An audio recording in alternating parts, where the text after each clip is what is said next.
The story begins in a world of cultivation, at a sect that is recruiting new disciples. Our male protagonist steps up to the spiritual energy testing platform. As he places his hand on the stone tablet, a small beam of light emanates. The light grows larger, dazzling the eyes of those present. How is this possible? This immense spiritual energy. A genius, absolutely a once-in-a-thousand genius. Suddenly, a hand rests on his shoulder, "My son." The man presents him with a certificate amidst the cheers and congratulations of those around. "From now on, you are the inner disciple of our Lihen Heavenly Palace." A few years later, at the largest sect in the world of cultivation. Today is the day the inner disciples of Lihen Heavenly Palace announce their combat results. Some inner disciples gather and exclaim, "Indeed, geniuses are not like us.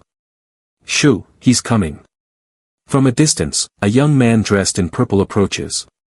The others greet him, "Senior Brother Du Xian, Senior Brother Du Xian." But they are not addressing him, they are greeting the white-haired senior brother behind him, "Congratulations, Senior Brother, congratulations on your breakthrough again." The young man walks away from the crowd, looking up. He looked at the power ranking from above, searching for his position. "Guess where my name is? Du Xian, not this one. Si Kong Zhao, not this one either. Song Shi Tian, Nia Yin Liang, of course, not this one as well." When he looked down near the bottom, he finally saw the name Wan Feng ranked 64th. "Ah, found it, I'm here." Every inside sect disciple of Lihen Heavenly Palace had exceptional talent and carried great expectations. But even among geniuses, there is a gap. The other disciples surrounded the top senior disciple, admiring and flattering him. "I heard that last night Du Xian Senior Brother broke through again. This cultivation speed really makes us junior brothers want but not be able to achieve it." The young man stood apart from the crowd, quietly watching without showing any expression. What does that matter? Now in our junior generation, apart from Senior Brother, is there anyone else who can control 8 flying swords at the same time? After that, he quietly left.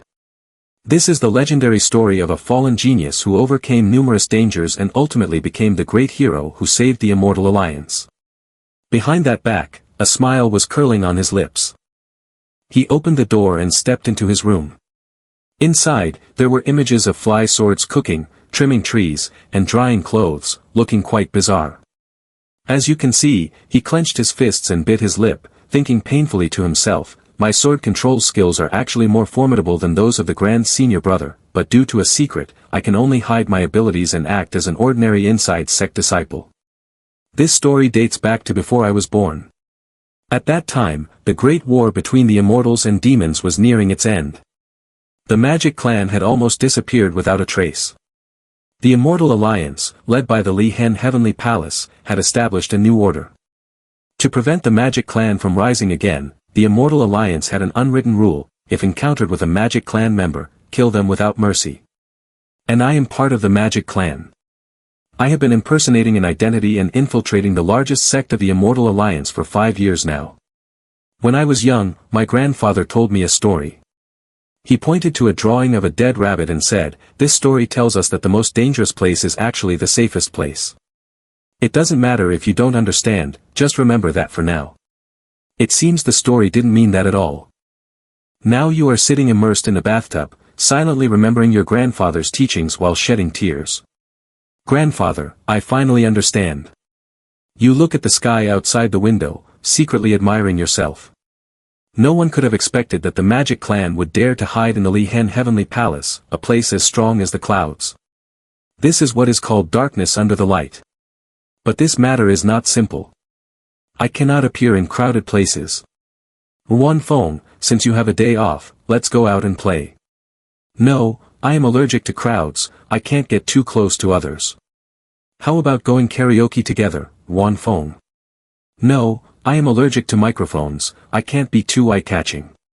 "You can fight 50 rounds with Pan Zhan. You are very strong." You have to pretend to lose, lying on the ground waiting for someone to pass by while sighing. Finally, they are gone. To make it more realistic, every day you still have to disperse cultivation, suppressing your realm. Even so, I can't help but think of how I would look releasing my power, shocking the world. Sometimes I think that the life of a demon is indeed short. If there comes a moment when I can shine in the sky like fireworks, then even if I am left with only ashes afterward, it would not be in vain. As if to fulfill your wish, a star falls from the sky. It pierced through the roof and fell into your room. From within the dust and smoke, a child's voice rang out, "Are you Wan Feng?" The person approached, curiously asking, "Why aren't you wearing any clothes?" Wan Feng was still trying to grasp what was happening, staring blankly at a girl with pink hair, who confidently declared, "My name is Luo Jingjing, and I am the daughter of the sword god.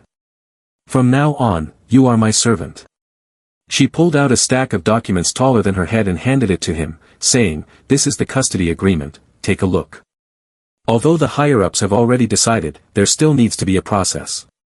Upon hearing this, Wan Feng felt even more confused, not knowing what she meant by the higher-ups. Suddenly, a fly buzzed around his face. But he remained still, merely blowing it away with his mouth. Seeing this, Jing Jing stepped closer, puzzled, and asked, "Why don't you just swat it dead?" "Because I can't use my powers, right? Dispersing cultivation really makes it easy to let go of energy," he replied. The girl rubbed her chin, looking mischievous as she asked him, "Why does dispersing cultivation suppress your realm? Don't you want to be stronger, Wan Feng?" Every word she said made him break out in a cold sweat, leaving him too scared to say another word. If a fly doesn't want to be swatted, where should it hide? He avoided her gaze, glancing elsewhere, uncertainly replying, "On the fly swatter, right?" Jing Jing turned around, slicing through the air with 2 fingers, splitting the fly in half. "It should hide where humans can never find it." Wan Feng still didn't dare to move, staring wide-eyed at the dead fly on the ground. "What's up with this little girl?" Suddenly, his house cracked, debris falling from the ceiling, although it's still not completely clear. The house gradually collapsed entirely in front of many witnesses. He glanced around, sweating profusely, "But I feel like I'm done for." All the onlookers took out their cameras to capture this eye-catching scene for the news. The next morning, the news of the naked man unexpectedly appearing at Li Hen Heavenly Palace topped the trending searches. He looked at the news on his contact lens in shock. "Wan Feng, you're famous now. The girl named Luo Jingjing is the daughter of the war god Lu Chan, and for many reasons, she has now become my troublesome disciple." Jing Jing frowned, rubbing her stomach. "I'm hungry." The girl's eyes sparkled as she thought of the delicious delicacies, drooling at the thought. "I heard that the super valuable ginseng peach combo that Pan Jia Courtyard just launched is really tasty." Wan Feng, upon hearing this, closed his eyes in disdain. "That garbage is delicious. All that longevity stuff is just a scam to make money." He pointed excitedly at the ceiling and said, "Come on, I'll take you to eat some real good food." The scene changed to a modest restaurant in Shaoxing. Wan Feng sat down at a table and turned to the shop owner. "Boss, 2 bowls of noodle soup with vegetables, please." "Coming right up." Luo Jingjing sat in her seat, puffing her cheeks in anger because she felt deceived. Then she shouted loudly to spread the rumor about Wan Feng, disciple of Li Hen Heavenly Palace. "Wan Feng spends every night in the bathroom." Before she could finish, Wan Feng quickly jumped over to cover her mouth. Wan Feng, embarrassed, tried to hold Jing Jing, who was squirming under the scrutinizing gazes of those around them. He leaned down and whispered to her, "Just this one meal, I'll buy you whatever you want in the future. Then I'll eat a little today." She stood up, excitedly asking the waiter, "Waiter Gidge, how many menus does your shop have?" A moment later, Luo Jingjing carried a bowl of noodles larger than her face and slurped it down in one go. But it wasn't just one bowl, it was several stacks of plates and bowls that she had devoured completely. Wan Feng was left speechless, unable to believe the capacity of that tiny body. After eating her fill, Jing Jing patted her belly, let out a long burp, and said, "So what? People are in their growing years. Moreover, my spiritual energy is 10 times higher than others in the same realm, so my food intake must also be 10 times greater." Wan Feng, furious, slammed the table and shouted, "Usually, I don't spend this much money when I go out. If I run out of money, I'll have to pawn you here." Jing Jing was unafraid and even closed her eyes, challenging him, "Do you dare?" Seeing that he couldn't intimidate her, he pouted and furrowed his brows, thinking of a countermeasure. "This little brat is so domineering now, if I don't teach her a lesson, how will I discipline her in the future?" After thinking this, Huan Feng grinned wickedly, rolled up his sleeves, and stepped closer, saying, "Then don't blame me. That expression of yours is really asking for it." A moment later, he was kicked into the air by Jing Jing, and when he fell, he unfortunately landed face first into someone else's bowl of noodles. He lay there motionless, contemplating life. Just as he managed to get up, someone approached and asked, "Are you Huan Feng?" The newcomer was a disciple from the inside sect of Li Hen Heavenly Palace. Dong Huan lined up with a combat strength of 17. Seeing that the newcomer had no good intentions, Huan Feng buried his face in the bowl and denied, "It's not me." Dong Huan stepped forward, lifted Huan Feng up, and mocked, "You're even more useless than I thought." Jing Jing sat on the balcony of the upper floor, arms crossed, smirking as he waited to see the drama unfold. Dong Huan sat down and patted his shoulder, "Just so happens I was looking for you." He leaned in close to his face, "Do you know why?" "Damn, this guy's breath stinks too much." Huan Feng looked at Jing Jing, who was slowly approaching, and replied, "Because of him." Dong Huan held his shoulder tightly, disdainfully saying, "That's right, to put it simply, you're not worthy. The daughter of the sword god, how could it be your place to teach her?" He turned his face away, awkwardly avoiding his gaze. "To be honest, I would really like to give her to you." Hearing this, Dong Huan lowered his head, glaring and blowing his breath on Huan Feng's face. "What you mean is that even if it's not you, it still wouldn't be our turn." "I didn't mean that, you're getting too close, old brother." The other disciples in the shop, seeing his clueless attitude, opened their mouths to mock him disdainfully. "You don't even know what method to use to make the elders favor you. There are some practitioners who are not good, but the evil Dao sect is quite skilled." Seeing someone standing by his side, Dong Huan proudly stood up. "Do you have any explanations to offer?" "Listen to me," Huan Feng started to explain, but suddenly Dong Huan raised his hand and shouted to stop him. "Everyone, don't listen to him, he's trying to deceive us with his sweet words." "Didn't you ask me to explain?" Dong Huan confidently puffed out his chest, his nostrils flaring to the point that it left him speechless. "You want to win over the elders to win us over, but unfortunately, I see right through you." What left him even more speechless was that someone actually believed his nonsense. "Senior brother, you are so wise." Huan Feng was left dumbfounded, not knowing what to say. Damn it. These people have no way to communicate. Jing Jing crossed his arms and asked quietly, "So you really hold a grudge against him like that? Who do you think it's for?"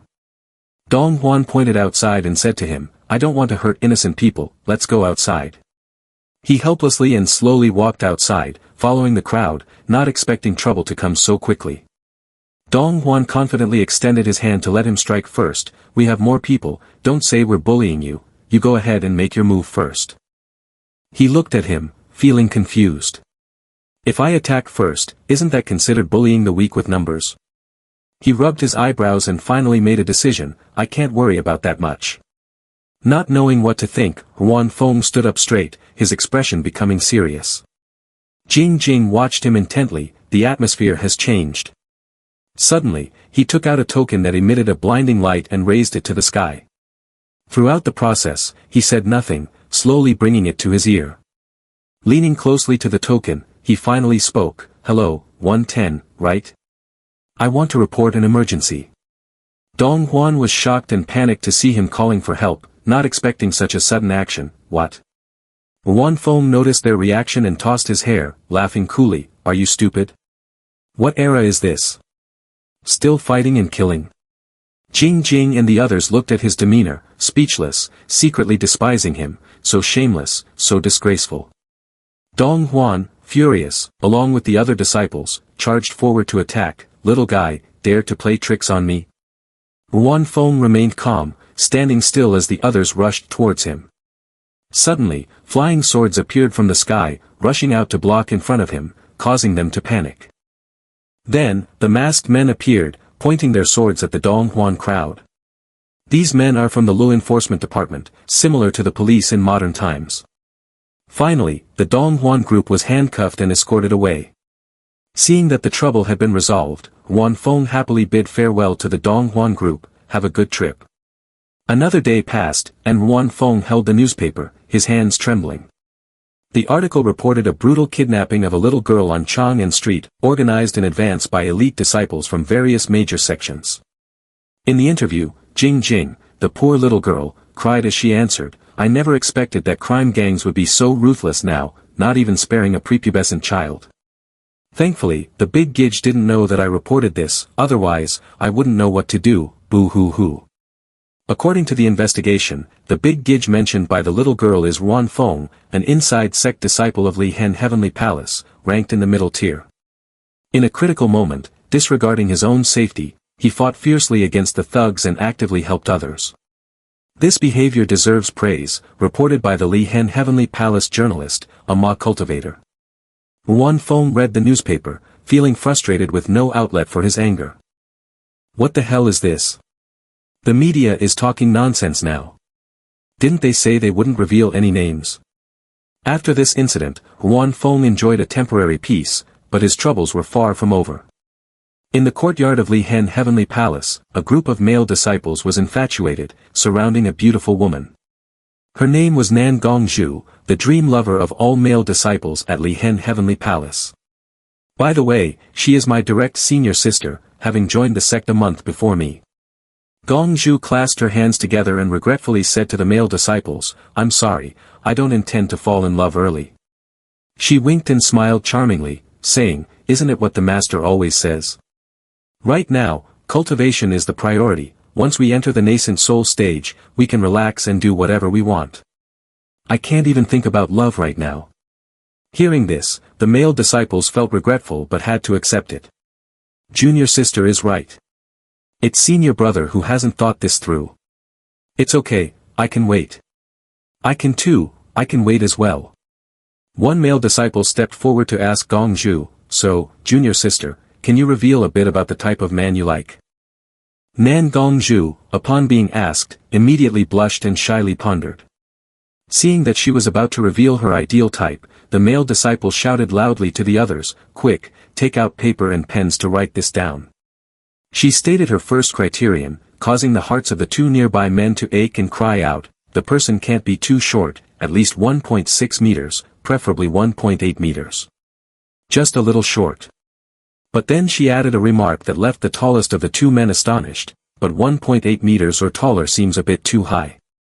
Her next statement dealt a heavy blow, successfully eliminating several older and balding men from consideration. The age should be similar to mine, and it's best if they have long braids. Gongzhu thought for a moment and then listed a series of detailed criteria. Their cultivation shouldn't be too strong, but it shouldn't be too weak either. Their body can't be too muscular, but it also can't be too skinny. They should like spicy food and dislike sweet food. They should enjoy sweet soy sauce tofu and not like salty soy sauce tofu. And so on with various other preferences. Feeling something was still missing, she thought some more.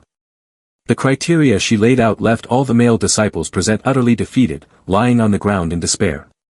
One male disciple raised his head and curiously asked Nan Gongzhu, "Wait, this condition seems to have details already, right?" "That's right, how can there be people in this world who don't like sweets but enjoy sweet tofu?" Jing Jing walked by with a bowl of tofu and saw this scene, questioning Ruan Feng, "Aren't you the one who doesn't like sweets? Why is the tofu dish sweet then?" Ruan Feng, eating messily, explained, "Little demon, what do you understand? Sweet tofu is the traditional style." Suddenly, Nan Gongzhu saw Ruan Feng eating tofu as he walked by. She excitedly ran after him, leaving the male disciples in shock and disbelief. "Little junior brother, no way." Seeing her getting closer, Ruan Feng became flustered, "But since we joined the sect around the same time, it seems like senior sister Nan Gong really enjoys talking to me."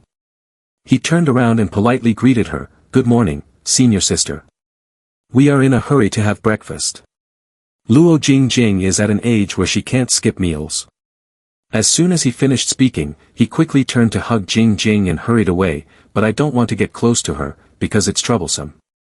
Gongzhu watched his back, dazed for a moment, but a second later, her cheeks flushed with affection, being cared for by the master like this for such a small child. Yet, they quickly adapted to the life of taking care of children. Caring for kids, unable to endure hunger, with such a loving heart. Truly, he is indeed the little junior brother. She excitedly continued to chase after him, "Little junior brother, in your hand is the sweet soy sauce tofu that you mentioned earlier, right? Wan Feng spread her legs wide and walked quickly.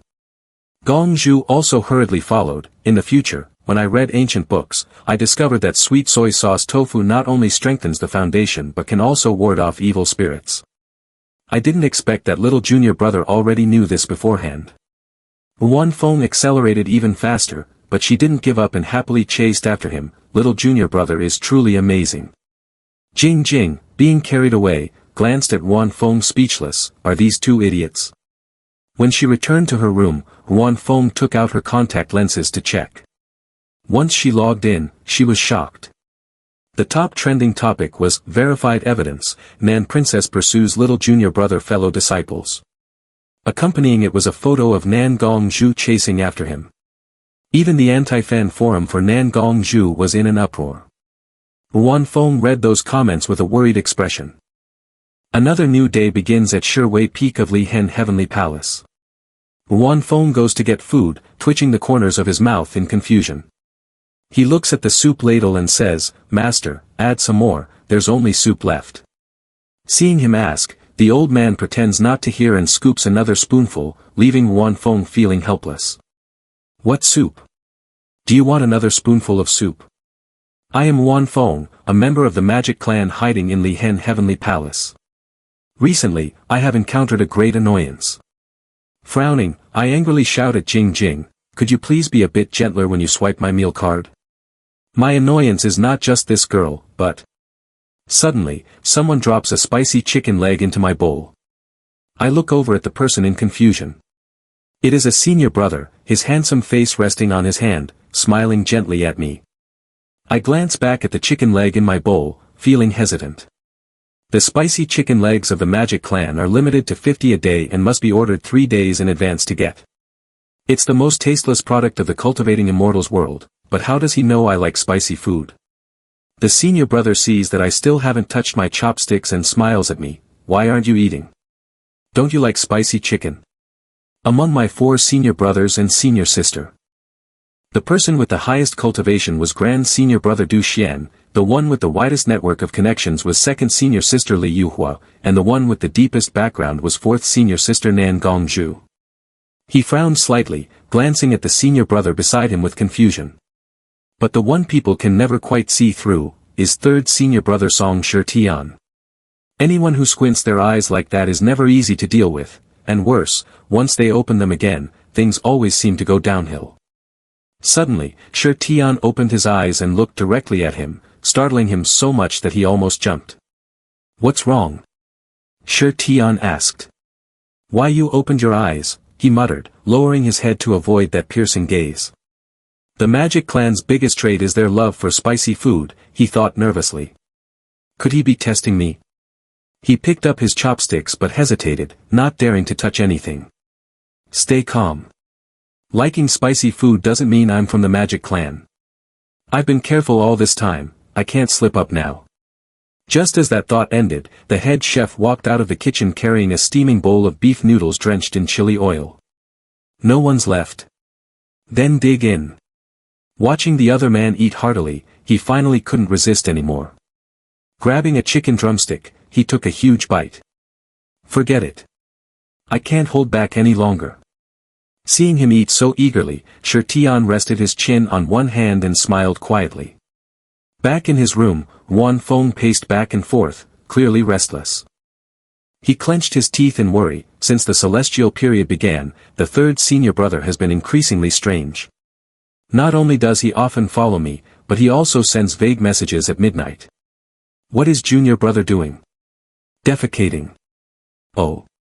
Thinking of something, he suddenly stopped. If he hasn't figured something out, then there can only be one more damn possibility. Wan Feng held his head in shock at his own thoughts. Could it be that the third senior brother likes me? Luo Jingjing, lying on the bed with a communication device, suddenly asked him, "Wan Feng, if you didn't hide your strength and didn't use any underhanded tactics, could you defeat the top 5 disciples in the inner sect?" Wan Feng turned his head to ask in confusion, "I could manage it if I tried." "Why do you ask?" Jing Jing excitedly recounted what he saw on the device. "There are many people challenging you on the inner sect forum. The bets are very diverse."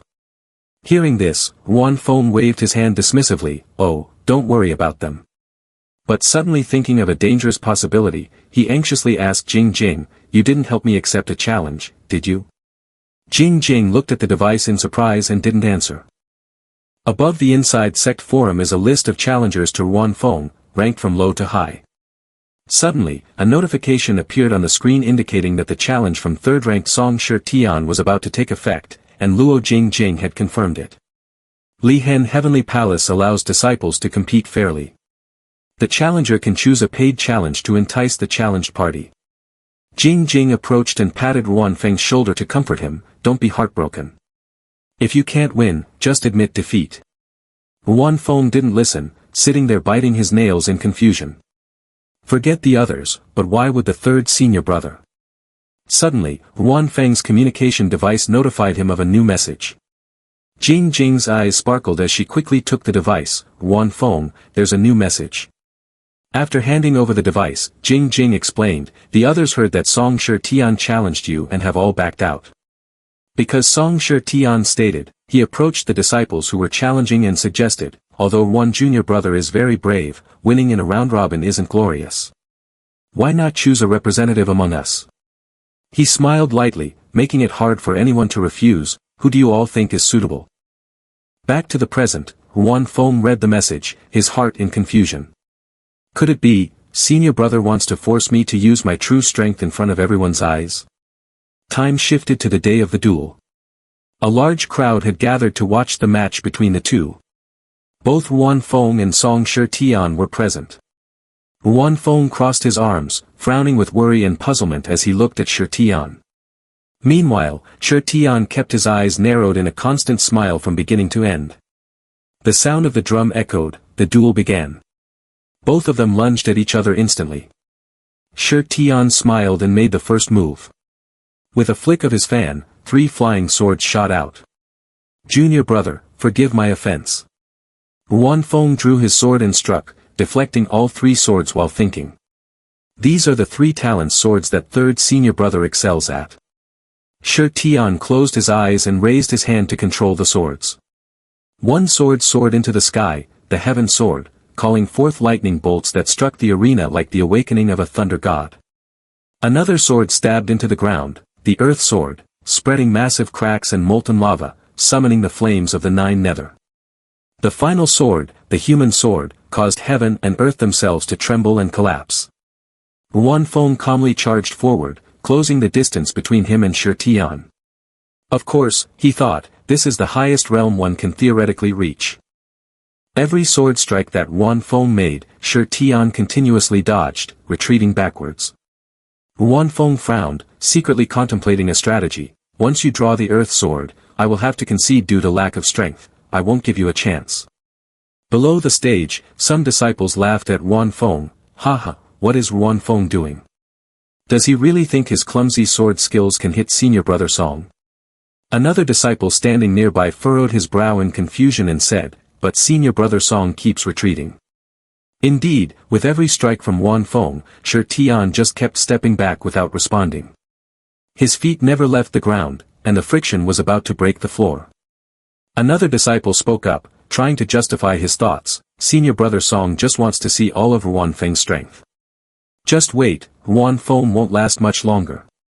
Ruan Feng jumped up and asked Shi Tian in confusion, "Why?" He swung his sword down and continued to frown, asking, "Why can't I hit back?" Shi Tian held up his fan to block the sword and asked Ruan Feng back, his expression serious, "Why do you want to hurt me?" Ruan Feng frowned, not understanding what Shi Tian meant. "Hurt you? What do you mean?" Under the stands, a shocked disciple shouted loudly, "Look over there." Shi Tian blushed, turned away shyly and said, "You made me like you." An old man with a long beard, sweating profusely, exclaimed in astonishment. Song Shi Tian actually used his footwork to write words on the martial arts arena. On the arena was the phrase, "I like you," written by Shi Tian as he continuously stepped back, dodging and rubbing his foot on the ground. The men who saw this were left speechless, while the women were momentarily stunned in surprise. A moment later, their eyes sparkled with excitement as they looked at the scene before them. The entire audience erupted with excitement, filled with shouts as the hearts of the fangirls were awakened. The space around Ruan Feng suddenly turned a soft pink, filled with romantic roses. So it turns out you really like me? Wan Feng scratched his head, awkwardly replied, third senior brother, you are a good person. He looked at Shi Tian, hesitating to speak, but we. Unexpectedly, the first good person card in his life was for a man. Shi Tian closed his eyes and smiled regretfully, I understand now, but I won't give up. The women in the audience started shouting and urging, don't, think it over a bit more, Wan junior brother. Shi Tian, with a sad expression, turned and walked away, saying, I concede. Wan Feng awkwardly watched Shi Tian's back. Suddenly, he noticed a slight curve at the corner of his mouth. He widened his eyes, realizing something was off about this situation. He wondered to himself as he watched Shi Tian leave, this is not as simple as it seems. A little later, in the flower market on Chang'an Street, Wan Feng secretly followed Shi Tian. He frowned, looking left and right to observe, forcing Wan Feng to hide. Seeing nothing suspicious, he stepped into a certain place. Wan Feng watched as Shi Tian entered a brothel with a courtesan, confused. Cultivators value purity and restraint, why would the third senior brother come to a place like this? He can't enter through the front door. To avoid being discovered, Wan Feng slipped in along the wall. Then, he carefully climbed onto the roof, finally succeeding in jumping onto the floor where Shi Tian had entered.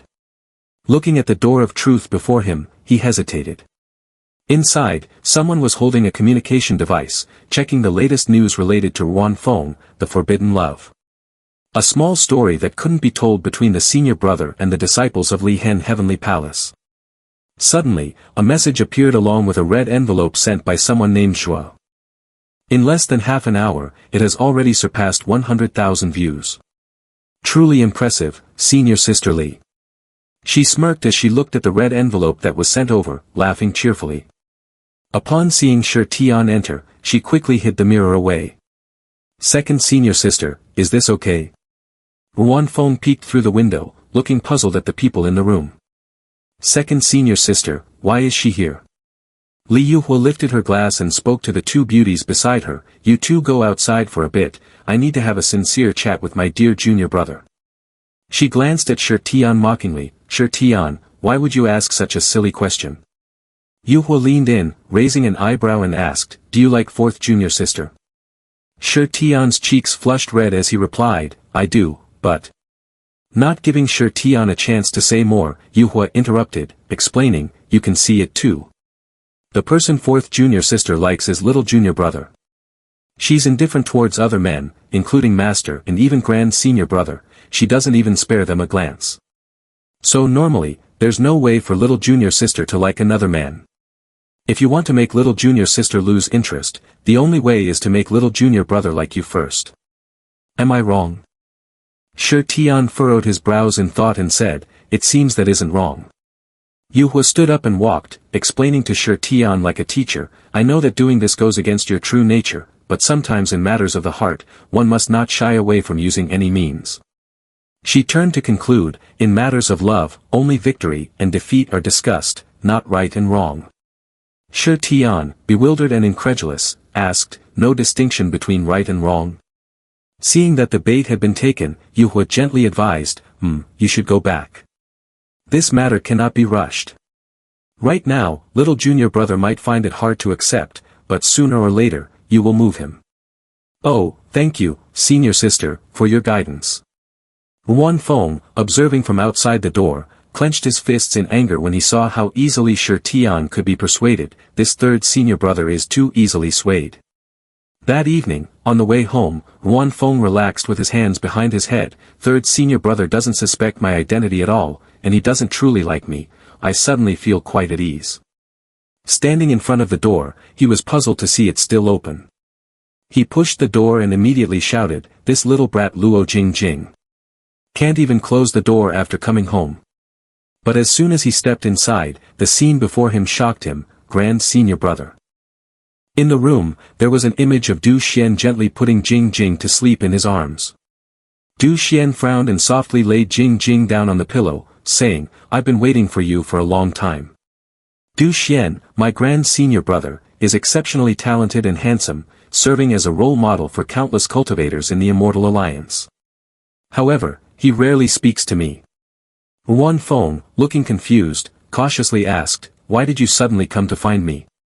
Grand Senior Brother, it's so late, what brings you here? Du Xian did not beat around the bush. He looked directly at Wan Feng and asked the question straightforwardly, are you from the Magic Clan? Wan Feng stared into Du Xian's serious eyes, feeling stunned for a moment, unsure of what to say. What's wrong all of a sudden? I've kept my identity well hidden. He tried to maintain his composure and deny it. Magic Clan? There's no such thing as a Magic Clan. How could our Li Hen Heavenly Palace have a Magic Clan? Du Xian, still very concise, asked again, are you from the Magic Clan? On the surface, Wan Feng responded normally, but inside, he was in turmoil, sweating profusely, thinking, how could I be from the Magic Clan? I'm your little junior brother. How could he be so sure? This time, Du Xian did not ask any more but directly affirmed, you are the little junior brother, and also a member of the Magic Clan. Wan Feng's face remained calm, not panicking to ask back, but inside, his heart was pounding as if it would burst out. You say I am from the Magic Clan, but there must be evidence for that. Impossible, we haven't even exchanged a few words in a month. Du Xian stood up, resting his chin in thought for a moment. Evidence, huh? He suddenly drew his sword and rushed towards Wan Feng. At the moment the sword was about to pierce his eyes, Wan Feng managed to react. He drew his sword, deflected Du Xian's blade, and dodged. Du Xian caught Wan Feng's sword and stated his evidence, when a Magic Clan member is agitated, their pupils change color. Seeing that the matter had been exposed, Wan Feng no longer pretended, impressive. He stepped back, using his water element spiritual energy to wrap around Jing Jing, who was sleeping. Even if you know about this, it seems that only one person will survive tonight. As he carried Jing Jing back to bed, Du Xian mocked, do you really think you can defeat me? Wan Feng crossed his arms and raised them before him, looking at Du Xian, how would I know if I don't try? Then, he swung both hands forward, unleashing countless flying swords. These flying swords followed each other like a giant serpent. Du Xian watched the serpent of swords rushing toward him with interest. Wan Feng pointed forward and read the command, lock the target, Titan. After his command, the serpent opened its wide, sharp-mouthed attack. A powerful beam of light, pale purple, shot out. From where the beam escaped, it created a large hole in the wall. Seeing that the person had seemingly been knocked away, Wan Feng breathed a sigh of relief. But suddenly, a sword tip appeared, pointing at his neck, catching him off guard. Du Xian hazily appeared behind him, you are indeed very strong. Du Xian appeared in a new form with pale skin, even I must take this seriously. At your current strength, I might not win against you. Wan Feng frowned and said defiantly, at this point, you still want to flatter me with polite words. I have grown up alone, without companions, and I don't need to exhaust my mind for this. A moment later, Wan Feng bent down to hug Du Xian's legs, crying, but junior brother still has a few words to say. I hope senior brother, considering our many years as fellow disciples, can carve them onto the tombstone. Du Xian frowned in displeasure at his actions. I was just about to praise you for having some backbone, look up. As he looked up, he stared in shock at Du Xian's appearance. Grand senior brother, you also. He questioned him, why are you thinking about breaking into the Li Hen Heavenly Palace?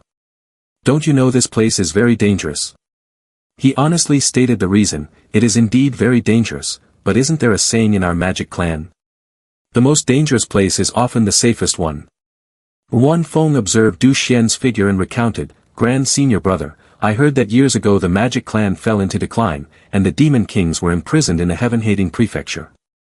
No one knows where the heaven-hating prefecture is.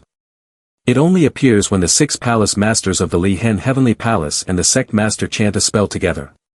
He leaned close to Du Xian's ear and whispered, moreover, there are a bunch of monsters in the discipline division, with the lowest realm being Peikuaning. Du Xian pushed his head away in disdain, your information is outdated. The heaven-hating prefecture has long been entrusted to the 6 major sects of the Immortal Alliance for joint defense. Li Hen Heavenly Palace, Shenshao Sect, Xianyin Sect, the Library, Manhwa Pavilion. The Daoguang Sect is essentially the entire elite of humanity. No matter who comes to save them, it's nothing but one word, death. Hearing this, Wan Feng excitedly said, "So, Grand Senior Brother, about this rescue." Before he could finish, Du Xian interrupted, "Who said I was coming to save them? Who has the time to do something as pointless as that?" His words left Wan Feng astonished, eyes wide open in confusion. He created a green sphere surrounding the two of them. If they hadn't started the war, how could the magic clan have fallen to such a state? Wan Feng, puzzled, asked, "Could it be that you, like me, are only trying to survive?" Du Xian's cheeks suddenly flushed as he replied, making Wan Feng feel confused and angry inside, "That's not it, I love a human cultivator. I need to have a complaint, otherwise, how could I suddenly accept this?" Wan Feng maintained his composure and asked in surprise, "Does she know you are from the magic clan?" "No. She probably doesn't know."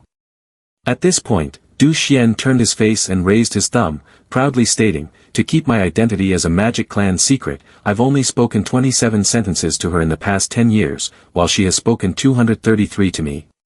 What's so proud about that?" He clenched his fist in a flattering manner. "However, Grand Senior Brother is indeed formidable, a move that I used with all my strength, yet you were still able to counter it." Du Xian picked up his cup of tea to explain, "You lack experience fighting against the magic clan, right? That makes sense. Since you were young, you have been exposed to human cultivation systems, so naturally, you wouldn't understand. Human cultivation has 6 stages: foundation establishment, refined seed, golden elixir, yuaning, integration, and great ascension. For example, your current golden elixir stage is only equivalent to the inner realm up to the Dharma appearance realm." As he spoke, a white mist suddenly enveloped Du Xian from nowhere.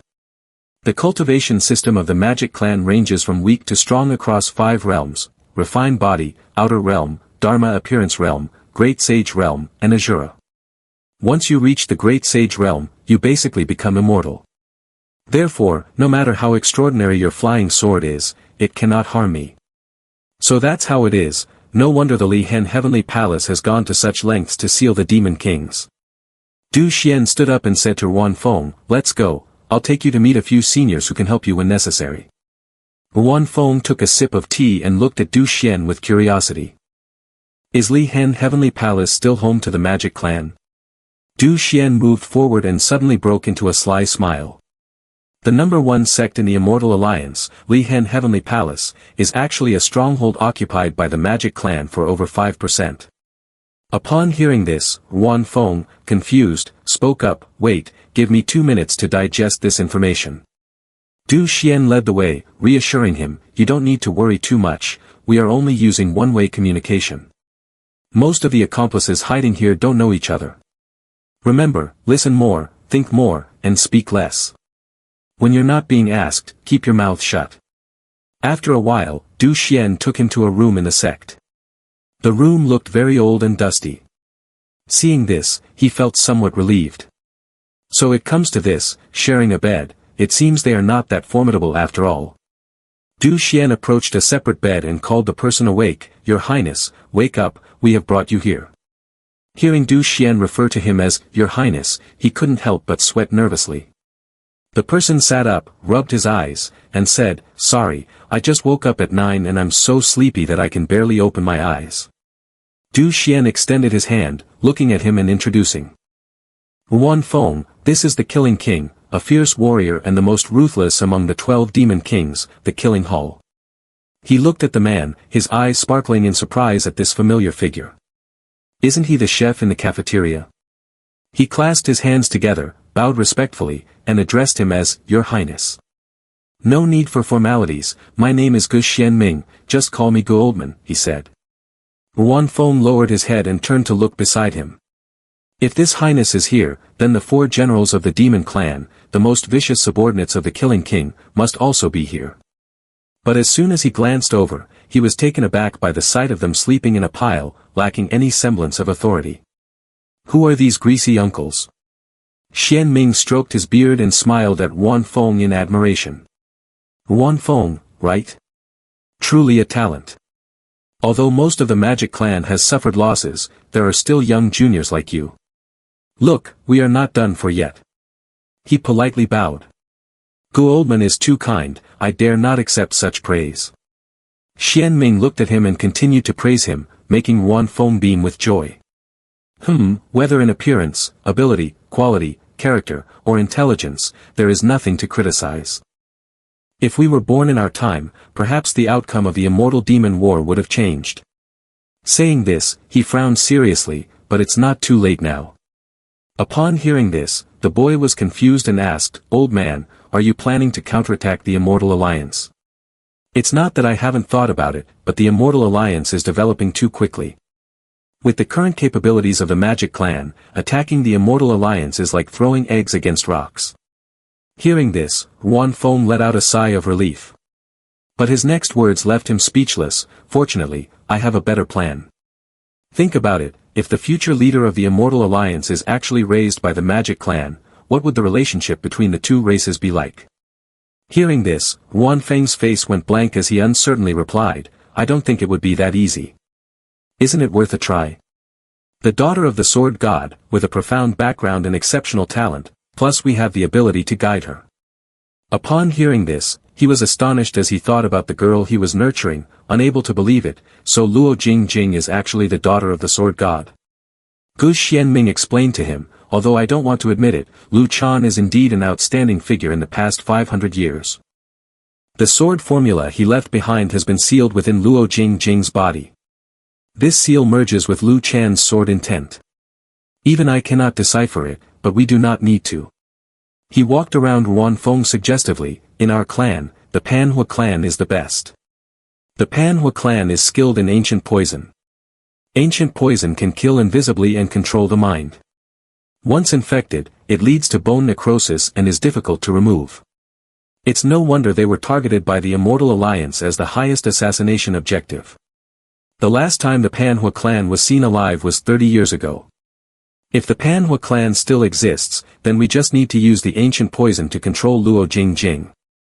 After that girl grows up, the seal will be broken, and the sword formula will come into our hands, right?"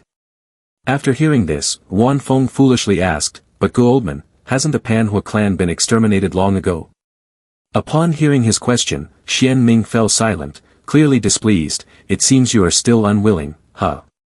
Suddenly, 3 figures flew in and landed on the table behind him, startling him. You carefully turned your head to look back. If you hadn't looked, it would have been fine, but seeing their fierce eyes and menacing smiles startled you. When did they wake up? Looking at those threatening gazes, Wan Feng could only cry and agree. Why wouldn't I be willing? To be trusted by you seniors is something a junior like me could only wish for.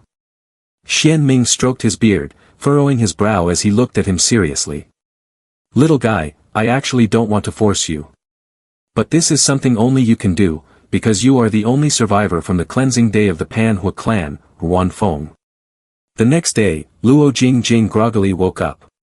But as soon as she opened her eyes, she was astonished by the pink scenery filling her room. She thought she had been kidnapped and shouted, "Where is this?" Last night, Luo Jingjing's bedroom was still the same, very old and dusty. Wan Feng approached her in a dapper butler outfit. "Are you awake, little troublemaker?" He bent down and extended his hand, inviting Jingjing to get out of bed. "Please come outside with me, I have prepared a surprise for you." As Jingjing sat at the table, she immediately saw a stunning spread of delicious food. "This is the meal I arranged with the kitchen early this morning. Are you satisfied?"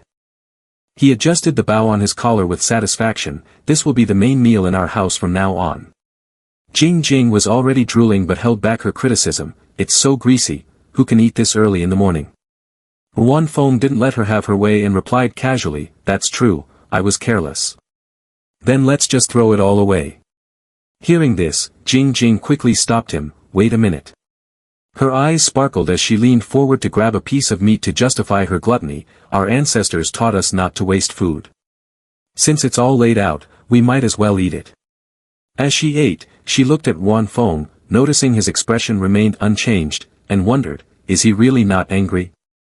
Could it be that he has a weakness in my hands? Looking at Jingjing, who was small and eating voraciously, Wan Feng felt a bit doubtful. Is Gu Oldman wrong? She's so small, she doesn't look like she could inherit Lu Chan's bowl of medicine. How could I have been foolish enough to agree? The ancient art of controlling insects has been lost since my grandfather's time. He watched Jing Jing eat to her heart's content, and a sense of worry rose in his heart, for now, I can only serve this little brat well. I hope it has a little conscience. After all, how could they discover me? If the magic clan can find out that I am not human, then the cultivators of the Immortal Alliance will sooner or later. At the same time, a spaceship flew to the gate of Li Hen Heavenly Palace. A young girl with light purple hair stepped down from the ship, accompanied by several bound captives. The disciples below, seeing this scene, began to chatter, "Look, there are prisoners being brought here. Among those who captured them, there seems to be a beauty. Isn't that Ning uncle from the Sword Sect? A young uncle like that, indeed, one cannot let appearances deceive in the cultivating immortals world. Ning uncle is a seclusion disciple of the Master Sword Sect, only 30 years old this year, but do not underestimate him because of that. Look at those bound prisoners behind him, they are all notorious criminals. Not long ago, there were 36 vassal states in the entire western regions. All of them had yuan in cultivation. A while later, when Gu arrived at the sword pavilion, she clasped her hands respectfully and bowed, saying, "Master." The person standing with their back turned is Master of Li Hen Heavenly Palace Sword Sect, Nieli. Wen-gu, you did very well this time. Wen-gu clasped his hands together, looking up in confusion, "Master, I don't understand. In the western regions, the evil Tao is rising everywhere. This time, we happen to capture a few minor masters, why not take this opportunity to expand our achievements and instead call me back? I called you back only because you are the one I raised myself, the only one I can trust. Your senior brother is watching over the western regions, so there will be no mistakes. But we cannot afford to delay with the Li Hen Heavenly Palace." Wen-gu asked in astonishment, what happened at the Li Hen Heavenly Palace? He furrowed his brow tightly, expressing his unease. "I discovered the movements of the magic clan within the Li Hen Heavenly Palace. The magic clan has been hiding for 20 years, and now they have intruded into the Li Hen Heavenly Palace. It seems to be no small conspiracy. An old man like me is about to be in trouble, my old wounds have not healed yet, and this matter must be entrusted to you." Upon hearing this, Wen-gu frowned in astonishment. He intertwined his fingers and took out a sword. "Ning Wen-gu, take the sword." Then, he threw the treasured sword towards her, instructing, "I am giving you the Li Hen sword now, you can act freely under the identity of an elder." Wen-gu took the sword, his sharp gaze heeding the advice. He said, "In my place, kill every member of the magic clan, spare not a single one. The magic clan is cunning and deceitful. When confronting them, you must not be careless at all. They are skilled in shape-shifting and their appearance is quite similar to that of humans. If they hide among the crowd, it is very difficult to detect them. In the early stages of the Great War between the Immortals and Demons, the Immortal Alliance was severely injured by the schemes of the Magic Clan, which coordinated their attacks." Wen-gu raised the sword and asked curiously, "Then how will we be able to discover them in the future?" He raised 2 fingers and pointed to his eyes, explaining, "After suffering losses several times, our sect gradually discovered 2 weaknesses of the Magic Clan.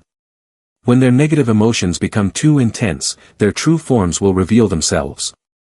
The second weakness is silver. The toxicity of silver is nothing to cultivators with high cultivation.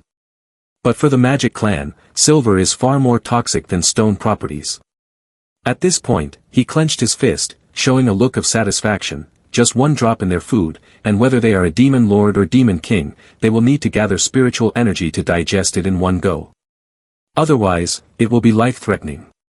Hearing this, Wen-gu became even more puzzled. If this plan is so effective, so we use the old trick, isn't that enough? At this point, he shouted in anger, unable to comprehend. "It's no longer useful, the main issue lies here. I've been in the dining hall of the Sword Sect for an entire month, but I haven't found any magic clan whatsoever." Somewhere in the kitchen, Gu Xianming suddenly sneezed. He clenched his fist in frustration and said, "Wen-gu, no one in the upper class of the Li Hen Heavenly Palace believes my reasoning now. I have to prove myself right." Saying this, he stared intently at Wen-gu and pressed, "You will help me, right?" The scene shifted to Ruan Feng's house. He was sitting and refining a pill. Moments later, a brown pill with a peculiar shape appeared in his hands. Jing Jing approached, wrinkling her nose in disgust. "Is this the pill you refined? It looks just like feces." Wan Feng angrily tapped her on the head. I personally refined this using medicinal materials. Show a little respect for my work, will you? He pinched Jing Jing's mouth, trying to force the pill in. Come on, open your mouth, eat it and you'll grow taller. You want to force me to eat feces? No way. He brought the pill closer to Jing Jing's face, tempting her, which made her scared. You silly kid, real pills are supposed to look like this. Those sold on the market are made by heartless people, they just make them look prettier and add toxic mercury, the old man scolded. Jing Jing crossed her arms, puffed her cheeks, and turned away. Then I'm not eating it. If you don't eat it, you'll stay that short forever. He glanced at Wan Feng, mocking, not that eating it helped you grow any taller. You rotten little girl, are you eating or not? Wan Feng snapped. Suddenly, there was a knock on the door. Wan Feng, holding on to Jing Jing who was gnawing on his head, turned in irritation. Who is it? It's so early in the morning. A familiar voice came from outside, making him freeze. It's me. Carrying Jing Jing on his shoulder, Wan Feng went to open the door, confusion written all over his face. Grand senior brother. Du Xian stood there, hesitating, looking awkward. Little junior brother, she's back. Realization dawned on Wan Feng, and his eyes widened. The one you're talking about, could it be? Du Xian's cheeks flushed red as he replied. Do you still remember I once told you? I joined the Li Hen Heavenly Palace because of a certain female cultivator. At that, cold sweat trickled down Wan Feng's back as a name came to mind. If you're talking about a female cultivator who just returned recently, there's only one person I can think of, little uncle. Ning Wengu. The first time I met her was 19 years, 7 months, and 21 days ago. It was the darkest time for the Magic Clan. Du Xian, sorrowfully, closed the eyes of a boy from the Magic Clan who had died tragically. He placed some red spider lilies over him, covering the boy's body. In the end, he stood alone, watching as the boats carried his clansmen to their resting place. At that moment, Du Xian, known as Mu Xian, a name he once used, suddenly saw a girl with purple hair rushing towards him from afar. You are Mu Xian who escaped from Wuping Mountain. She stood on the surface of the water, arrogantly looking at Mu Xian. I didn't expect that the Magic Clan is not entirely made of iron, but you are so brazen, do you really think that the Immortal Alliance has no one? Mu Xian frowned at her with killing intent. Immortal and demon are like water and fire, if you want to kill, you should be fully aware of it. He stood beside the bloody corpse of other cultivators, looking at her, affirming, if they are like that, you will be too. Just as Mu Xian was filled with evil energy and prepared to strike, she spoke up, wait a minute. She threw him a vial of medicine. This is the Ice-Toad Jade-Dew pill, refined by our immortal sect, it's very good for treating external wounds. Mu Xian was unclear about the meaning of her words and asked. What do you mean? I mean nothing at all. My sword does not kill those who are about to die. If you're not afraid of poison, go ahead and drink it. Mu Xian was indeed not afraid. Without hesitation, she opened the lid of the vial and gulped down the contents, causing her to cough in surprise. Hey, one pill is enough. She coughed lightly, appreciating his action, brave indeed. The wounds on Mu Xian's body quickly healed. He looked at her provocatively, once I recover, you won't have another chance to kill me. Suddenly, a sword beam unexpectedly shot past his head. It struck and split the rock behind Mu Xian in two. Wengu sheathed his sword and introduced himself, disciple of the Li Hen Heavenly Palace, Ning Wengu, comes to learn from your esteemed skill. Saying this, she drew her sword and charged forward, take this. The sword strike she launched was easily dodged by Mu Xian, who tilted her head aside. Unexpectedly, Wengu appeared behind Mu Xian, catching the sword she had just swung down. A powerful sword chi was released, a strong source of spiritual energy pierced through the rock behind him. A golden sphere suddenly appeared from Mu Xian, growing larger and then bursting into a large umbrella that blocked her sword strike. Wengu looked at the large-headed demon appearing behind Mu Xian, astonished. Dharma manifestation, huh? Seeing this, Wengu was not afraid and gripped her sword tightly. Her eyes shone with determination as she charged to attack. The Dharma manifestation stood up, using an umbrella to block her sword. Two sources of spiritual energy collided, creating a brilliant light that illuminated the night sky. A while later, after the battle, Mu Xian walked to the riverbank to get a piece of cloth to soak up the water. Not hearing any noise, he stood up and asked, "What are you thinking?" Wen Gu examined her wounds while replying, "I'm thinking of a way to break your previous move." She looked at Mu Xian as he approached her and curiously asked, "Why didn't you kill me?" He sat down and carefully bandaged her wounds with the cloth, saying, "I've killed enough today, you're very lucky. Before I arrived, the leader of the Immortal Alliance had issued a decree to wipe out the magic clan by any means necessary. This time you didn't kill me, next time I will kill you." Mu Xian looked at her with an indifferent expression, "Do as you wish, after all, you are no match for me. If you want to seek death, I will oblige you." Wen Gu frowned, looking at him in disbelief, "Will you even be alive by then?" Mu Xian turned away, leaving a promise, "Before you come to kill me, I will not die." Back in the present, at a tea house, Wan Feng, after hearing the story, exclaimed in surprise, "A 20-year promise? I didn't expect you and little uncle had such a history." He picked his nose, looking elsewhere disinterested, "But what does that have to do with me?" What he received in return was a cold glare from Du Xian. Wan Feng panicked, broke into a sweat, and immediately sat up straight to ask, "The person you've always liked is little uncle?"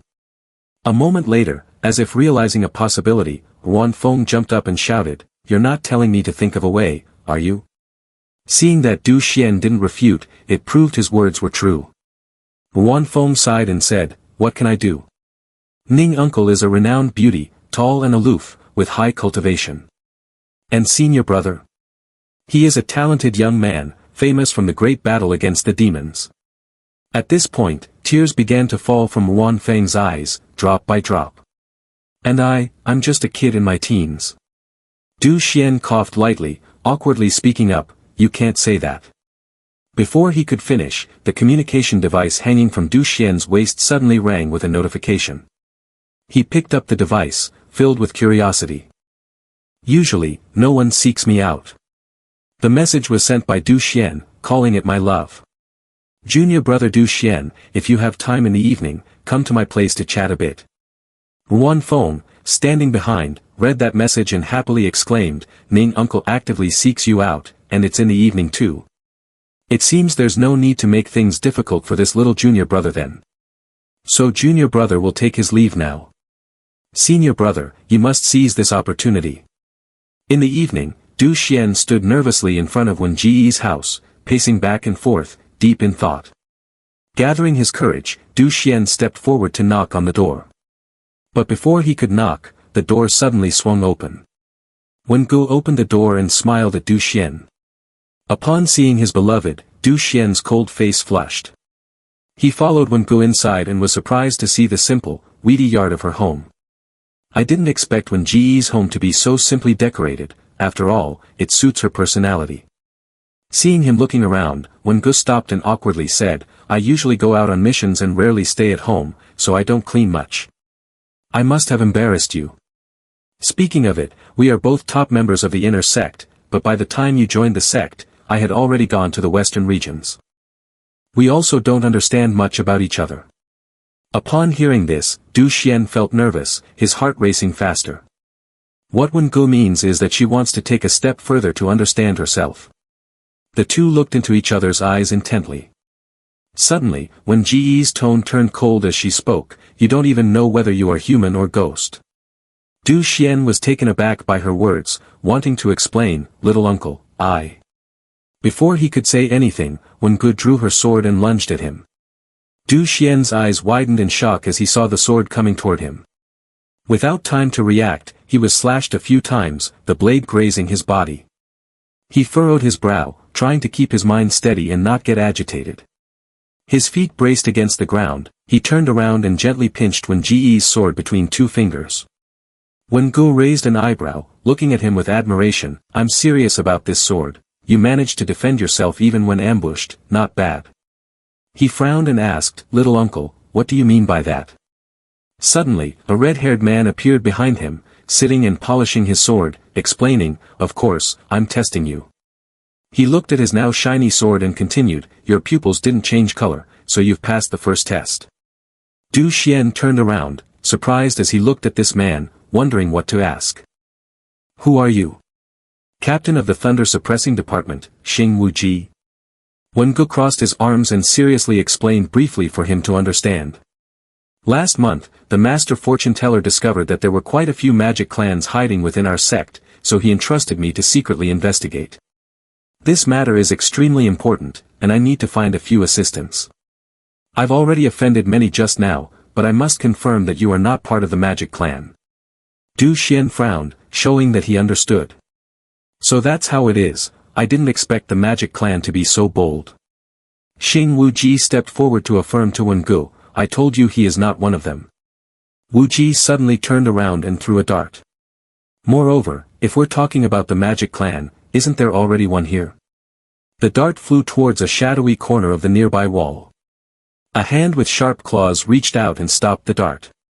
A one-eyed man with a horn on his head stepped out. He clenched his fist, crushing the dart, and spoke, Young man, there's no need to be so hot-headed.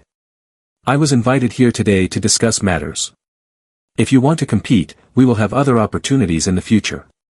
Wen Gu pointed at the one-eyed man, introducing him.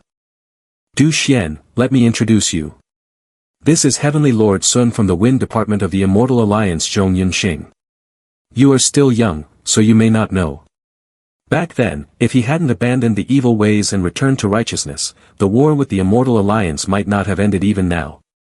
Wu Ji scoffed disdainfully at this. What do you mean by abandoning the evil ways and returning to righteousness? Isn't it just following the wind, a dog raised by the Immortal Alliance? The Thunder Suppressing Department and the Sun Wind Department are two of the 8 divisions under the Immortal Alliance. The Thunder Suppressing Department is responsible for discipline and law enforcement within the Immortal Alliance, while the Sun Wind Department is in charge of gathering intelligence. Wen Gu looked at Du Xian and summarized, this time, we cannot act without their assistance. Du Xian looked at her and voiced his concern, so, does that mean Uncle Ning already has a plan? That's right, our plan is in the Shindragon Illusion Realm, and it will take place soon. When the time comes. Zhong Yunxing smirked cunningly and interrupted her, I have my own way to lure out those foolish ones who don't know their limits. The scene shifted to Xian Ming's bedroom. Wan Feng exclaimed in shock, what? Have we been discovered by the Immortal Alliance? Now you and everyone are using a soundproof communication method, so strangers won't be able to hear you. Du Xian spoke up to reassure, right now, it's still just a suspicion. Luckily, we usually have His Highness training to test such levels, so we can still handle it. Don't worry, the debt to Zhong Yunxing will eventually be settled. Wan Feng frowned and cautiously asked, Gu Oldman, what is the Shindragon Illusion Realm? Xian Ming lit his pipe and explained, Shindragon is an incredibly powerful spirit beast. The dragon energy it emits can form a temporary spacetime. Be careful, the illusions in this illusion realm are all events that have occurred in reality and have been recorded by Shindragon. So if you're unlucky, you might get caught up in an extreme era. Wan Feng worriedly leaned in to clarify, what do you mean by extreme? Xian Ming exhaled a puff of smoke, smiling with squinted eyes, the illusion realm is dangerous, but the words sound light. For example, this chaotic time of demon lords. In this war of divine spirits, if luck is even slightly worse, it could potentially lead to a great war between immortals and demons.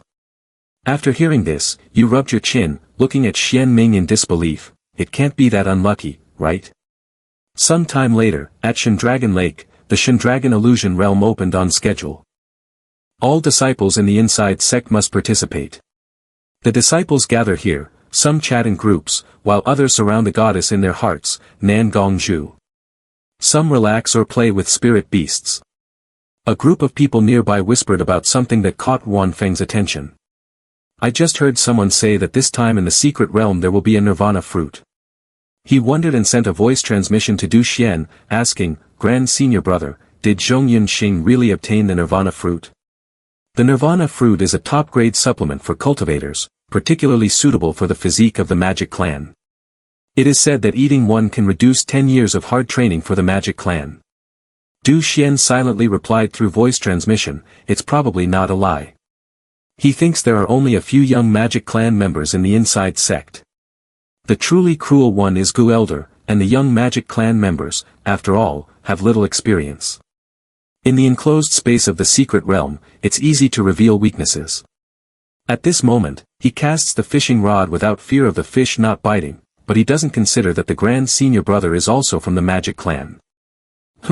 But one cannot be careless. Du Xian did not turn around and mention one of the people who was chatting nearby, especially be careful of that man. The name Du Rua belongs to a medicine master who follows Zhong Yunxing, but in reality, he is an incredibly powerful assistant. Ruan Feng, curious, tilted his head to look over. Du Rua noticed him looking and smiled friendly in greeting. Ruan Feng, feeling awkward, also greeted him back. Suddenly, an announcement rang out, "Everyone hold on, we're almost there." Ning Wengu, the elder leading the team along with several disciples, was using spiritual energy to control the spaceship. The spaceship navigated through the whirlpool, slowly sinking to the bottom of the lake. The spaceship followed the current beneath the river into a dark cave. The current grew stronger, and Wengu had to struggle to keep the ship steady and not get swept away. Ruan Feng stepped outside to observe and immediately saw a small beam of light in the distance. As he got closer, the beam of light grew larger. The blinding light obstructed his vision completely. When the light finally passed and he opened his eyes again, he still couldn't see clearly. He was no longer on the ship but sitting on a rock.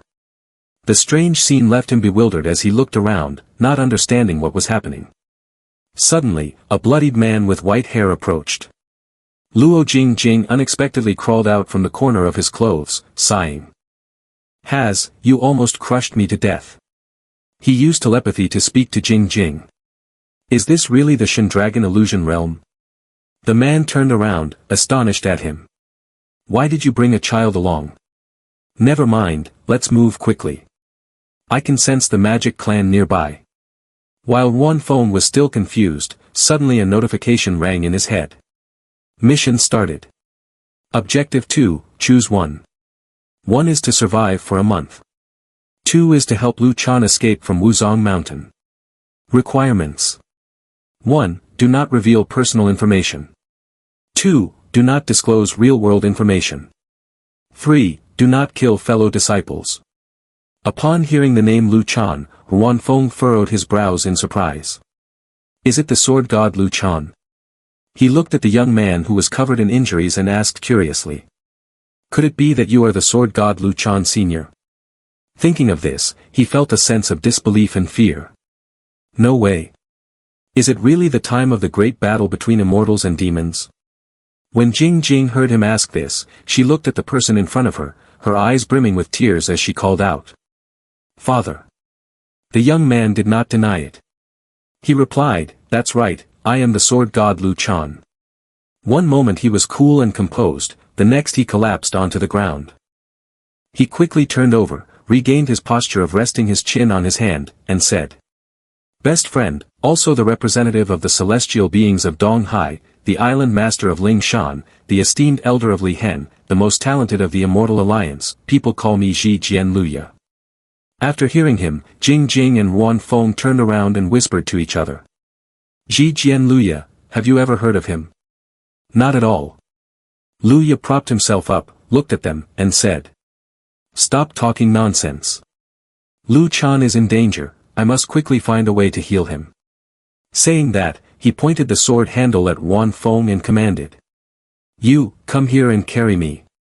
Ruan Feng looked at Luya in disbelief and asked, "Wait, the sword god has never failed in his life, how can he be in danger?" "That's right, shamelessly boasting." Luya calmly explained without panic. The great heavenly demon-slaying formation, whether a person or a ghost falls into this formation, their realm will drop to the foundation establishment stage. Moreover, at the foundation establishment stage, the capabilities of the magic clan are extremely dominant. Ruan Feng stood up, frowned in doubt, and asked about the situation. "So, what you're saying is that the sword god is in life-threatening danger and you're not safe either?" Luya looked up with a dangerous smile, "We are not equally safe." Ruan Feng hurriedly picked up little girl Jingjing and ran ahead. "It seems the senior has made a mistake. I'm just an underage passerby." Seeing him run, Luya shot out a red thread, "Where do you think you're going?" One end of the thread tied around his leg, causing him to fall flat on his face. Fortunately, he managed to lift Jing Jing up so she wouldn't fall to the ground. Ruan Feng, face down in the dirt, exclaimed in disbelief, wait, why can't I use spiritual energy anymore? He raised his already swollen face and shouted, aren't you injured to the point where you can't walk? Luya held the other end of the thread and approached, laughing so hard he was spitting blood, I can still kill you. A moment later, Ruan Feng was forced to carry Luya on his back. Jing Jing ran ahead and suddenly noticed something, stopping in her tracks. She stood in front of a cave, joyfully exclaiming, look, there's a cave here. Inside the cave, a pair of red eyes was staring at her. A member of the magic clan suddenly charged out from the cave, shouting, human, die. Ruan Feng rushed over in panic, casting an attack spell, Jing Jing, be careful. Jing Jing was not afraid at all, instead, she wore a sly smile. Just in time. She jumped up and lightly punched the magic clan member away. He flew far away, crashing into a tree and breaking it in half. The two Ruan Feng standing nearby, unable to intervene in time, witnessed a scene that left them speechless in astonishment. After a moment, he kept his composure and analyzed. Right, this is just a training exercise, there won't be any enemies threatening our lives. Moreover, when it comes to the Foundation establishment stage, who could possibly be a match for this little girl in a one-on-one fight? After finishing, Jing Jing dusted off her hands and arrogantly raised her chin. I told you long ago that my spiritual energy is 10 times higher than those in the same realm. You believe it now, right? Suddenly, someone called out to him. Ruan Feng Jr. brother, help me. He looked towards the source of the voice and was startled. There was a man clinging tightly to his leg and not letting go. As the saying goes, you don't know someone until you fight them. Actually, since I was defeated by you last time, I have greatly admired your cunning schemes. Ruan Feng curiously turned to Jing Jing and asked. Who is this person? I thought you would know. The man crying while hugging his leg was Tung Huan, ranked 19th on the inside sect leaderboard. He is the one who appears in chapter 3. After looking at him for a while, he finally remembered and asked, oh, that's fine. How did you get injured like this as soon as you entered the illusion realm? Hearing the question, Tung Huan sat up in fear, clutching his head and trembling, there are magic clans, many magic clans, they will kill people, they really will kill people. The magic clan member who was previously attacked by Jing Jing unexpectedly took out a horn made of horn and blew into it. Ruan Feng heard the sound and turned his head. He looked back again. The sound of the horn echoed deep within the forest, becoming incomprehensible. Luya frowned and urgently said to him, it's a signal for rescue, this is not good. Jing Jing crossed her arms, frowned, and was not worried at all. Suddenly, 3 shadows flew out from the forest. Ruan Feng, anxious, quickly covered Jing Jing's face and prayed, don't see me, don't see me, don't see me. A finger unexpectedly poked him in the back. He jumped in surprise and immediately turned to look, only to see 3 people mocking him. The person in front was Tang Yan-yun, ranked 9th on the inside sect list. The girl on the left was Zhao Ling Ming, ranked 21st on the inside sect list. The other was Feng Zong, ranked 26th on the inside sect. We are not the magic clan either, just look at him being scared. With the 3 military sons of Li Hen Heavenly Palace here, we can ensure they won't come back, even if they are from the magic clan. You are absolutely right. Ruan Feng had a runny nose and pointed behind him in confusion. Yan Yun looked at his expression, turned around dismissively, what could possibly be terrifying behind us? But as soon as he turned around, they saw a magic clan army surrounding them. Seeing this horrifying scene, all 3 of them were terrified and started crying. Ruan Feng quickly hid behind Tang Yan Yun, using him as a shield. Yan Yun stepped forward, gathered his energy, and shouted, my magic can temporarily hold off a few of them. Before he could finish his sentence, Ruan Feng hurriedly carried Luya and Jing Jing away, saying, then I'll leave this to senior brother Tang. The magic clan did not hesitate and quickly rushed to attack. Yan Yun panicked and focused on casting a spell, reciting an incantation, everyone kneel down. Immediately, the magic clan and even his fellow disciples were no exception, they all fell to the ground. The Tang family's unique spell, the incantation spoken by the caster would become true to a certain extent. The more unrealistic the words, the greater the effect. Yen Yun was overwhelmed, tears streaming from his eyes, and he screamed. Don't underestimate my Li Hen Heavenly Palace. On the other side, Huan Feng was carrying someone and jumping around on the rocky cliffs to escape. Suddenly, a group of magic clan appeared, blocking his way. Where do you think you're going? Seeing their appearance, he was astonished. So there are still some left. He furrowed his brows and glanced at Luya, saying, I tell you, Ji Jian Sr., you need to think of a way quickly, I just used up the last bit of my spiritual energy. Seeing this, Jing Jing jumped down, put her hands on her hips, and snorted proudly, at a crucial moment, just let me take action. Having witnessed Jing Jing's strength before, Huan Feng felt somewhat reassured to let her take the lead. What this little girl says might really turn the situation around. Seeing her step up, 3 magic clan members charged at her to attack first. Take this punch from me. Jing Jing swung her fist, but it lacked power and even emitted smoke. She retracted her hand, stuck out her tongue, and shyly looked at Huan Feng. I accidentally put out the fire. He panicked and quickly picked up Jing Jing, dodging the punch from the other guy. I would rather die than believe you. The force from the punch of the red-haired demon was so strong that it created a large hole in the ground. Unexpectedly, another demon appeared behind him to attack. When Huan Feng turned around, the hand of that guy was coming close, leaving him no time to dodge. This is not good. Suddenly, Nan Gongzhu appeared in front of him, wielding a sword that slashed at the guy's hand. Her whole body seemed to emit a sparkling light. If you want to lay a hand on my little junior brother, you have to get through me first. The red-skinned demon stared at her in disbelief. No way. How can a female human be so adorable? Now is not the time to think about such things. He suppressed his thoughts, threw his head back, and shouted, everyone, charge in and capture them. Seeing Huan Feng surprised by her appearance, Gongzhu smiled brightly and explained, I noticed some movement over here, so I came to check, and I didn't expect my little junior brother to be here too. She proudly patted her chest, standing protectively in front of Huan Feng. Little junior brother, don't worry, leave everything to me here. Senior sister, your rank isn't much higher than mine, is it? Gongzhu confidently took out a yellow pill with a Bagua symbol in the center. I have a family heirloom magic weapon. The demons laughed mockingly at the pill in her hand, a basic vitality pill. It might be a bit difficult to deal with so many magic clans like us. Saying that, the Red Devil immediately ordered his companions to rush forward and capture Huan Feng and his group.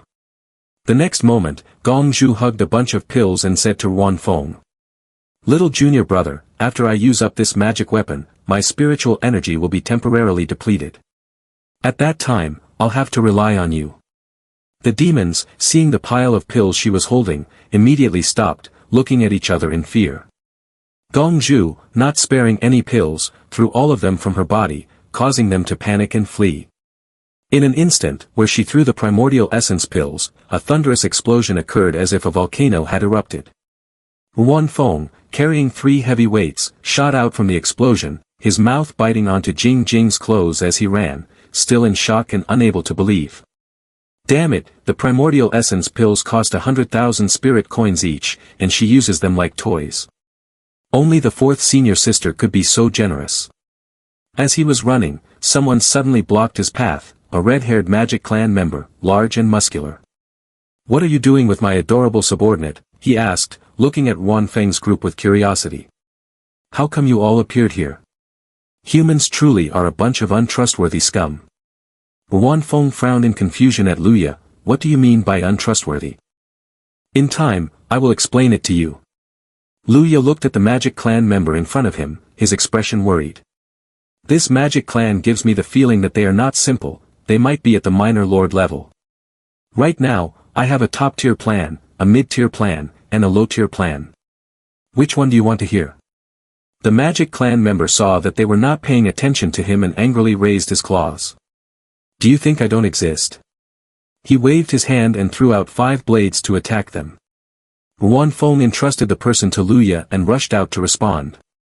He shouted loudly, choose the top-tier plan. Using pure strength to compress the air into a weapon blade, it was a profound realm that only a few of the strongest magic clans could possess. He launched 4 fly swords to break through his attack. One remaining air blade from the magic clan still rushed forward, slicing across Ruan Feng's arm. Damn it! In the Foundation establishment state, even I can only control up to 4 fly swords at most. The magic clan member stuck out his long tongue to lick his fingers, leering at Ruan Feng. Hee, I won't easily kill you. I want to slowly carve out your heart and liver, making you witness death with wide open eyes, only then will you see the beauty of death. Luya stood at the back, and Jing spoke up. The best option is to let this girl harness her strong spiritual energy. You use the fly sword to control the opponent from the side, there might be a chance to win. Ruan Feng continued to unleash the fly sword, defending and shouting loudly.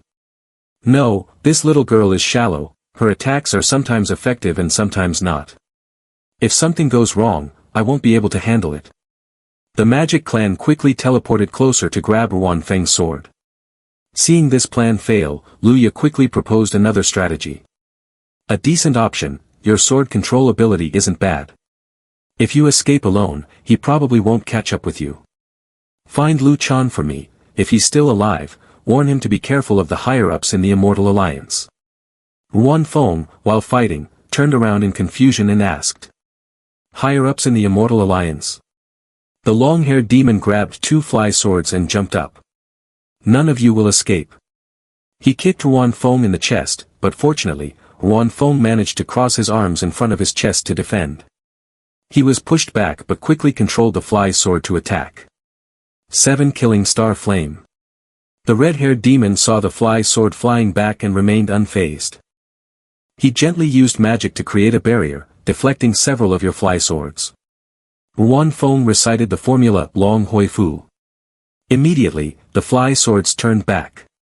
The fly swords reversed and attacked, forming a straight line like a python snake one-character flood dragon. Unexpectedly, this move was effective, breaking through the long-haired demon's defensive barrier. He used both hands to catch the fly sword that was about to stab him and then fell to the ground. I will explain the high-level matters of the Immortal Alliance to you later. Seeing that the person had not yet stood up, Ruan Feng hurriedly turned around and asked, what is the low strategy? The low strategy looks him straight in the eyes, without any fear. Forget the high strategy and the middle strategy one just mentioned. What happens next? Luya looked at him seriously. Then, you can die with a bit of dignity. The red-haired demon angrily crushed his fly sword and stood up furiously. Little cultivator, you hurt me a lot, it seems I have to get serious now. He planted one foot on the ground, pushed both hands down, and suddenly, a source of energy surrounded him. He raised his head and roared at you, creating 3 waves of desperate sonic booms. With his roar, a huge wolf appeared. A powerful sound wave knocked down 3 people, Luya, Nan Gongzhu, and Luo Jing. All of them lay unconscious on the ground. Only Ruan Feng remained standing, using his fly sword to block the sound wave. Using sound waves to simulate Dharma manifestation, In the next moment, the wolf lunged quickly through him. Ruan Feng couldn't withstand the damage and knelt on the ground, coughing up blood. He collapsed, with dog paw prints still visible on his back. Ruan Feng gritted his teeth in anger while lying on the ground. I want to play dead like this. But why do I have to protect these 3 people and fight to the death against my own kin? I need to clarify my identity. It's not that I'm weak, but that the old guy opposite me is too insane. But am I really ready? Once my identity is exposed, I will face the relentless pursuit of the Li Hen Heavenly Palace. Even Gu Oldman won't let me off easily. Ruan Feng turned to look at Luo Jing, deep in thought. Finally, he made a decision and pushed himself up. Forget it, let's try one last time. Blood flowed from his wounds, increasingly pouring into the air. It rose like a whirlwind, carried by the spiritual energy he emitted. I am Ruan Feng, a member of the Magic Clan. During the time I was fleeing for my life, I encountered quite a few human experts who cultivated the evil Tao and worshipped demon gods. Once they discovered I was from the Magic Clan, they all clamored to pass down their so-called ultimate arts to me. But those evil Tao techniques, most required devouring human flesh, consuming organs, or absorbing souls. Some even harmed the practitioner before they could harm others. They were twisted and detrimental to the body, so I refuse to learn them. Back in the Shen Dragon illusion realm, Wan Feng rose to his feet, gripping his sword tightly. His eyes burned with determination as he stared down the magic clan warrior before him. Scarlet Lotus Burning Blood Art. His speed suddenly surged, lightning-fast movements allowing him to weave effortlessly through the enemy's claw strikes. The other magic clan member widened his eyes in shock. Using your own blood essence to enhance your speed? A twisted smile curled across his lips. How tragic, yet how beautiful. The two clashed fiercely in midair. Wan Feng darted in close, slashing again and again, forcing the enemy into surprise. To think you'd dare engage a magic clan warrior in close combat, the enemy sneered, muscles bulging as he flexed his arms. You're nothing more than a grasshopper trying to stop a chariot. With a roar, he swung his arm downward, the sheer force shattered Wan Feng's sword. Wan Feng quickly leapt back, putting distance between himself and the magic clan warrior, eyes sharp and breathing steady, preparing for the next strike. The blood gathered, forming a large hand. He slammed the hand down onto the ground, controlling the blood hand to crush him. The long-haired demon tried to hold onto the hand, but the powerful force pressing down caused his legs to sink into the ground. Wan Feng seized the opportunity to gather his blood once more. He created a blood scythe and charged forward. He swung the scythe at the magic clan member, but he quickly jumped up to evade. From above, he looked down with disdain. Do you want to buy time? How long can he hold out with this life-saving fighting style? The long-haired demon took a deep breath. No, running away is not the beauty of battle. He roared, creating sound waves as a wolf charged in to attack Wan Feng. Once again, he was attacked by the wolf, and the blood scythe in his hand gradually dissipated. Wan Feng knelt on the ground in pain, coughing up blood. The magic clan member stepped forward, looking at him with admiration. No one has ever been able to withstand two wolf attacks with their flesh and blood. I've changed my mind, you are an opponent I acknowledge. He raised his hand, preparing to finish him off. Let me give you a little thrill. Wan Feng unexpectedly raised his hand to hold on to his arm. The magic clan was astonished and incredulous at his actions. And yet, you can't pull your hand away. Interesting, aren't you a human? He suddenly looked up with eyes that had turned purple, proving his assumption correct. Your talent isn't bad, it's a pity to rely on humans. Out of respect for our kin, I can give you a chance to live. He leaned his hand on his shoulder and proposed a condition. If you can win in an arm wrestling match against me, I will let you go. How about that? Upon hearing this, Wan Feng blushed deeply, unable to believe it. What the hell? My body has already been drained by the blood of the Crimson Lotus. With tears streaming down his face, he reluctantly accepted and reached out to grasp the hand of the magic clan.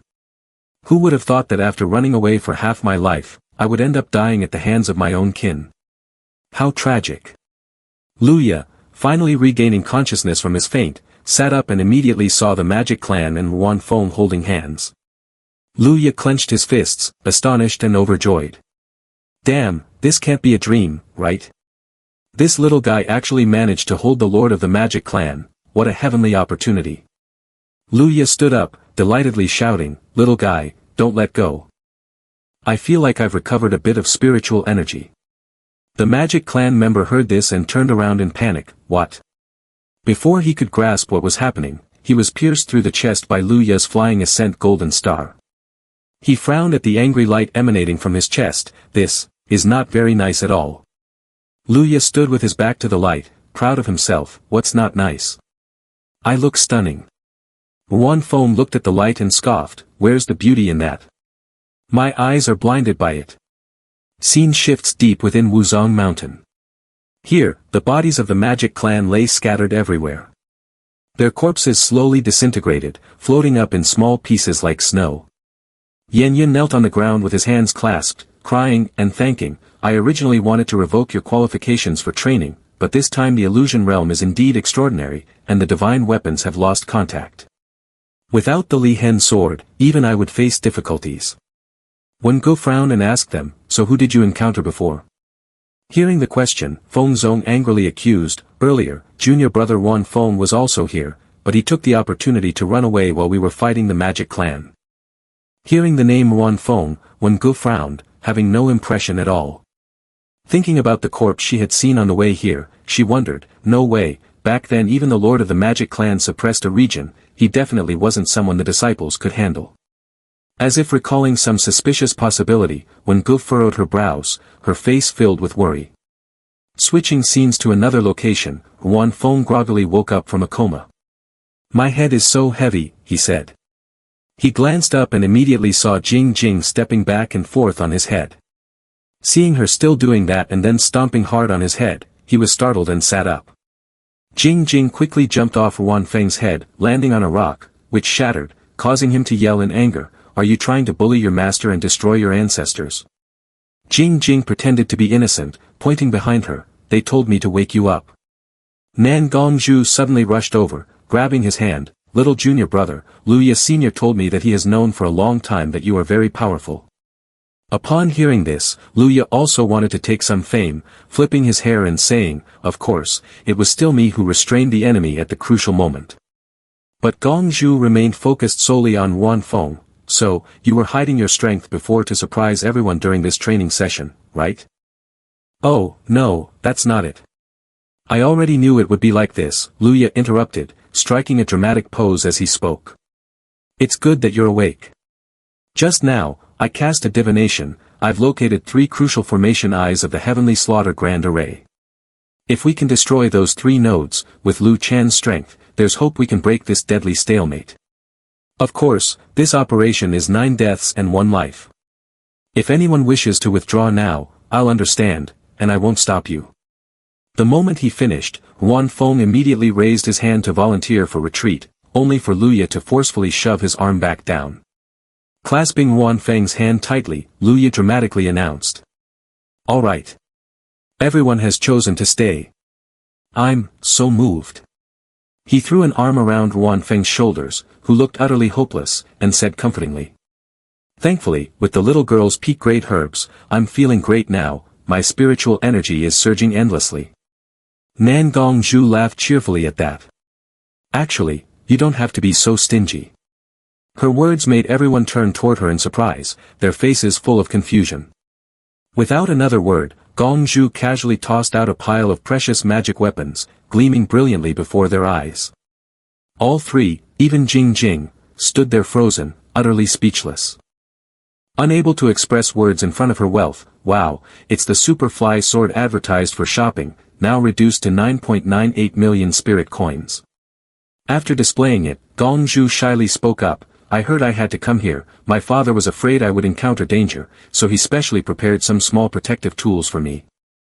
Although due to the side effects of the Great Formation, the functionality of these magic weapons has also diminished significantly."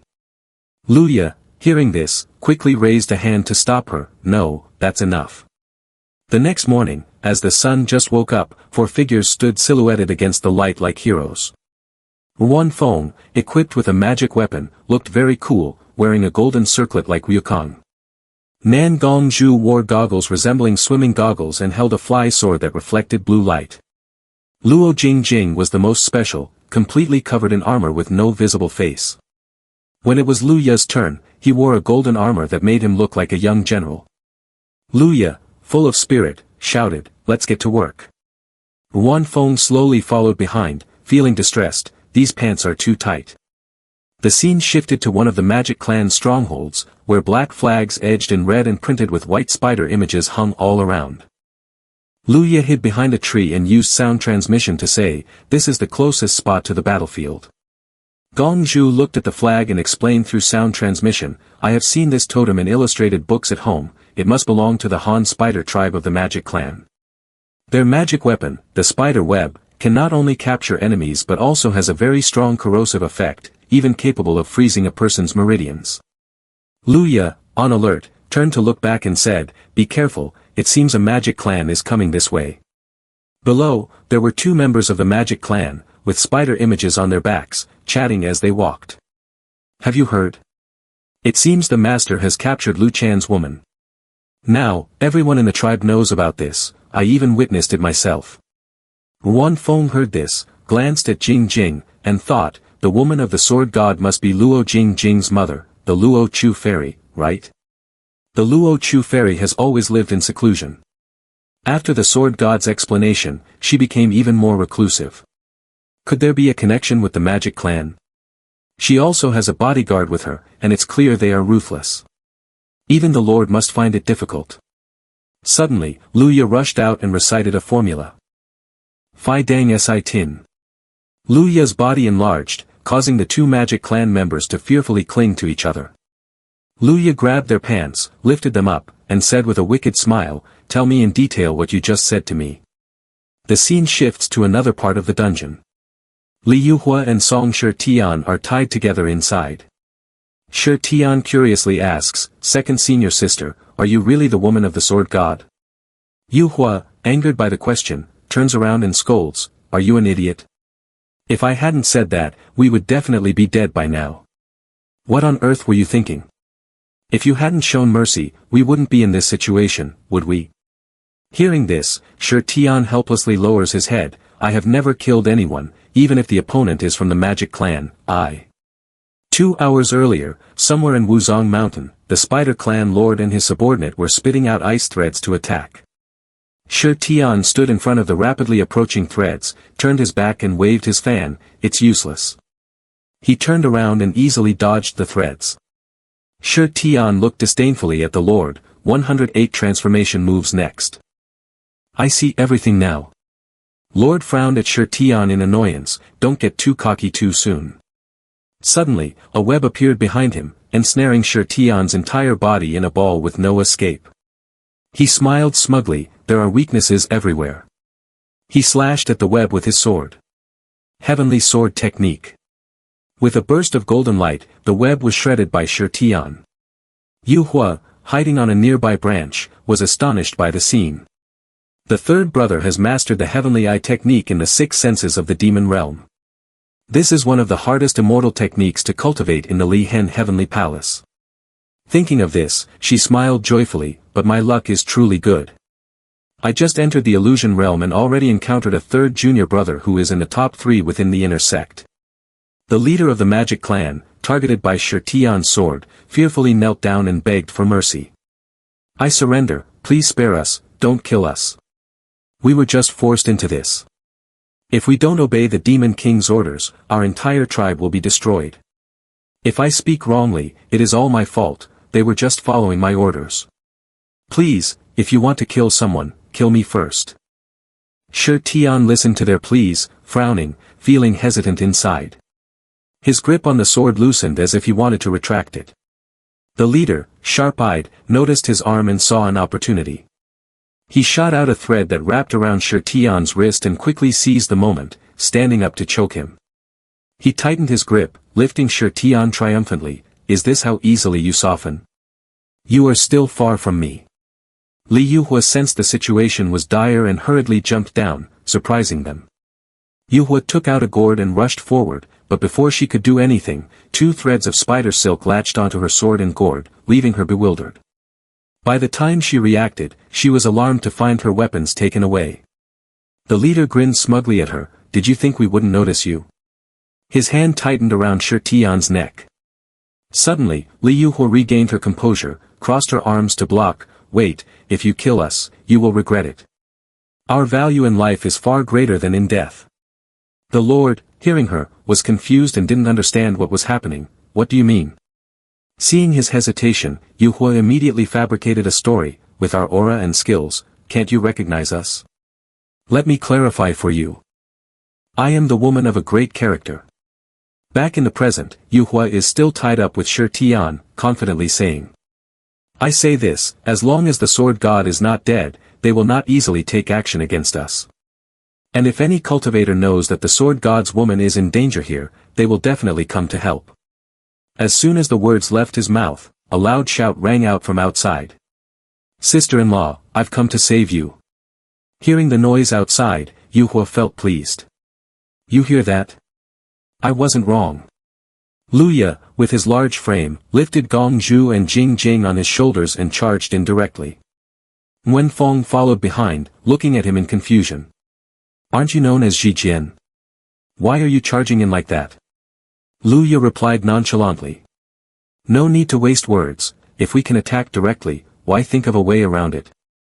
Wuzong Mountain, the dwelling place of the Han Spider tribe, is currently in chaos.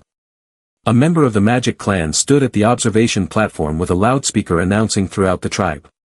Enemies have invaded.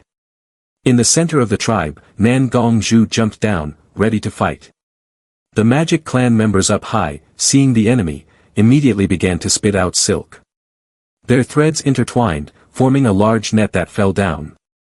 Nan Gongzhu pulled out a magic weapon that resembled a rifle, firing rapidly. The 5 Thunder Divine Mechanism cannon shot into the sky, scorching the spider webs of their enemies. Next, she continuously fired at the Magic Clan members, taking them down. From a distance, a member of the Magic Clan was drawing his bow, aiming directly at Gongzhu. Suddenly, a large hand reached out and grabbed his leg. Luya pulled the Magic Clan member down, repeatedly slamming him back and forth, wanting to break through the ground. Luya turned to the 2 people, Wan Feng, who were standing still. "We will distract them, you go save the others." Wan Feng looked at the terrifying scene before him, feeling helpless and unsure of what to say. "I remember both of you are swordsmen, draw your swords and fight." The scene outside the cell had turned into chaos. The 2 people, Yuhua, who were trapped inside, were anxious. "No, we can't let our lives be in someone else's hands. We must save ourselves. Junior brother, do you have a way to ask that spider?" Shi Tian furrowed his brow, an idea forming in his mind. "Although I'm not completely sure, we can give it a try." "But didn't senior sister say we shouldn't let our lives be in someone else's hands?" Shi Tian opened his eyes, glancing dangerously. "If that's the case, your life will be in my hands then." Yuhua heard his tone and immediately became worried. When did this little guy learn to ask back? Has he been pretending to be foolish all along? At that moment, Shi Tian had a thought that made Yu Ti feel relieved. "I understand now, this is a test of senior sister's abilities against me." "Ahem, not wrong, let's say you understand quickly." Shi Tian, foolishly unaware of being tricked, sighed and blamed himself. "Even now, senior sister still wants to teach me. I can't drag her down anymore in the future." He began to move, slowly wriggling his body down, curling into a ball.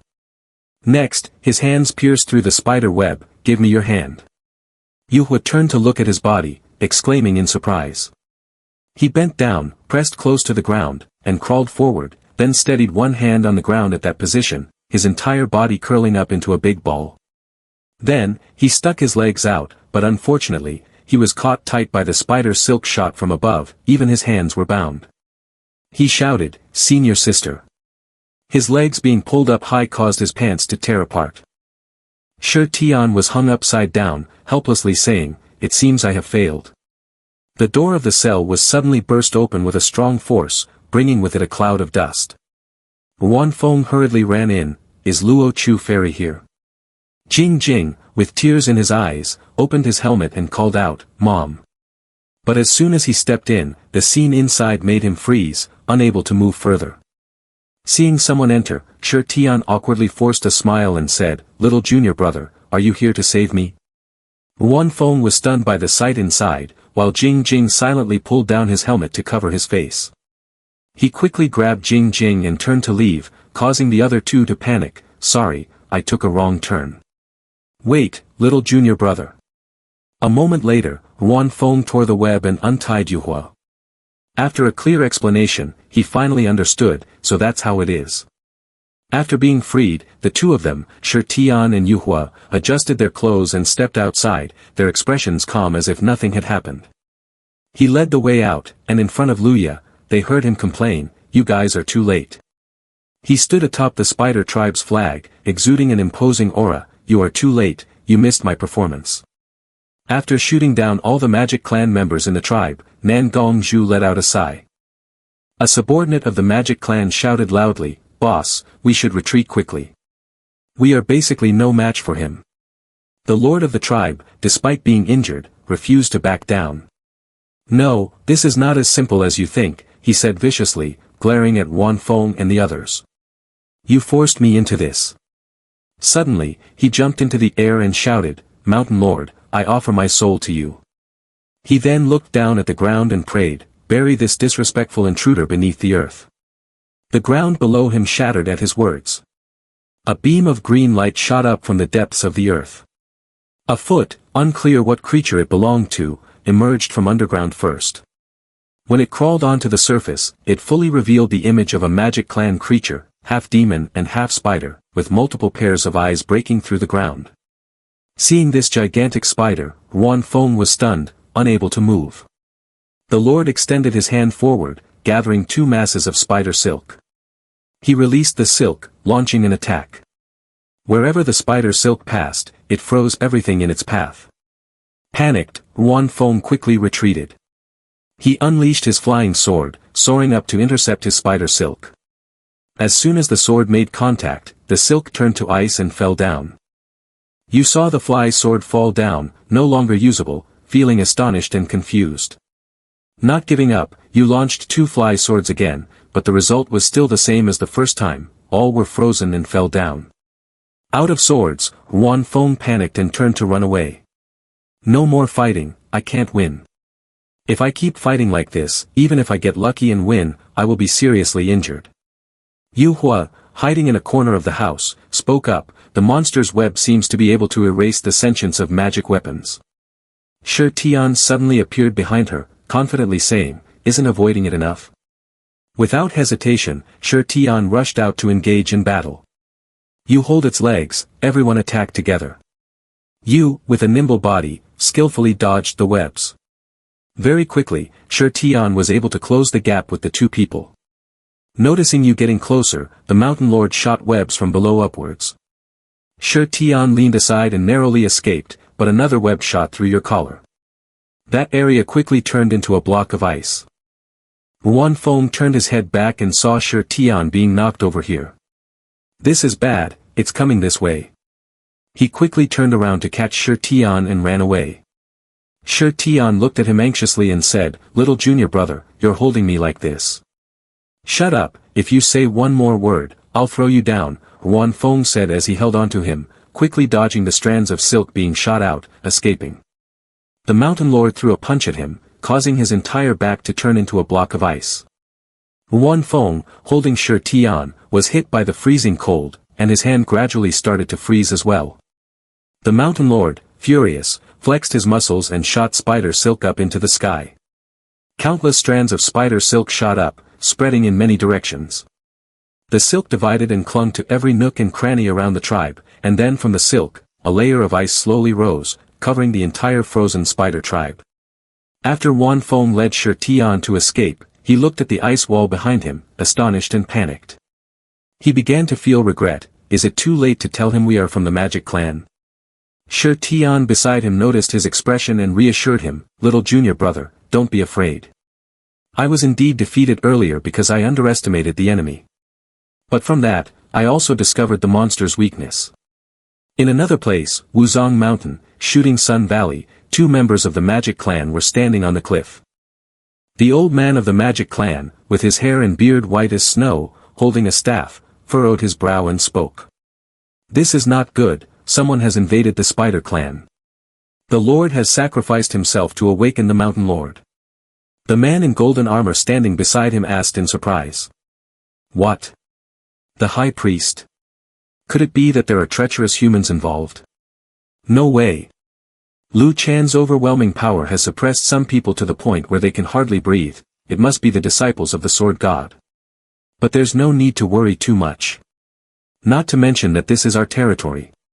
Even if there is a real problem, there will be others more anxious than us. Do you remember what the leader of the last transaction with us said? Only when the Sword God dies will he be a good Sword God.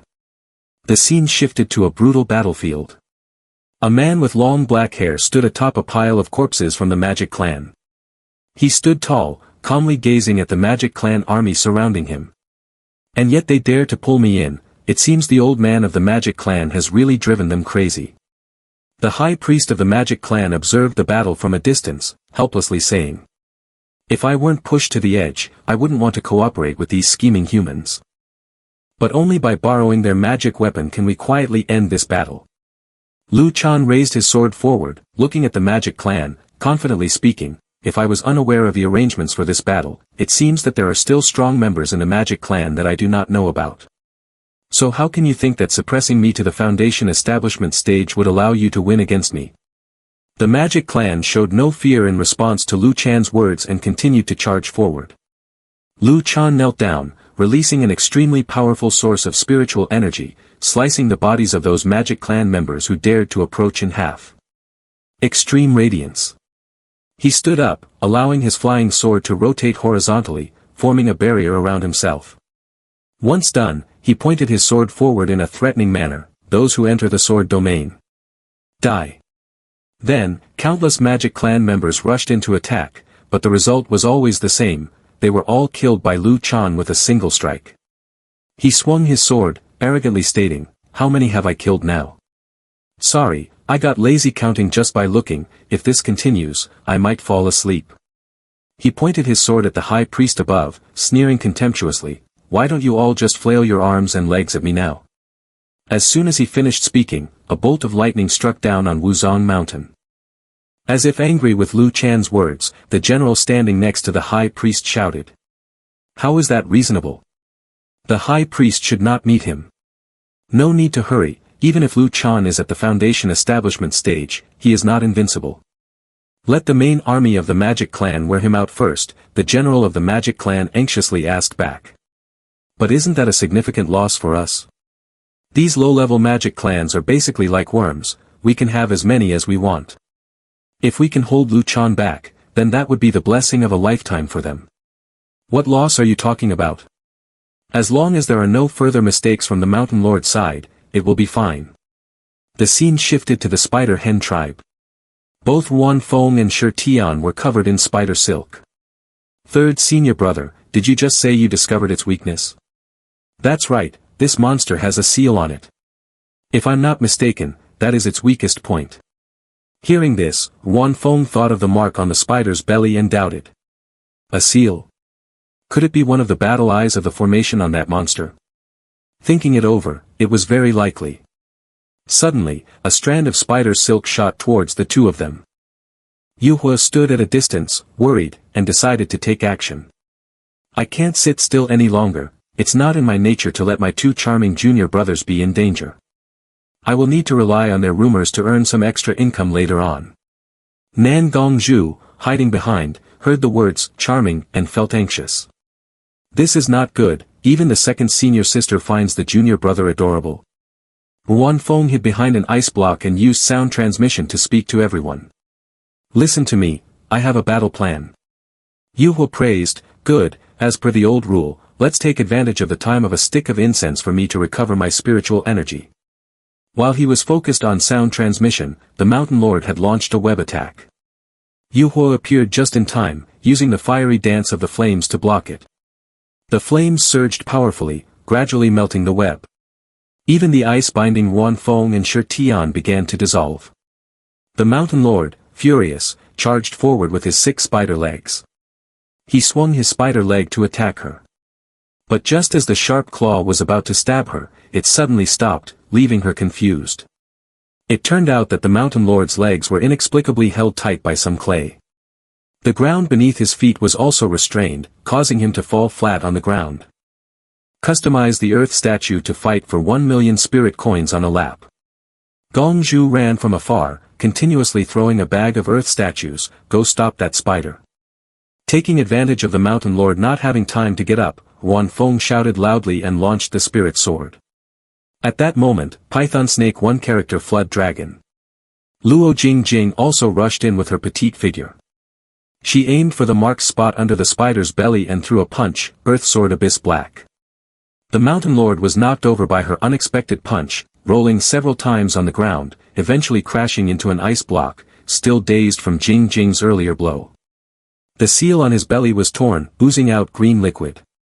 Jingjing jumped up, gathering strength to deliver a finishing blow, activate spiritual energy. But contrary to her expectations, this time the Mountain Lord had regained his composure, swinging his arm to send Jingjing flying. He stood up, his eyes filled with malice, clasping his hands into fists, ready to punch her. "Not good, Jingjing is in danger." Wan Fong appeared just in time, taking the dangerous blow for Jingjing. But he couldn't hold on for long, his heavily injured body was about to freeze solid like a rock. The three of them, Shi Tian, coughed up blood in worry, shouting in panic, "Little junior brother." At that moment, Luya appeared in front of the three with a dazzling aura. "Don't be afraid, I'm here." Luya, full of confidence and brimming with spiritual energy, charged forward. "Very good, maintain this position, don't move." He jumped up and used flying ascent golden star to pierce through the mountain lord's head. Luya turned back, giving a thumbs up and saying, "There's no other way, at this crucial moment, I must save the world." Ruan Feng lay sprawled on the ground, watching this scene and letting out a sigh of relief. The mountain lord couldn't withstand it any longer, and his body gradually began to dissolve into the light emitted. On the other side, at Wuzong Mountain, Shooting Sun Valley, the high priest of the magic clan also saw the beam of light shooting up into the sky from the spider clan. He trembled in disbelief as he looked at the light. The mountain lord has been defeated. Lu Chan, on this side, also turned his head to look, and he saw a familiar beam of light in the distance. Seeing this, he couldn't help but smile secretly. "Luya, is that you?" Returning to the battle, Lu Chan swung his sword down, wind slash. Immediately, the ground cracked open, creating a path up the cliff for him. Lu Chan grinned dangerously as he looked up. "If you won't come down, then I'll go up." After the light of the Tao shone up into the sky just now, the bodies of Ruan Feng's group were enveloped by a stream of white spiritual energy. He looked at Jing Jing and asked in confusion. "Where is your armor? Who wants to wear that stupid thing to fight?" Yu Hui exclaimed in surprise, looking at his own hands. "It seems my cultivation has restored to the refined seed realm, and yours too." Luya turned around and explained with a smile. "One of the three major formation eyes has fallen, so the restriction effects on the cultivators have greatly weakened. Why are there now two more hindrances?" He twisted his ear and smirked disdainfully. The magic clan really isn't what it used to be. For such an important formation eye, they sent a bunch of mixed breed guards. "Senior, I heard that back then the magic clan's army was defeated one after another while besieging the Immortal Alliance, and it was the sword god who single-handedly broke through the encirclement, causing the magic clan to fall into a dire situation, right?" "That's right. If it weren't for him, the magic clan would have long since attacked the headquarters of the Qian Yuan Hall of the Immortal Alliance. Although he has never failed, he has been on the brink of life and death countless times." At this point, Luya frowned in dissatisfaction. Now enjoying the fruits of his labor, yet some people are starting to resent his existence as unnecessary. Hearing this, Ruan Feng and Jing Jing furrowed their brows, deep in thought and silent. "If you want to witness the majesty of the sword god with your own eyes, hurry to the second arena with me. Otherwise, what you may see is likely to be a pile of corpses." The scene shifted to Wuzong Mountain, Shooting Sun Valley. Lu Chan wielded his sword and charged forward, cutting down anyone who stood in his way. The general of the magic clan sensed the situation was dire and was about to take action but was stopped. The high priest raised his hand to hold him back, reassuring him, "The refined body stage of humanity has an advantage over our inner realm, yet it is still on our side." Two magic clan members with red skin joined hands and formed a formation. Then they spat out swirling torrents of water that surged towards Lu Chan. Lu Chan, agile in body, weaved through the water whirlpools to launch his attack. Suddenly, a golden cage fell from the sky. It trapped Lu Chan inside with no escape. This cage was controlled by the fierce female magic clan members. However, Lu Chan pointed his sword to the sky, using swordmanship to illuminate the area, and pierced through the top of the cage. Jumping out of the cage, Lu Chan immediately charged towards the female magic clan member. He swung his sword, unleashing a sword chi known as Extreme Night. It was just a single sword. But he was still able to cut down any magic clan member within a 1-meter radius around him. After clearing out all the obstacles in his path, Lu Chan leapt toward the cliffside. On his way up, sharp stone spikes suddenly jutted out to block him, yet he deftly stepped on them, using each as a foothold to propel himself upward even faster. The high priest watching from above was taken aback by Lu Chan's movements. Lu Chan met his gaze, eyes firm and unwavering. Seeing that Lu Chan was about to reach the top, the high priest raised his staff and shouted, "Heaven sealing lock!" He tilted his head toward the sky, and in that instant, his body erupted in golden light. From above, countless glowing chains shot down, binding themselves around Lu Chan. Feeling the weight, Lu Chan frowned slightly. It seems, my body's gotten heavier. The Magic Clan general saw his chance and immediately swung his axe. The sharp iron blade crackled with lightning as it came crashing down, clashing violently against Lu Chan's sword. Despite its small size, the sword held firm. The force of resistance made the general's brows knit tightly together. Using his superior strength, he pressed down, dragging Lu Chan with him as both plummeted toward the ground. Just before impact, the two broke apart, springing back into the air, continuing their fierce battle mid-flight, so fast and chaotic that the onlookers could no longer tell who was human and who was demon. The Magic Clan general's veins bulged across his forehead as he glared at Lu Chan, struggling to keep up. I didn't expect to be bound by the heavenly binding and still be able to fight me. The heavenly binding won't hold for long, it seems I must end this quickly.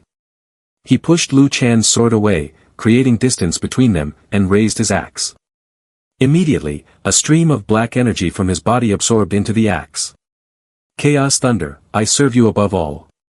He was filled with momentum, but suddenly his body froze, not understanding what was happening. Glancing down, he saw a sword piercing his left chest. Lu Chan pulled the sword out and coldly said, although I was looking forward to your transformation, it's getting a bit urgent now. The general of the Magic Clan was defeated, kneeling on the ground, blood rising like black mist. The chains that controlled Lu Chan shattered. With an expressionless face, he looked up and asked, are you the only one left? The high priest of the Magic Clan, hearing him, was drenched in sweat and became panicked.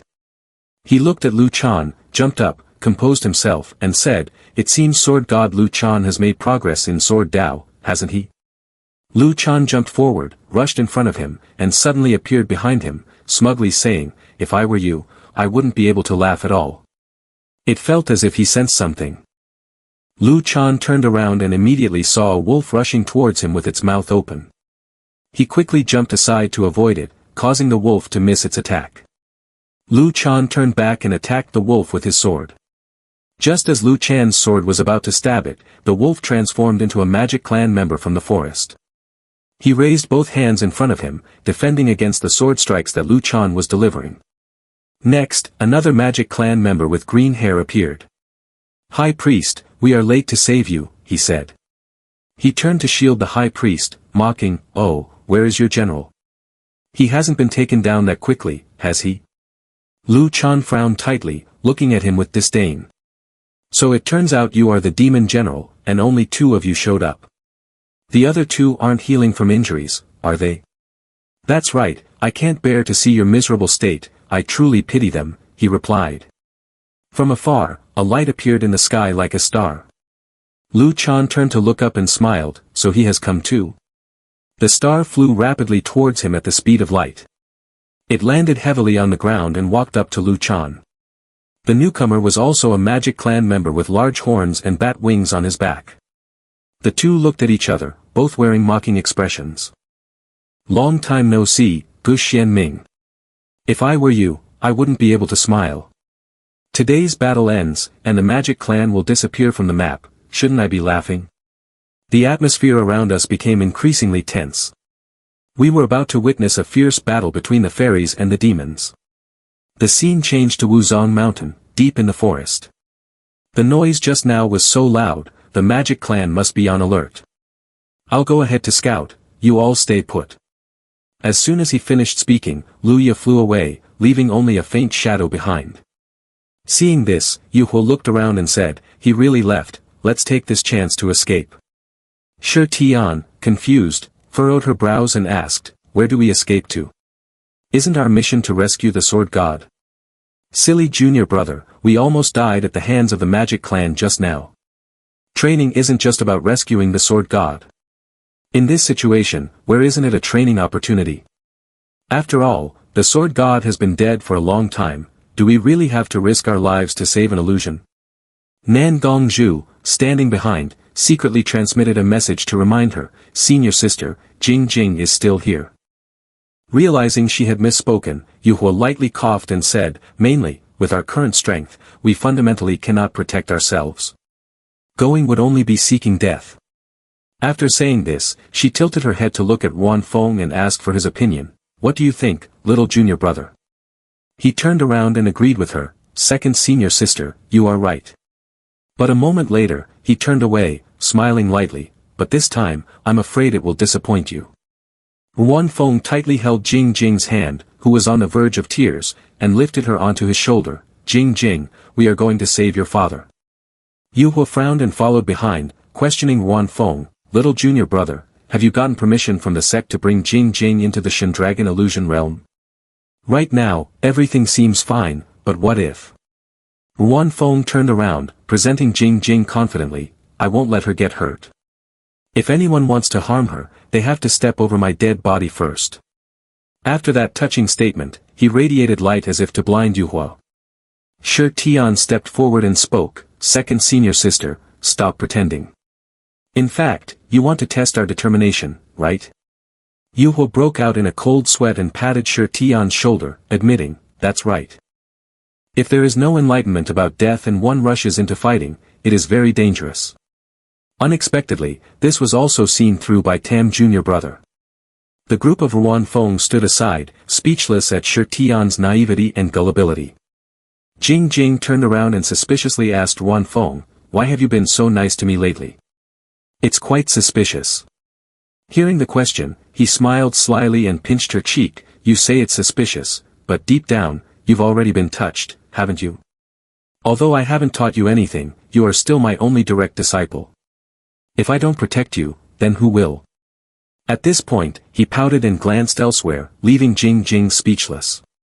As long as you become a great character in the future, just don't forget that the one who is your master is me. Shi Tian looked up at the sky, frowning in astonishment. He quietly called out, everyone, it's dark again. Ruan Feng looked on in surprise, confused, no way, why is the demon energy even stronger after dispelling a battle mark? In another part of the illusion realm, Lu Chan was facing 4 members of the Magic Clan. As soon as this old man appeared, the morale of the Magic Clan's army has been restored. On the surface, Lu Chan remained calm, but inside he was already tense. He gripped the sword behind his back tightly, but my spiritual energy has already run out. Earlier, if I had eliminated the High Priest of the Magic Clan, I could have relied on my momentum to break free from the encirclement. But now... Gu Xianming looked at Lu Chan swinging his sword dismissively, it's just a sign of weakness. The sword he swung sliced through the air, piercing straight towards Lu Chan to attack. But Lu Chan was not willing to back down, he jumped up and unleashed a brilliant slash to block it. As he leaped, numerous strange circles surrounded him. The red-clad Magic Clan member below continued to throw punches, I hit this. His punches passed through those circles to attack Lu Chan. Lu Chan swung his sword, creating 2 swirling pillars of wind that swept away the spatial circles. On the ground, he reflected the large shadow that made him turn around. As he turned, he saw a wolf charging towards him, mouth open. It lunged forward quickly to bite Lu Chan. Xian Ming held the high priest, spreading his wings to soar into the sky, looking down from above, he silently spoke, this little guy still enjoys chaos like this, huh? The red-clad Magic Clan member beside him covered his forehead. Narrowing his eyes at the thick dust below, he wondered, is he dead? No. As soon as he finished speaking, he saw Lu Chan's figure soaring through the air on a flying sword. Xian Ming raised his sword high, encouraging the morale of the Magic Clan army, listen up, Lu Chan is injured and preparing to flee, chase after him. Indeed, Lu Chan was clutching his injured right arm and running away quickly. The scene shifted to where Ruan Feng and others were leaning against a tree. Yu Hua crossed his arms and asked curiously, hey, hasn't that guy Luya been gone for too long? What if something happened? As soon as he finished speaking, a strange sound echoed through the forest, making the atmosphere tense. A few hours earlier, during the second match, Luya looked at the scene inside, scratching his head in confusion, what's going on? I haven't even exerted myself and they've all fallen. Could someone else have come to save Lu Chan? Who could it be? This is the rhinoceros bird tribe, the brutal Magic Clan that eats its own kind.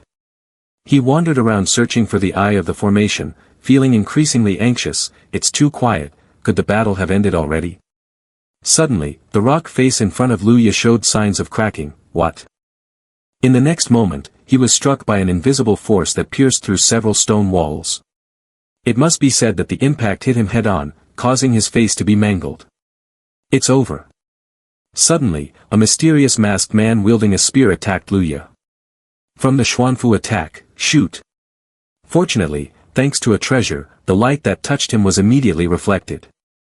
Luya used the earth spirit to enlarge his body, sliding his feet on the ground to regain his balance. Then, wielding his sword, he charged forward, igniting flames, using the fire spirit. The mysterious man extended his left arm, gathering layers of spiritual energy to unleash. Luya's body was nearly out of control due to the command. Once again, he was pushed back, his head crashing through several layers of walls. After passing through the last layer of stone, Luya propped himself up with his hands. Gritting his teeth, he glanced up in disbelief. The right hand leads the force, and the left hand is the binding force, huh? The mysterious man looked at Luya and praised him. Not a bad magic weapon for self-defense. Although I've never seen this magic weapon before, this guy is definitely a member of the Immortal Alliance. Moreover, he is an enemy, not a friend. Luya stood up and calmly inquired about the opponent. Why did you kill the magic clan outside? Aren't you all considered a group as well? This cave was originally a sacred place of the Buddhist sect. How could it be allowed for a demonic cult to take over? It is enough for me to guard this place alone. As for you, Luya, we originally had the potential to become allies. As he spoke, he launched his spear forward to attack. It's a pity you followed the wrong person. Luya drew his sword, struggling to block this sudden attack. Flying Ascent Golden Star. The mysterious figure saw that Luya could still hold on and spoke. Indeed, I must first dismantle your armor. He raised his hand to the sky, unleashing multiple bolts of lightning that flew in all directions. Earth Spirit Child Explosion. The lightning did not harm Luya, but caused smoke to rise from his armor. Hey, no way. The mysterious figure once again released waves of spiritual energy, pulling Luya towards him. As he got closer, he clenched his fist and punched Luya hard in the face, causing blood to spurt from his nose. Then, he swung the spear to attack, not giving Luya a moment to breathe. The iron spear shot out a beam of light, slicing across Luya's head. It created a huge shockwave, shattering the surrounding earth and stone. When the smoke cleared, all that remained was the empty armor, with no sign of Luya. The mysterious figure glanced around, threateningly. We know you have accomplices. However, if you think you can buy time waiting for rescue, you are gravely mistaken. To be honest, there are 2 of us this time. The other side has a man who is 10 times more dangerous than I am. Luya stood hidden in another place, calling out. Oh really, seems like there's a bit of pressure now. He raised a finger in front of him and grinned slyly. Do you know why I'm called Jijian? The scene shifted deep into the Shooting Sun Valley forest. Luya's figure emerged from the woods. Wan Feng saw him and stepped forward to ask, Lu Sr., why did you take so long? We were just about to look for you. It's a long story. Earlier, in the second match, I encountered an ambush from the Magic Clan and dealt with them easily. Unfortunately, I let the leader escape. Really? You dealt with the entire tribe by yourself? Luya closed his eyes and laughed, feeling proud. Of course, after all, I am the #1 Jijian in the world.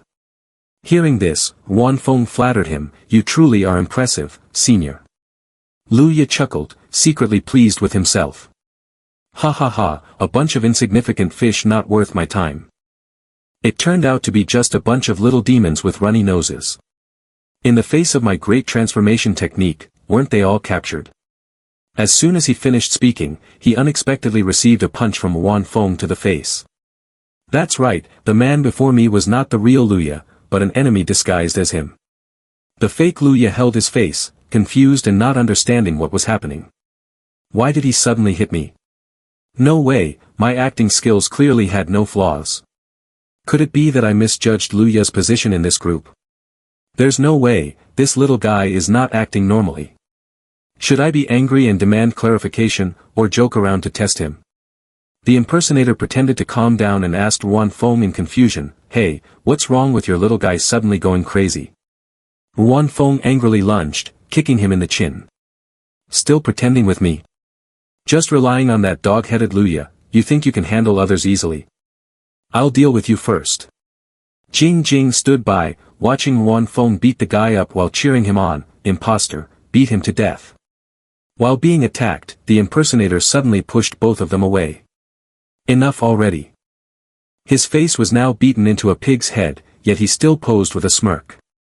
I didn't expect to be exposed so quickly. I originally wanted to play around before killing you. I've heard there are quite a few magic clans skilled in transformation, and today, witnessing it for the first time, it truly lives up to its reputation. The impostor covered his face with his hand, speaking with disdain. Magic clan? Magic clans can only transform into human forms. How could they casually change their appearance like I do? In the blink of an eye, he transformed from Luya into the tiny Jing Jing, emitting a lowly voice. Can magic clans do this? Wan Feng immediately launched his sword forward to attack, Python Snake 1 character Flood Dragon. The impostor in the form of Jing Jing agilely rolled and dodged the sword strikes. He looked at Wan Feng in astonishment. To think you could react so quickly. And without any mercy, you strike, even against a little girl like this. He looked at Wan Feng, who was on guard and ready to attack. This little guy is indeed ruthless. Outside, Wan Feng remained in a state of vigilance, but inside, he felt joy blooming like flowers. I never expected there would be a day like this. Once again, I can openly and justly defeat this little brat, even if it's just a fake. Wan Feng smirked maliciously, continuing to take out his fly sword. But it feels so good. The impersonator took out a familiar red ribbon, bind. Wan Feng was puzzled and jumped to avoid it. This is Luya's magic weapon, could it be that he? There was no time to think, he used the shattered stars to control the fly sword to attack. The impersonator showed no fear, throwing out earth golems that looked just like Nan Gongzhu. The golems blocked in front, taking the fly swords for him.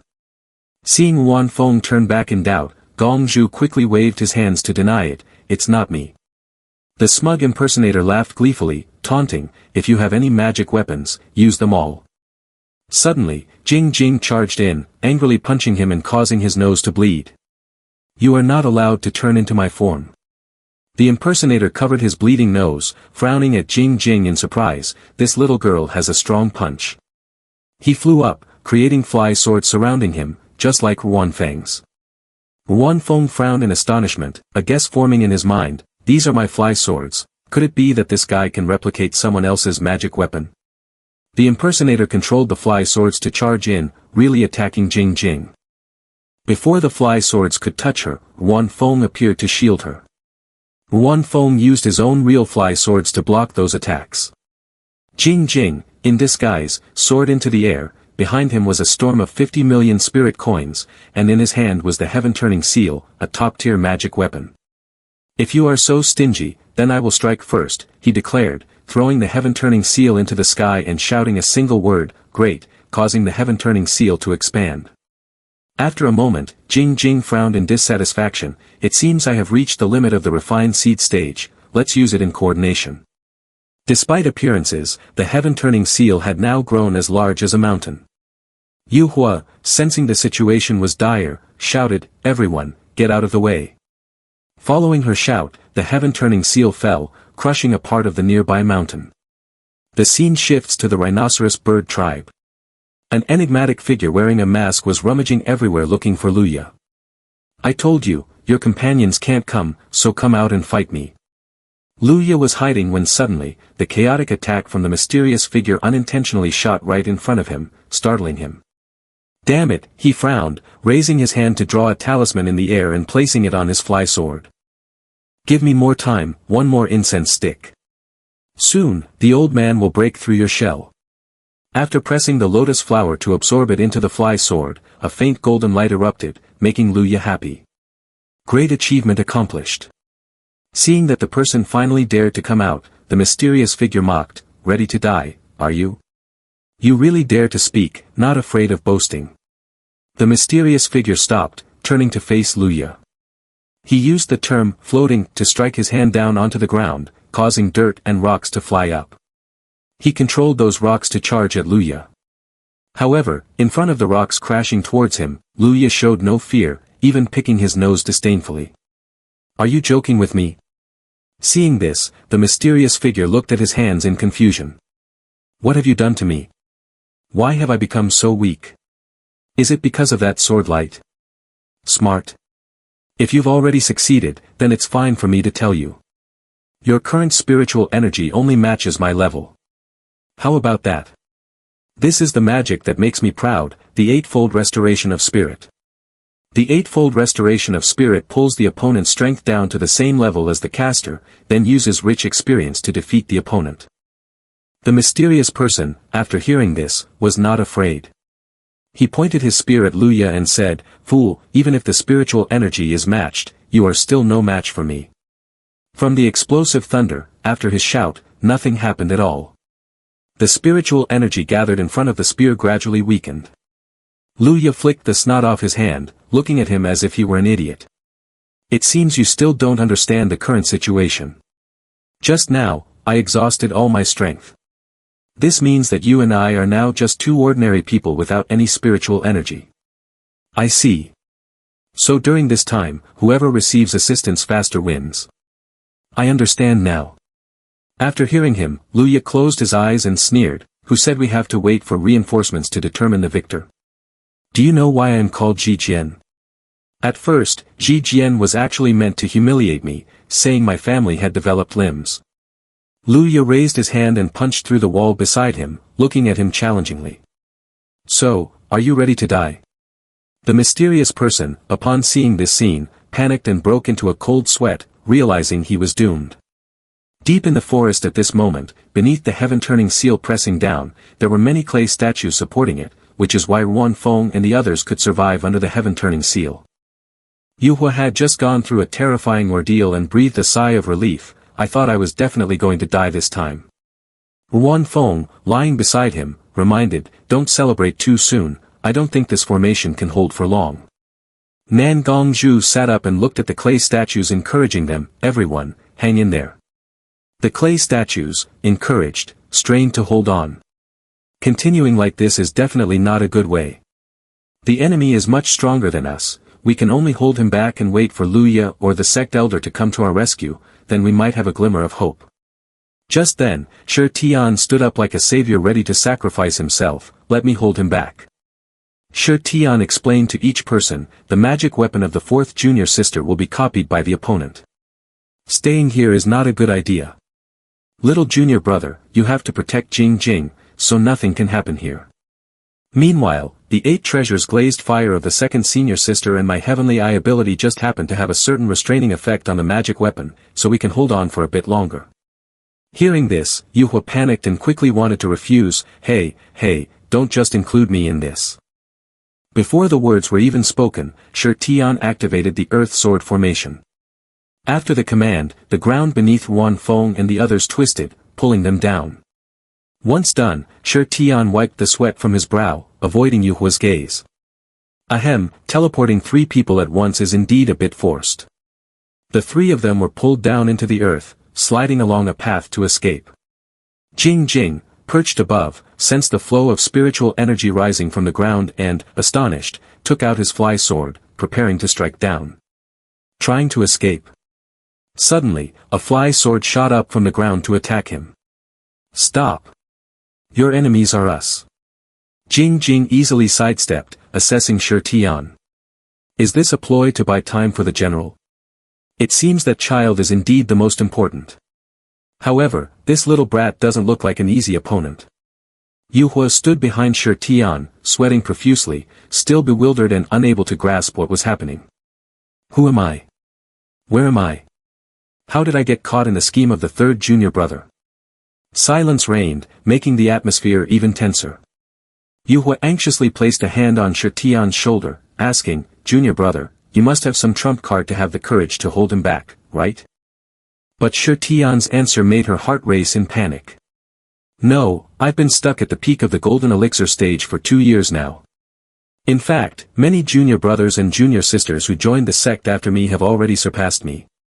If I don't push myself to break through with life and death training, how can I compete with junior sisters and little junior brothers?"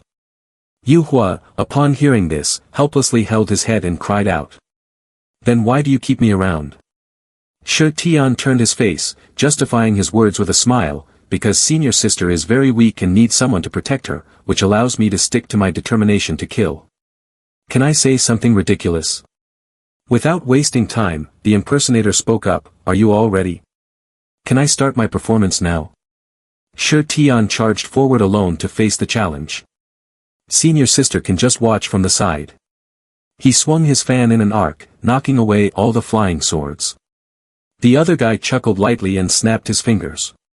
It's not that simple. After the snap, the flying swords exploded. Shi Tian quickly retreated, raising his sword to create a defensive barrier with the illusory sword technique. When the explosion subsided, Shi Tian finally relaxed and sighed.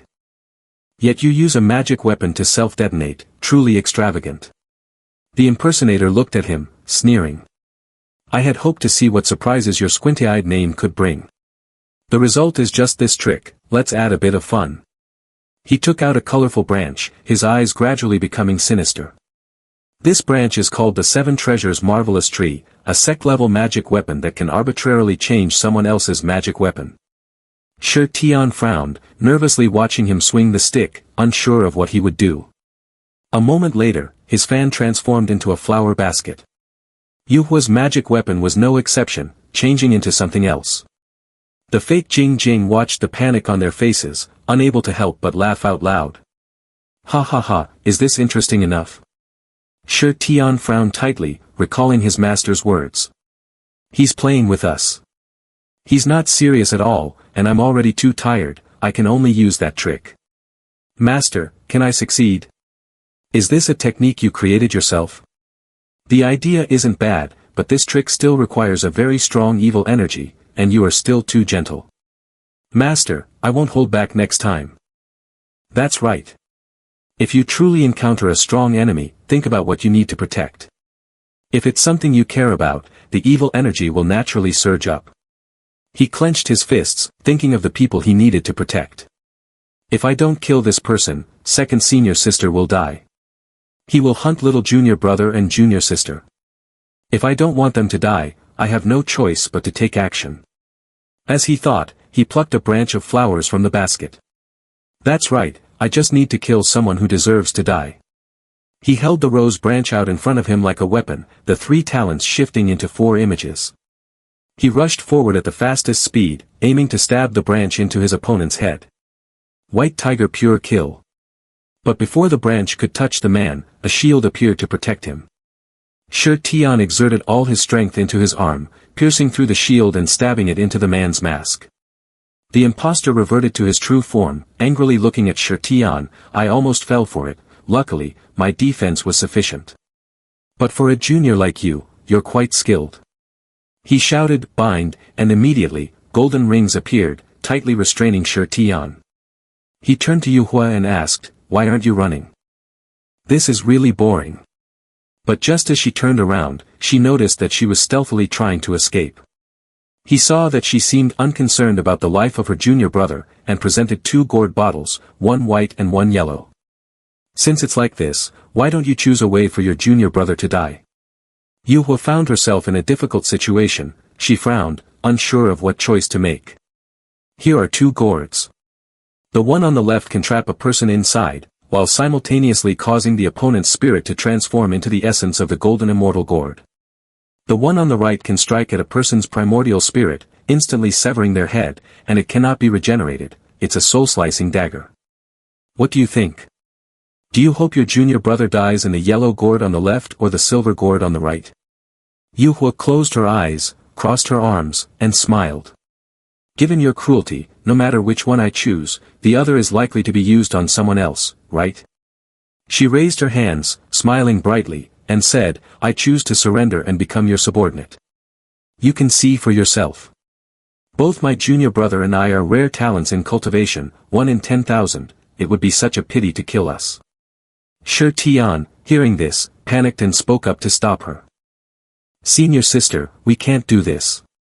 Yu Hua angrily stepped forward and punched Shi Tian in the stomach. Shut up. Exhausted and after the punch, Shi Tian started foaming at the mouth and lost consciousness. The impostor looked at her and asked again, earlier you said you wanted to surrender, are you serious? He took out a jade seal shaped like a unicorn and continued, "This is the sea seal. If you dare to lie, it will consume your soul." Yu Hua, upon hearing this, showed no fear and even praised, "Of course I'm serious. I genuinely want to become your subordinate, senior. Your methods have truly opened my eyes.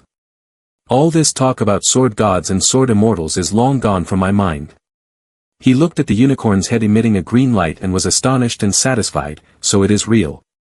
Yu Hua stood beside him, secretly feeling pleased, "Of course it's real. However, not everything is true. A high-level lie is a selective truth. This is what my master taught me. Taking you in isn't out of the question. The probation period is 3 months. After 3 months, if you pass the test, you will become a disciple of the Akseed sect." He took out a white shell and handed it to her. "Take this, and if you need anything in the future, use it to contact me." She happily accepted it and spoke up, "Thank you, master. By the way, my younger brothers and sisters, who are young and inexperienced, are being reckless against you because of the sect and that bastard Luya. I can let others go, but that little guy must die." He raised his hand to his face, transforming into Shi Tian's appearance. "I don't believe he can find any flaws this time. I must make that self-proclaimed clever guy pay the price." The scene shifted to Ruan Feng. As if sensing someone was speaking ill of him, he suddenly sneezed. Nan Gongzhu looked at the massive multi-tiered nest in front of him and said, "Little junior brother, it seems we've been teleported close to the second battle zone by third senior brother. Lu senior might be inside, should we go in and take a look?" Hearing this, Ruan Feng frowned in thought, "Wait a minute. With so many stone doors, if we search deeply, it will waste time and deplete our fighting strength. Let me think of a way." Just then, Jing Jing closed her eyes, sensed something, and spoke up, "There's a spiritual energy fluctuation behind the second stone door in the 3rd row. Now we have moved to the 4th row." After hearing this, he glanced at Jing Jing in astonishment. "Why can't we feel anything at all? Perhaps this is the talent of the daughter of the sword god." Knowing the exact location, Ruan Feng and his group did not hesitate and immediately entered. But as soon as they did, they encountered Luya beating someone up mercilessly. Seeing his allies arrive, Luya happily stopped. "You all have come, I knew you would be fine. Where are the 2 who were holding the legs? We ran into a strong enemy. Second senior sister and third senior brother stayed back to hold them off. The situation is extremely dangerous right now." Luya tightly grabbed the masked man, his voice low and threatening, "Su Tai Guai, tell me the position of the battle eye and the weaknesses of your companions now, or I might spare your life. You release the restrictions and let us fight fairly. If you win, I will tell you. If you dare not, then the 4 of you can come at me together." Seeing that he stubbornly refused to surrender, Luya sneered. "It's like playing music to a deaf cow." Luya decisively swung his hand and knocked off his mask. Before his appearance could be clearly seen, he was engulfed by a green flame. In agony, the man screamed in defiance, his voice hoarse and filled with unwillingness. "No. I refuse to accept this, fight me again. I haven't lost yet." Ruan Feng widened his eyes in shock. "Senior Lu, what's going on?" Luya frowned, watching as the man's body was gradually consumed by flames, and calmly explained. Someone placed a forbidden curse on his mask. After all, he held a high position within the Immortal Alliance. Before their plan succeeded, how could they risk revealing their true identity? Go save the other 2 first. I know you have many questions, I'll explain everything on the way. The scene shifted to a secluded valley somewhere in the Wuzong Mountains. Xing Wuji was polishing his sword with a cloth, impatience written all over his face. "It's been 2 days already. Tell me, is this thing even going to start soon?" Standing behind him was his attendant, a pharmacist named Du Ruo. In his hand, he gripped something tightly. "Don't rush. The Nirvana fruit's growth cycle is extremely short, but its environmental requirements are incredibly strict." Wu Ji glanced skeptically at the seed in Du Ruo's palm. "So this is the seed of the Nirvana fruit? Just looking at it, you can tell it's anything but righteous. Are you sure that little rat from Li Hen Heavenly Palace will really be drawn to this?" Du Ruo smirked faintly. "Relax. To those of the magic clan, the scent of the nirvana fruit is like opium. He spread his hands, revealing a seed with a face made of black eyes and sharp iron teeth. Moreover, this is the seed of the 1,000-year nirvana fruit. After a while, Xing Wuji leaned against the wall, waiting.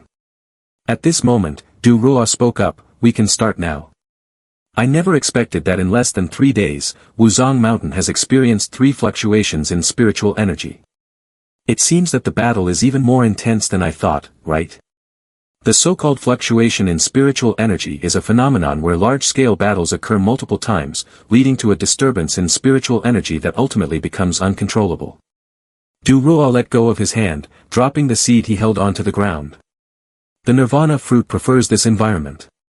Next, he cut his hand, letting a few drops of blood fall to the ground.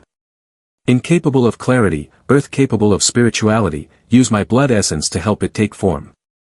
The seed absorbed the blood and immediately grew rapidly. The leaves were pink, and the trunk bizarrely took the shape of a woman.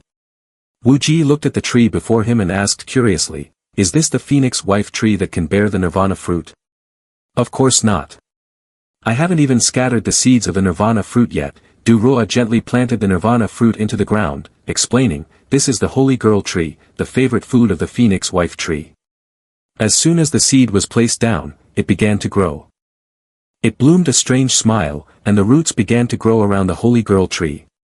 The two of them, Du Ruo, were astonished and could not take their eyes off the scene. The phoenix wife tree tightly wrapped around the trunk of the holy girl tree, starting to absorb nutrients. Soon after, the phoenix wife tree bore fruit rich in spiritual energy. Du Ruo grinned with delight, his eyes glued to the nirvana fruit. The phoenix wife tree is a type of parasite. Its seeds infiltrate another tree, then wrap around the host to grow until it kills the opponent, Wu Ji said, looking at the bizarre expression on Du Ruo's face and disdainfully turning away. "Evil and heretical, just wait until I lure the magic clan here to see if I will kill you." Du Ruo disregarded those words and laughed maniacally. "Can you smell it? This rich aroma of spiritual energy. Don't say you didn't know this is a trap. Even if you do, I'm afraid the magic clan will still plunge into danger." Not far away, the scent of the nirvana fruit reached Grand Senior Brother Du Xian. Upon smelling its fragrance, Du Xian maintained his composure, but his throat secretly swallowed saliva. "Is this the scent of the nirvana fruit?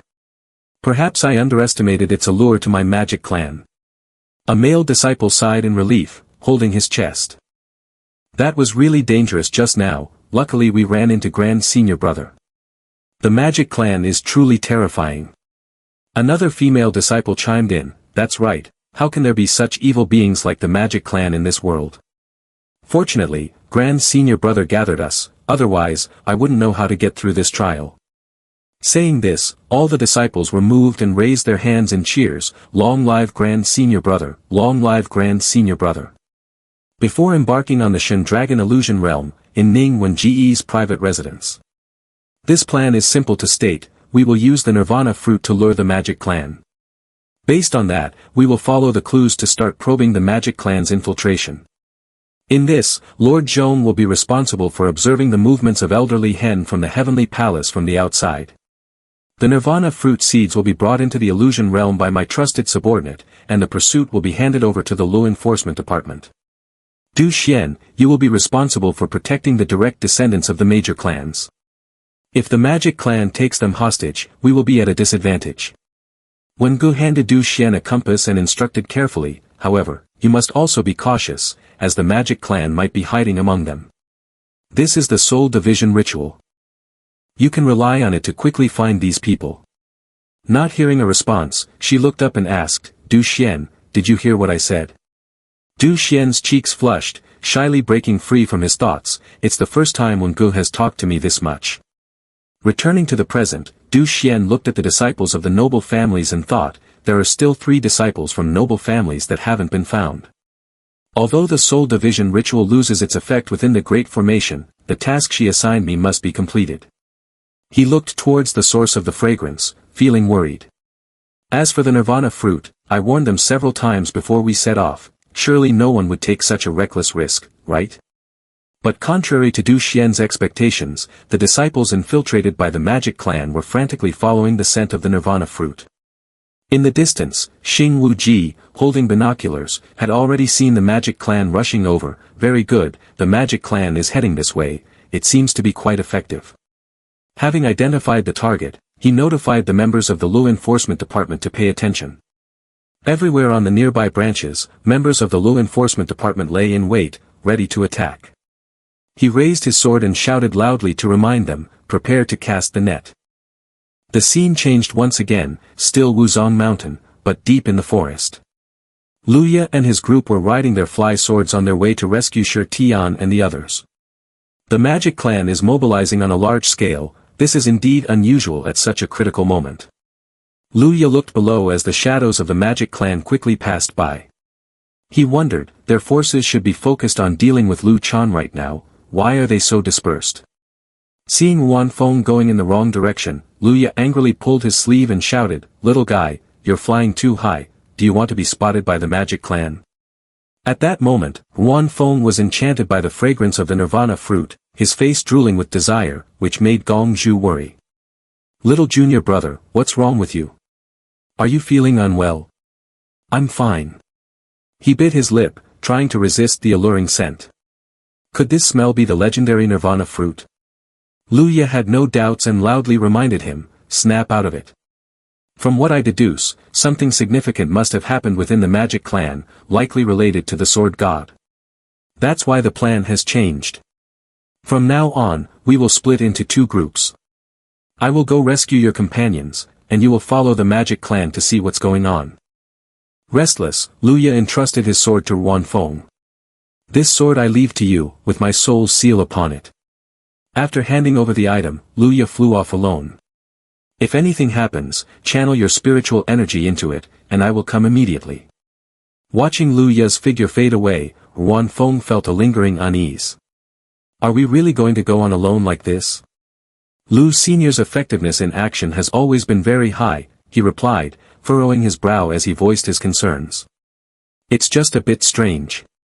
He agreed to save senior brother and senior sister on our behalf. This doesn't align with his usual style. Has he discovered something? Without wasting time, Jing Jing hurriedly tapped Wan Feng on the head, urging him on. Stop talking about these things, we need to set off quickly. No matter what, as long as little junior brother is here, nothing will happen.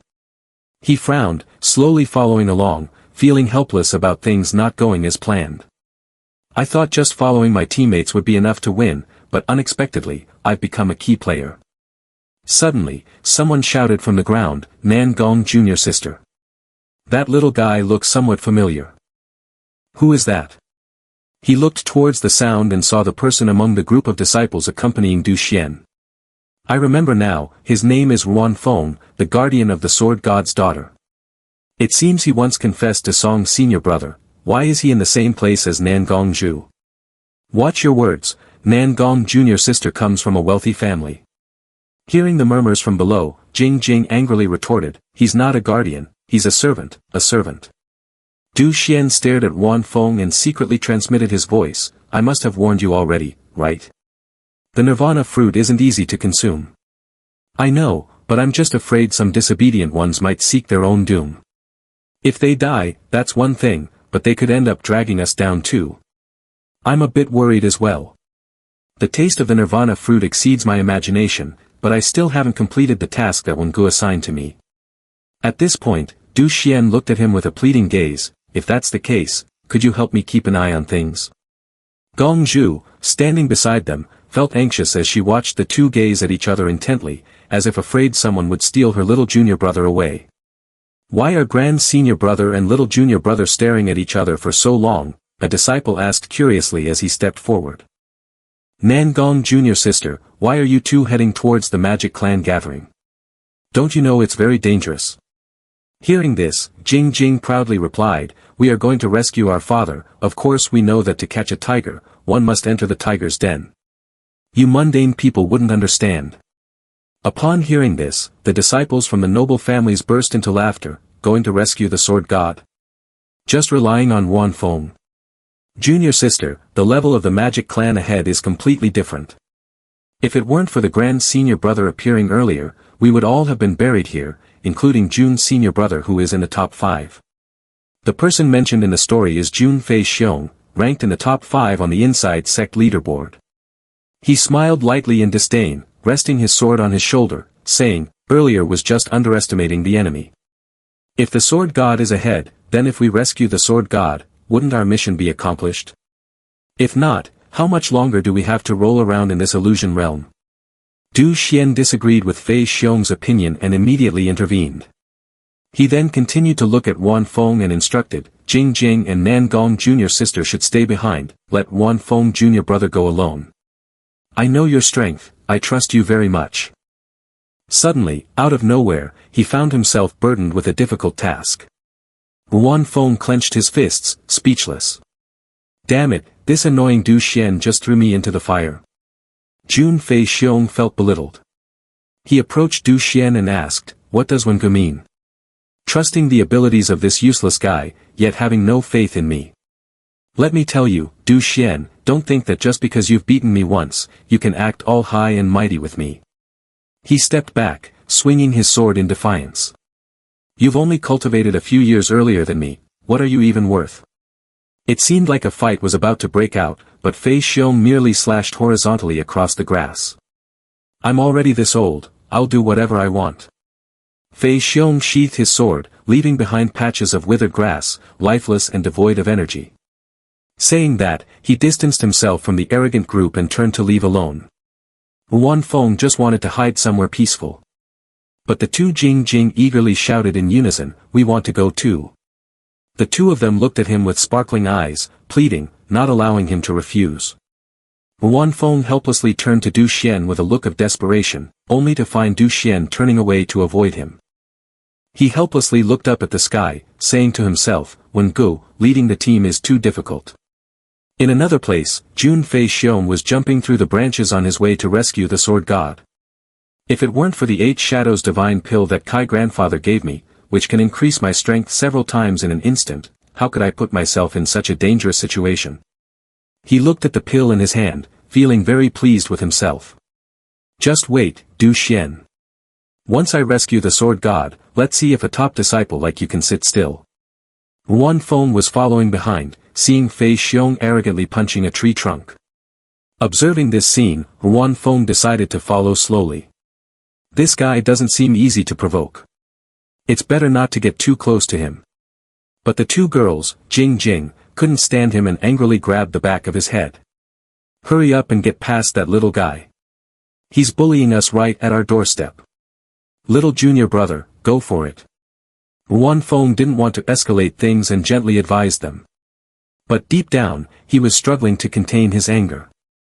We're all fellow disciples, we should maintain harmony. It's really strange that Grand Senior Brother doesn't keep these two in check. Suddenly, he looked down at the ground, where a group of Magic Clan members were running past without attacking them. Gong Zhu spoke up from beside him, look at that, younger brother, the Magic Clan doesn't even bother to look at us. It seems Lu Senior's speculation is likely true. Wan Feng said nothing, already knowing the reason in his heart. It has nothing to do with the sword god at all. The scent of the nirvana fruit is getting stronger. Although it's said to discourage those from the Magic Clan who want to take advantage of the situation, how can we distinguish between the illusion realm and the hidden Magic Clan? Near where the nirvana fruit bloomed, Xing Wuji was using binoculars to observe the increasing number of Magic Clan members approaching. He took down the binoculars, a bad premonition rising in his heart. Strange, why are there so many? Aren't they all surrounding the sword god? No, if we wait any longer, we won't be able to control the situation. He shouted loudly to inform his team members, all members of the Lu Enforcement Department, pay attention, prepare to hunt. Seeing Magic Clan approaching, they immediately threw fire talismans to burn them. Next, one person jumped out and stuck an additional talisman on its neck, causing it to quickly dissipate. From above, several Magic Clan members flew down with wings. But there was no way to escape. Another member of the Law Enforcement Department pressed his hand against his temple, using spiritual power to unleash a storm. Immediately, the brains of those Magic Clans were hit with intense pain. The source of those talismans was given to them by Xing Wuji before they set off. This is the talisman of shattered illusion drawn by Fu Xingyu, very effective in controlling the illusion realm, with a limited quantity, 20 talismans per person. Our target is the magic clan that is ineffective against the talisman of shattered illusion. Back in the present, another magic clan was affixed with a talisman, and they quickly dissolved into water and vanished. The magic clans that were affixed with the talisman and vanished were merely illusions, not real. After eliminating another magic clan, Wu Ji suddenly stopped, feeling anxious. Clearly, things are progressing very smoothly, but why do I have a bad feeling? He looked around for someone but found no one. Where is Du Ruo? That guy always makes people uneasy. After all, he has a criminal record. In another place, a splash of bright red blood, unknown to whom, was spat onto the ground. Countless long strands were binding someone to the tree. The one controlling those strands was Du Ruo. I never expected there would really be a magic clan inside Li Hen Heavenly Palace. He looked at the person being interrogated above him and asked, "Speak up, where are your accomplices hiding?" The man yelled in anger, denying, "What magic clan? Don't slander me, let me down now." Slander? This nirvana fruit is a supreme treasure for the magic clan, while for humans, it's just a rare medicinal herb. Why are you here? This place is filled with high-ranking magic clans. Seeing the tied-up magic clans around, the man became fearful, blood oozing from the corner of his eye, unable to speak. Du Ruo raised a hand to his mouth, signaling for silence. "Don't say anything else, or you'll ruin the fun of the interrogation." He smiled wickedly, crossing his arms with his talismans attached. Immediately, the ropes binding the magic clan tightened, contorting his body. Du Ruo looked at him interrogatively, his gaze gradually becoming strange. "Why didn't you return to the magic clan's main army?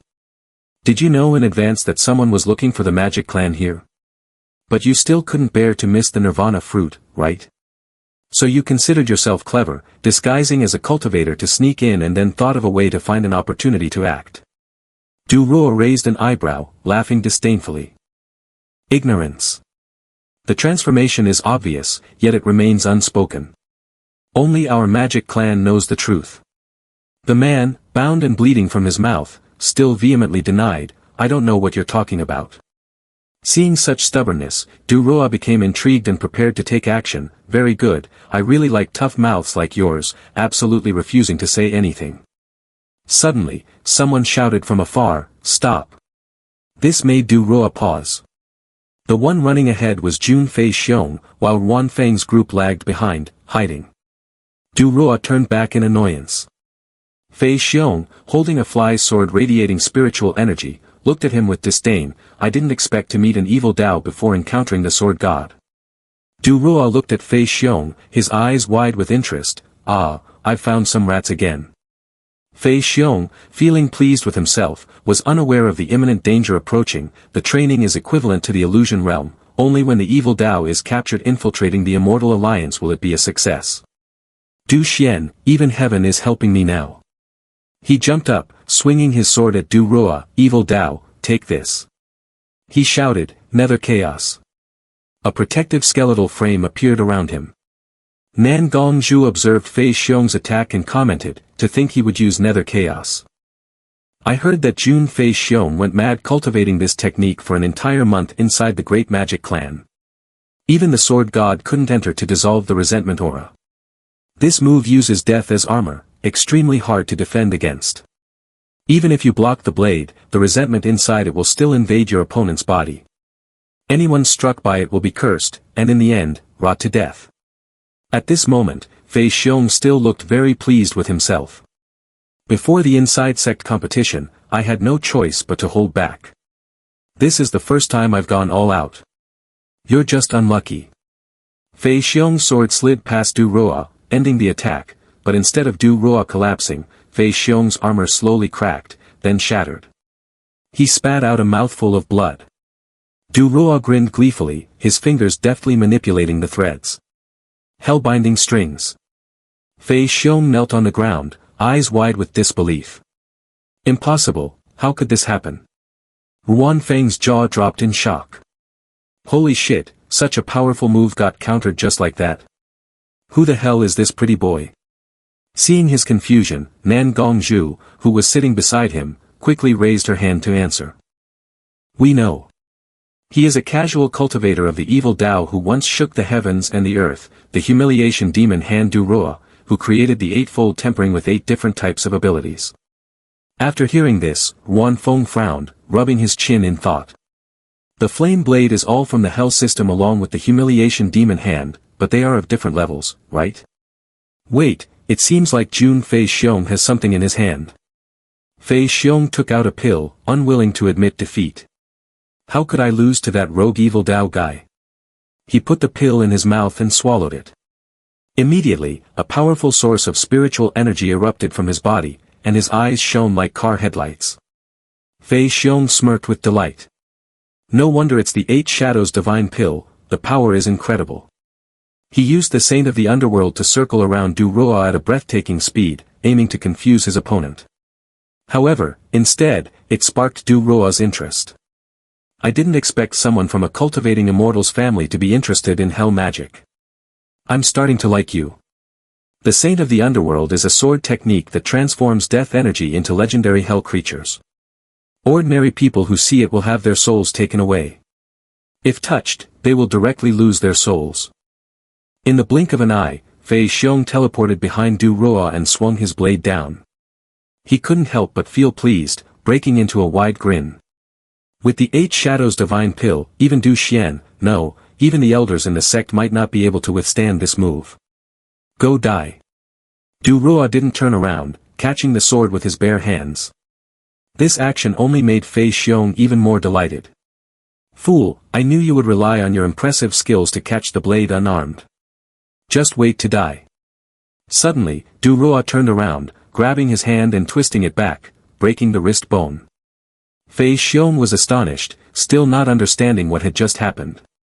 He felt his hand go limp, causing the sword to drop from his grip. When Du Roa grabbed his throat, he cried out in pain, "Ah, my hand." Du Roa smiled oddly and said, "I am someone who crawled out of hell.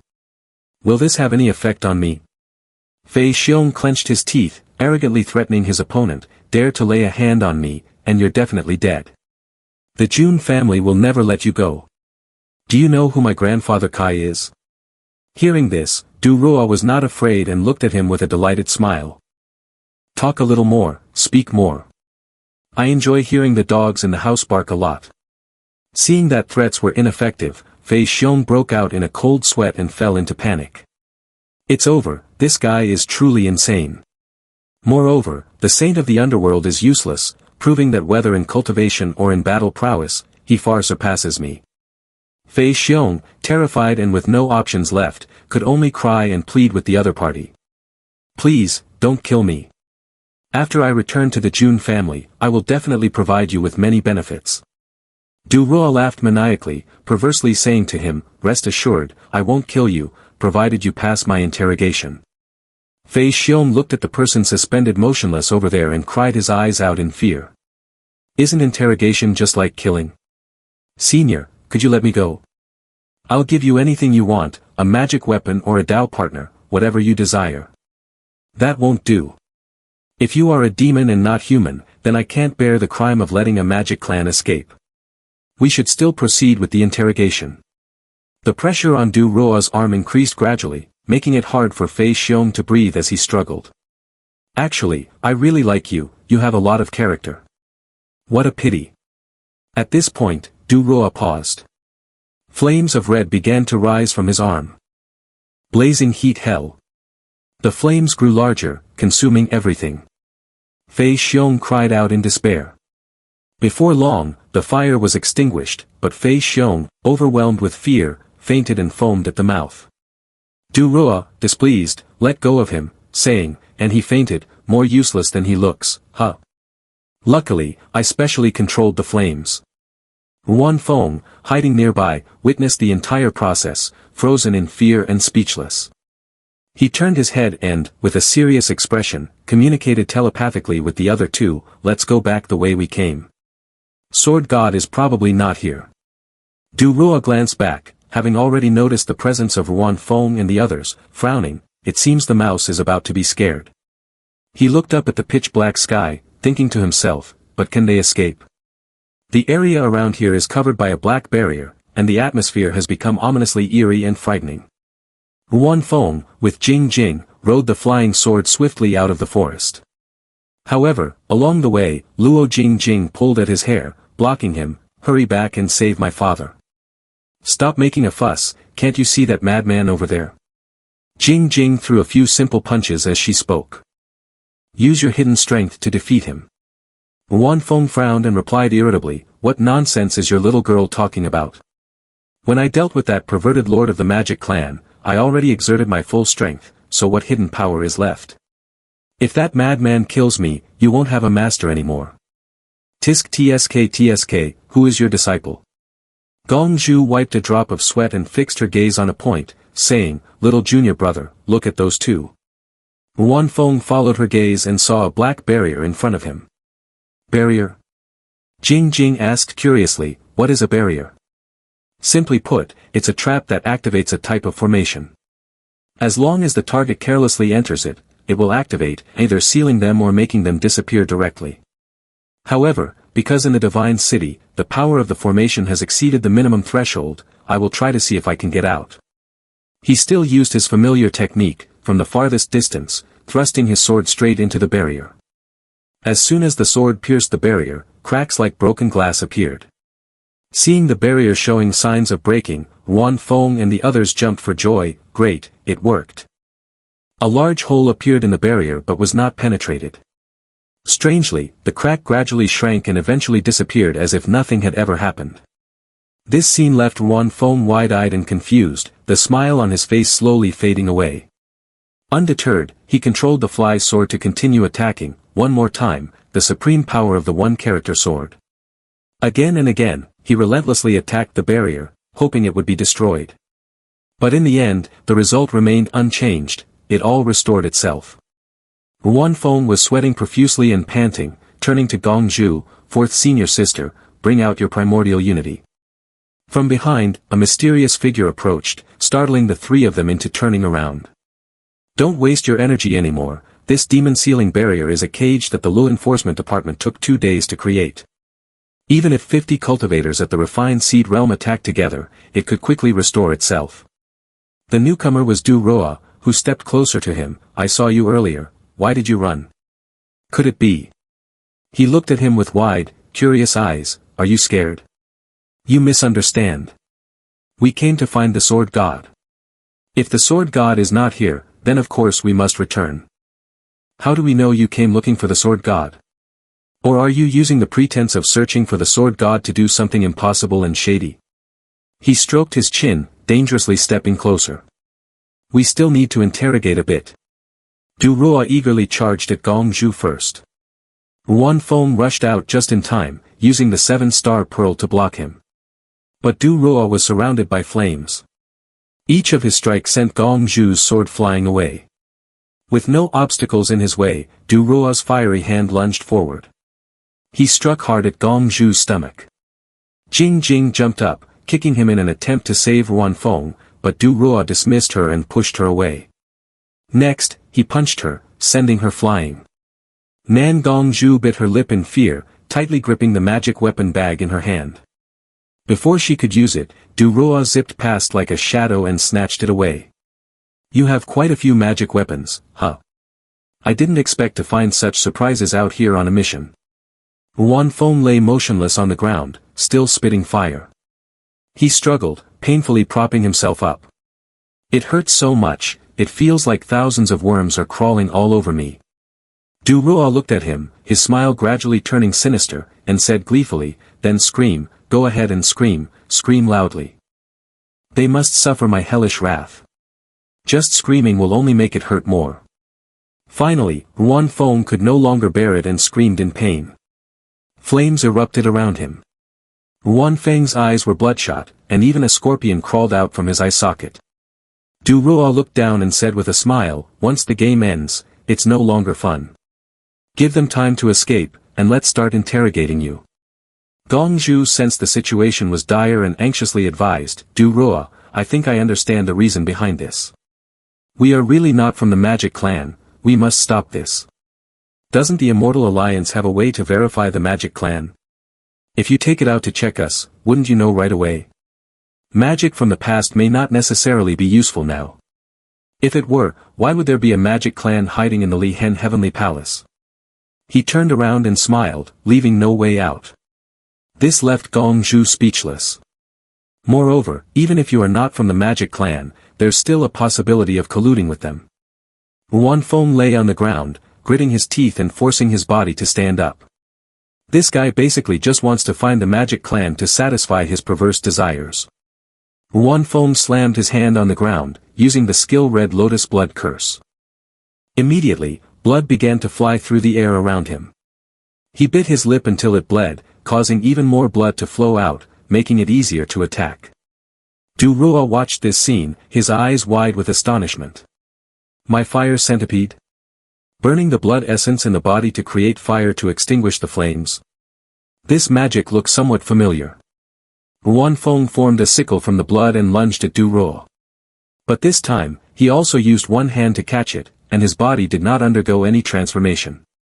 He gently pushed the sickle away, disdainfully saying, "What did I say about the Red Lotus Blood Curse? Isn't this the crimson refining blood art of the Shuehe old ancestor? Did you think I wouldn't recognize it just because you changed the name? This is indeed a very evil skill." As he was pushed away, Wan Feng's blood sickle returned to a liquid state, dissolving. He clenched his teeth and transformed it into blood swords. Using fresh blood as fuel and weapon.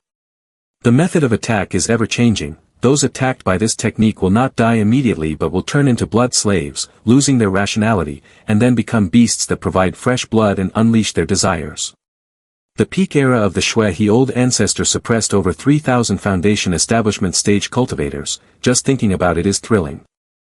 Li Hen Heavenly Palace is indeed a place full of joy. I am growing fonder of this action every day. Wan Feng pushed his hand forward with all his might, launching the blood sword. Meanwhile, Du Ruo, standing in front of the rain of blood swords, showed no signs of fear at all. Instead, he simply snapped his fingers and recited a formula, blazing heat hell. Instantly, the blood sword halted in mid-air and slowly dissipated. Wan Feng found himself in a difficult situation, furrowing his brows and clenching his teeth to think of a countermeasure. I'm at my limit now, not to mention whether I can hide my identity as a magic clan member. I can't even unleash the evil skill in front of me anymore. Du Ruo now launched the long strands from his fingertips to attack him. A drop of sweat trickled down Wan Feng's face as he bit his lip in tension, deciding to take a risk. Forget it, just survive and get out of here first. He quickly ran behind Du Ruo, dodging the sharp strands. Nan Gongzhu had been standing still the whole time, anxiously bewildered. The speed is too fast, my eyes can't see clearly. Without a magic weapon bag, can I only pull my junior's leg? She gripped the fly sword tightly in her hand, determined, forget about others. No matter what, I can't let little junior brother face danger alone. She raised her sword and hurriedly ran closer to Wan Feng. Little junior brother, I'm here to help you. But Wan Feng was busy dealing with the strange cords and said, fourth senior sister, hurry and take Jing Jing to find a safe place to hide. Don't distract me. Hearing this, she pouted and glanced at the sword in her hand, feeling that she wouldn't be of any help at all. She turned and ran away, silently blaming herself. All right, little junior brother, be careful. I really am useless. Little junior brother said that, and yet I just went along with it. Du Ruo waved his hand at him, increasingly amused. You're not only faster but can also chat. It seems I should take this a bit more seriously. He tensed up, channeling spiritual energy into his fingers, causing the muscles in his face to bulge.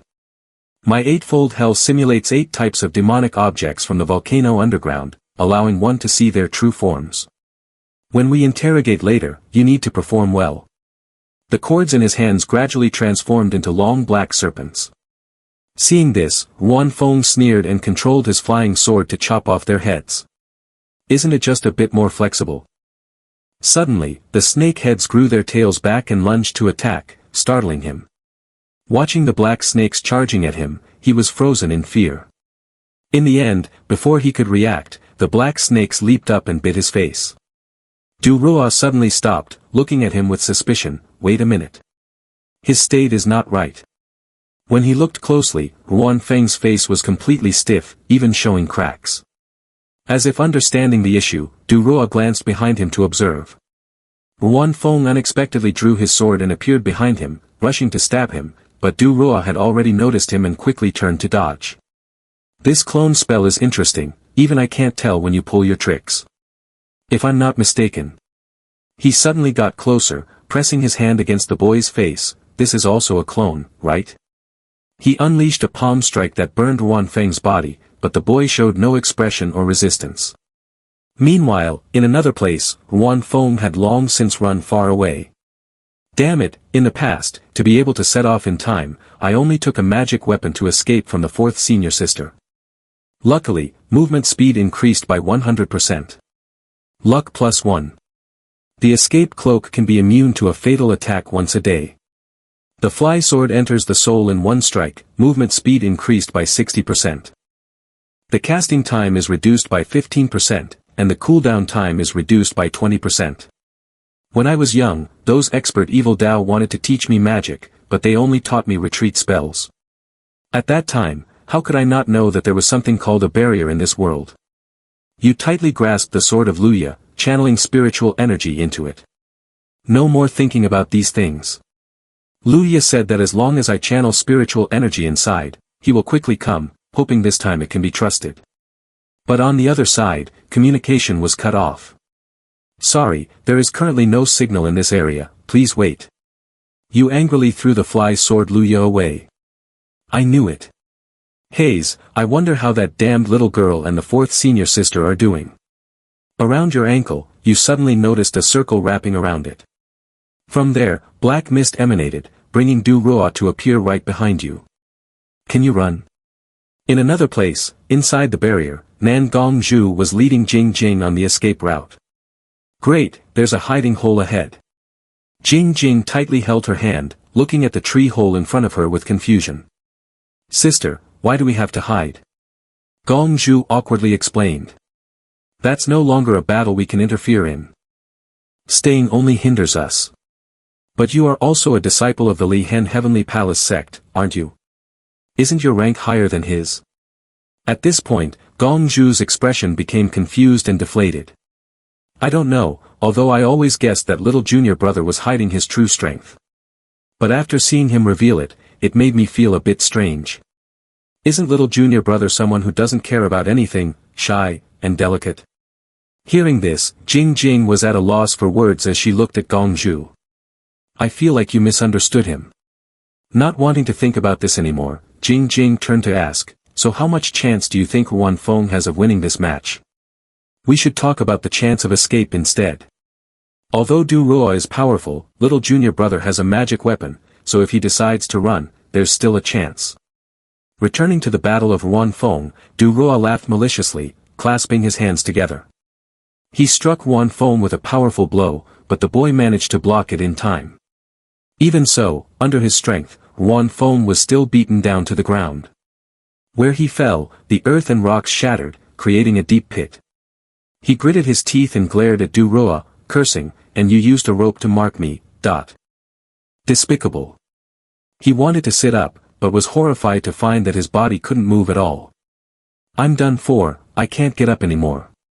What kind of terrifying power is this? Seeing him trying to stand up, Du Ruo immediately spoke to dissuade him from resisting. It's useless, even if I let you run before, we would eventually meet again. Don't you realize the demon ceiling barrier is shrinking? Hearing this, he was astonished and couldn't understand what was happening. Shrinking? You could say that. Now, let me see what other tricks you have left. He plunged his 10 fingers into the ground, channeling his fiery heat into it. That golden silkworm transformation trick you did earlier was quite impressive. If I'm not mistaken, that's the golden silkworm transformation created by the old monster Heaven Silkworm, right? The first level of this spell is called binding oneself with a rope, and it requires daily cultivation dispersion, which must be quite tough. The ground gradually cracked open, and he stood up, lifting a massive chunk of earth. If I were to let you train to the final stage of transforming from cocoon to butterfly, that would indeed be a bit difficult. He grinned pervertedly, staring intently. But now, Wan Feng, after hearing this, didn't know what to do and could only stare wide-eyed in panic. How does this guy know everything? Is it only possible to reveal the identity of the magic clan? At least it could be a more dignified death. Du-Roa was frantic, holding a block of burning earth close to him. Combined hell, the parasite armor can temporarily increase strength by 100 times. Combined hell also originates from it. Little guy, how will you handle this now? Unable to stand, Huan Feng could only helplessly cross his arms in front of him for defense. Suddenly, a childish voice rang out, "This useless servant, it turns out you can't do without me." He was shocked and tried to sit up, saying, "That voice sounds so familiar. Little brat, why are you?" The words caught in his throat as he suddenly froze. He was astonished to see Jing Jing's aura rising. Behind her was the figure of the sword god, wielding a sword and striking down. Du-Roa couldn't believe it, staring wide-eyed at the sword descending before him. How can this be? Looking at the scene before him, Huan Feng was incredulous. One strike and it's over. Could it be that this is the sword god's innate sword intent sealed within this little girl's sword formula? He watched as the image of the sword god in the sky gradually faded, realizing, so it turns out that just threatening its life will automatically trigger it. He angrily voiced, "Little girl, with something powerful like this, why didn't you say it earlier? If I had said it earlier, there wouldn't have been any good drama to watch. I can't help but say, your desperate look for me makes you a little less annoying than usual." At this point, he had a question in his mind: how did you know I was here? The spiritual energy here fluctuates so distinctly, isn't it obvious? Can't you feel it? To avoid embarrassment, Huan Feng crossed his arms and lied, "Of course I can. Were you the only one who came?" From a distance, Nan Gongzhu shouted a warning that startled him, "Little junior brother, be careful. That guy isn't dead yet." As soon as he finished speaking, Du-Roa slammed a hand down on the ground and sprang up. He rose up, half of his body that had been split began to recover. "It's been a long time since anyone has made me look like this." He stood up with interest and laughed loudly, "Ha ha ha, this is the innate sword intent of the sword god, right? Interesting." Huan Feng stood up cautiously but still spoke arrogantly, "Humph, knowing how powerful it is and yet." Before he could finish, he unexpectedly took a punch to the face. The strong force knocked him down to the ground, causing rocks and dirt to explode. "But your body has been severely injured," unable to resist, lying motionless on the ground. Du-Roa withdrew his hand, smiled sympathetically, and said, "This time I used all my strength. Sorry, little guy, the game ends here." Seeing that there was no movement from him, Gongzhu anxiously ran over and called, "Little junior brother." Jing Jing, furious, jumped up and swung her fist at him, "You bastard." This time, Du-Roa did not attack but pointed at the acupoints on Jing Jing's body. In the end, Jing Jing's body became powerless, lacking fighting strength, and she was no longer conscious. She foamed at the mouth, falling freely in midair.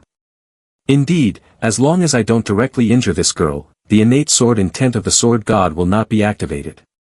He carried the girl on his shoulder, secretly plotting a scheme in his heart. "I want to take a nap. I originally thought that the sword formula left by the sword god was just a rumor. But if the innate sword intent exists, then the sword formula must not be fake. The renowned sword formula, what price would the 5 great sects be willing to pay to obtain it?" Nan Gongzhu watched Du-Roa leave, feeling a surge of worry. That look in Du-Roa's eyes earlier, he doesn't intend to kidnap Jing Jing, does he? What should I do? My little junior brother's been hit by his spell. As if reading her thoughts, Du-Roa spoke up, "What's the hurry, first Miss Nan Gong?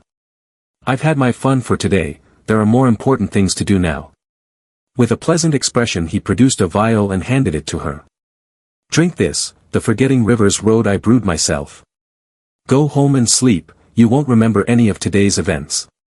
In a shadowed corner he smiled slyly to himself. "Of course, I'll add a few memories of my own for you."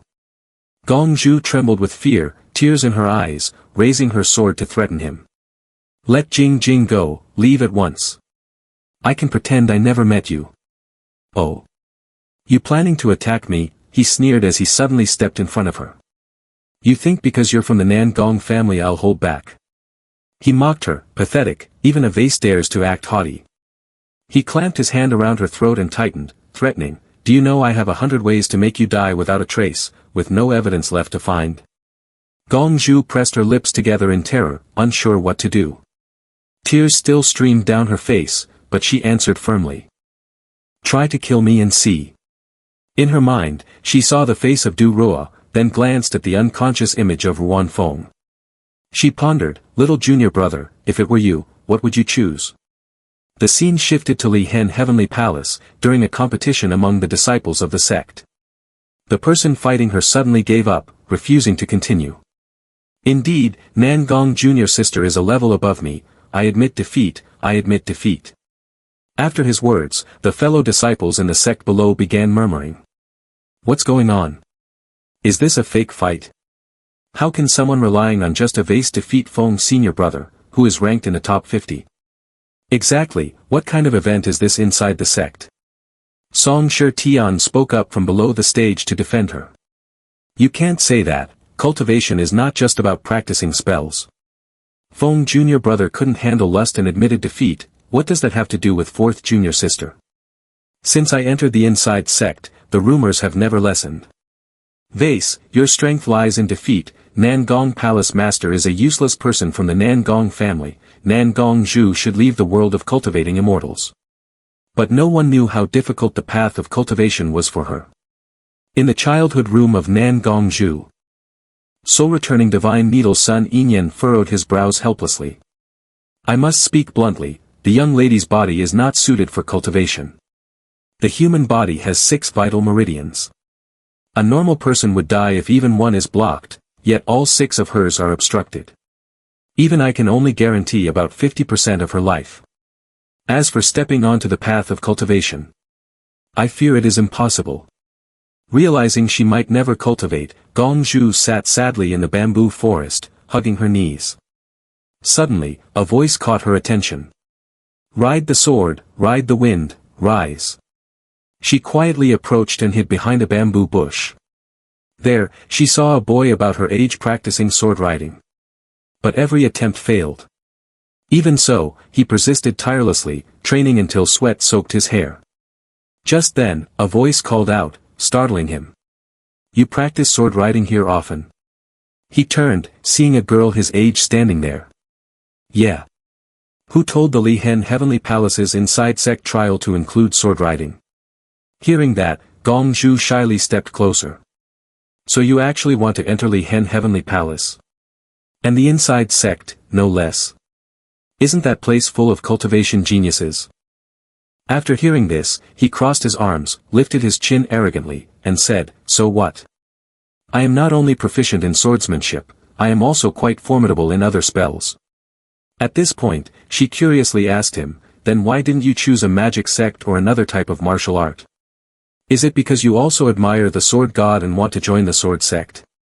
He nodded in agreement with her idea on the outside, but inside he had a different thought. Actually, it's because the sword sect offers the best treatment. It seems you know a lot about Li Hen Heavenly Palace. Are you also cultivating there? Upon hearing the question, she shyly scratched her cheek and replied, I would like to, but my foundation is too weak. Suddenly, someone approached from behind. Xiao Zhu, the treatment isn't finished yet. Why are you running around? Spare my old body, please. The newcomer was an old man known as the soul-returning divine needle, Sun Yinyan. Young one, I heard everything you just said. Your talent is remarkable, at such a young age, you have already reached the refined seed realm, so you should know better. Seeing a stranger approach, Ruan Feng nervously stepped back behind the bamboo, wary. But he did nothing, only gently reminded him, some things cannot be changed just by effort. The Tao seed of each monk will awaken in the refined seed realm. Sun Yinyan extended his hand, and a growing sprout appeared. What is called a Tao seed is innate talent, like the spirit medicine seed that I possess.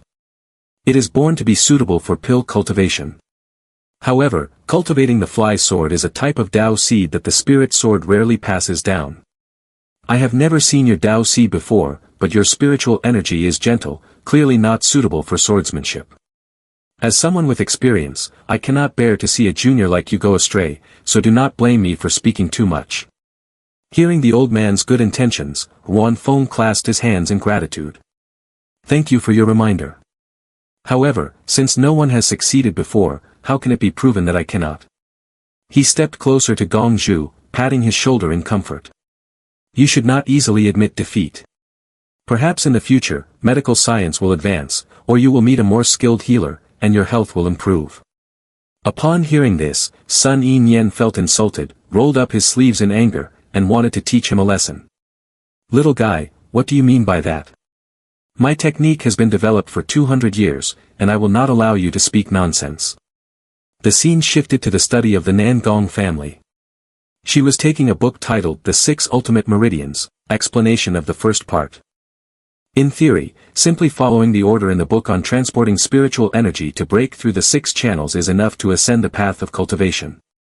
Returning to the boudoir of Nangong Zhu, the master of the Nangong family, who is her father, opposed her desire to cultivate. No, do you know why this book only has the first part? Because the author died after breaking through to the 3rd channel. But Nangong Zhu lay on the bed, responding with words similar to Ruan Feng. He didn't succeed, how can that prove I can't do it? Her father, upon hearing this, wanted to refute but was left speechless.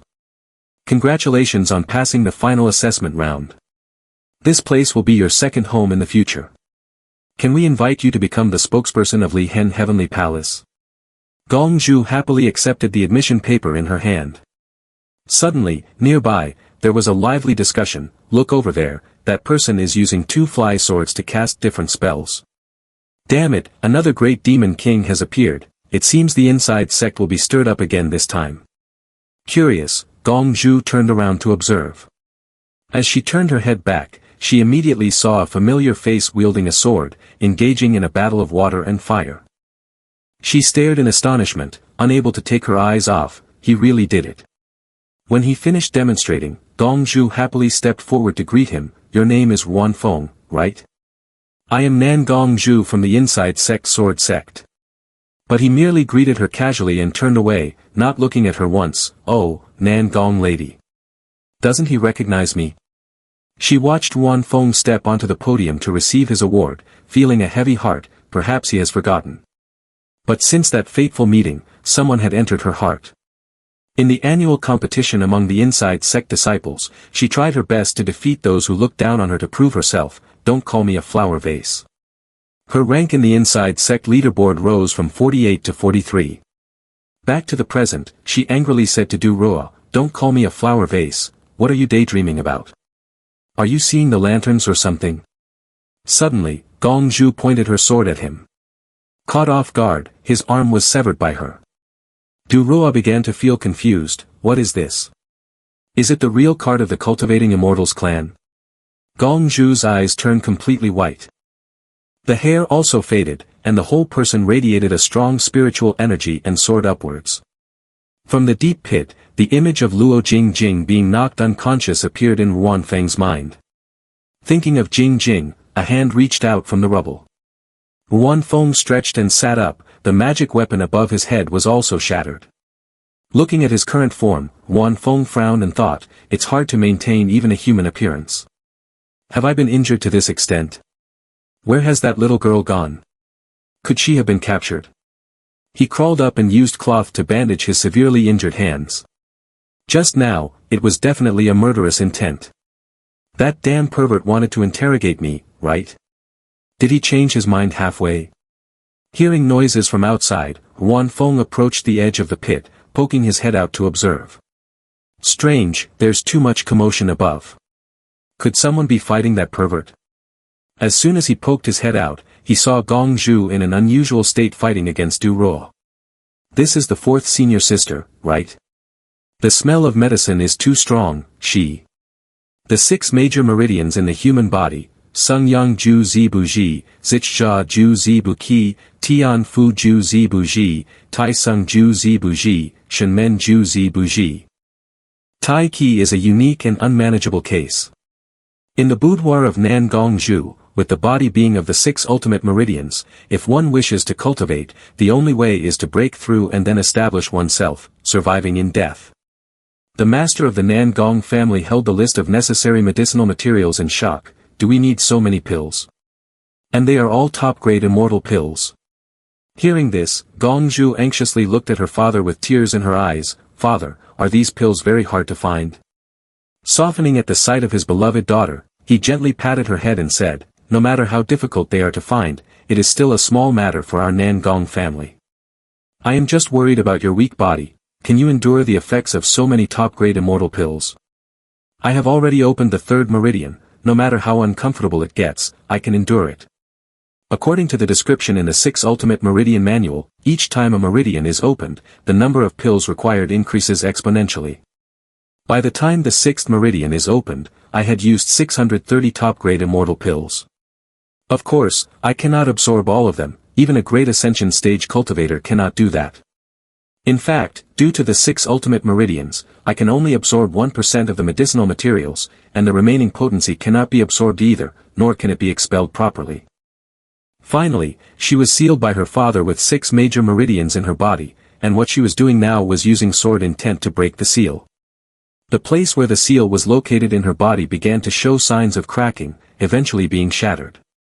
A powerful stream of spiritual energy also escaped from within. Returning to the present, she used the flower poppy technique, dashing forward like the wind. The flower poppy uses sword intent to pierce the meridians to stimulate the potential within the body. The burden of this technique on the body is immense, making it easy to become addicted. Du Ruo stood there, mocking her. Little girl, with such enormous power, you won't be able to control the pain, you'll explode and die. I've agreed to let you go, no need to play until death, right? His other hand was hidden behind his back, secretly manipulating the ropes. But before he could finish, he saw Gong Zhu grabbing Jing Jing's clothes standing in front of him. He looked over in panic, astonished by her dizzying speed. He turned back and saw the wound on his arm emanating a stream of black energy. No, it's me who's slowed down. The sword just now was poisoned, it seems this enormous power has already seeped into her spiritual intelligence. She is now completely fighting on instinct. At this moment, she still wants to protect others. Wan Feng hid below, staring in astonishment at the incredible power Gong Zhu had just displayed, mouth agape. I can't be seeing this wrong, can I? Fourth senior sister has hit that pervert. After safely bringing Jing Jing back, she returned to the fight. From the tip of her sword, green chrysanthemum petals radiated, enveloping Du Ruo's body. Flower Qi truly is a corpse spirit. Wan Feng watched this scene, feeling anxious. No, fourth senior sister seems to have the upper hand, but she can't possibly cause any harm to Du Ruo. It's a trade-off like this. Du Ruo forcefully broke free from the control, and several wounds appeared on his arms. Then, Gong Zhu charged in, slashing her sword at Du Ruo. He quickly used hellish ropes to separate the two. Fourth senior sister might die from the energy of the secret technique exploding. He quietly crawled over to Jing Jing, rethinking his thoughts. Why do I care about her? It's just humans biting each other. Taking the opportunity to escape is the best course of action, that's right, humans are all the same. Once my true identity is revealed, I can only be exterminated. A part of Du Ruo's head had been severed, yet he remained unfazed, taunting her. I have adapted to your sword move, do you want to continue? Gong Zhu remained silent, her aura intensifying as she drew her sword back. Du Ruo observed her state, feeling bewildered. Her aura is still crazily increasing, doesn't she fear exploding to death? Gong Zhu could no longer control herself, her nose began to bleed as she continued to use the sword move, Flower of the Bianyan, Mantis do Fire.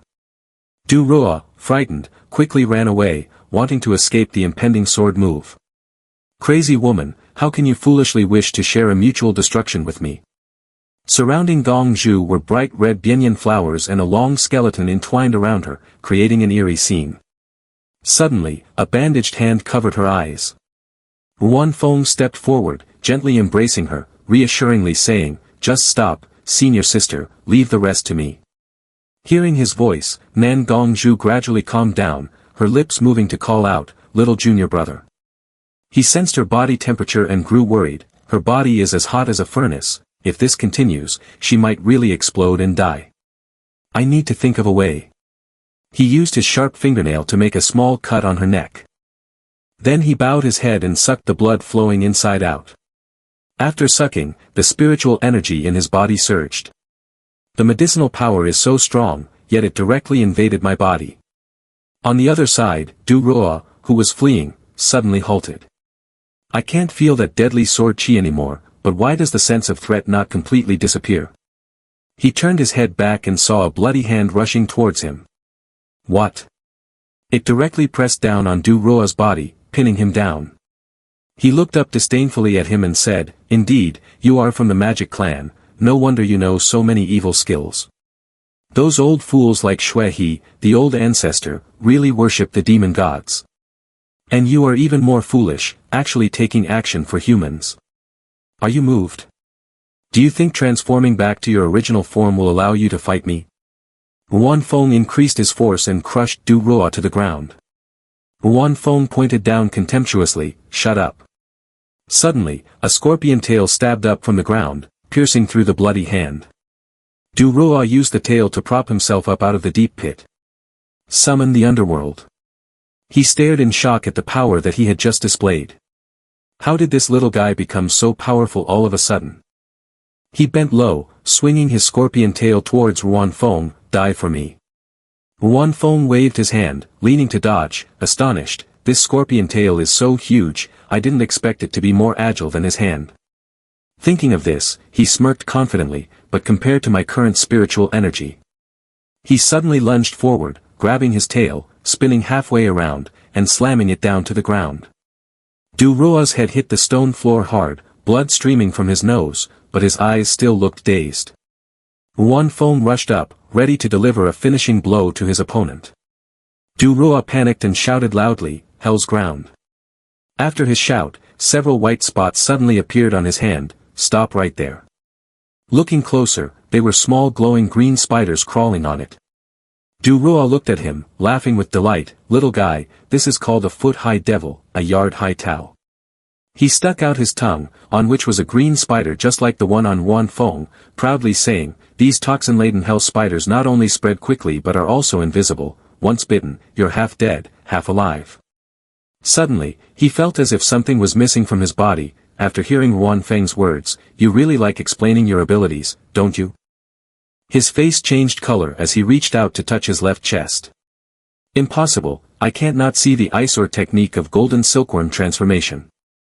Wan Feng picked up the heart-emitting dark, ominous energy and sneered, "So, it turns out you pervert actually have a heart, but it seems like it's about to rot." He clenched his fist, crushing Du Roa's black heart. From the blood, 2 white scorpions suddenly crawled out. Losing his heart, Du Roa felt confused but still held his tongue. "Attacking the physical body is useless against me. Do you know how powerful the original body of a top nascent soul stage is?" Suddenly, several red circles appeared in Wan Feng's eyes, swirling inward. "You need to die immediately." Red Lotus Blood Curse.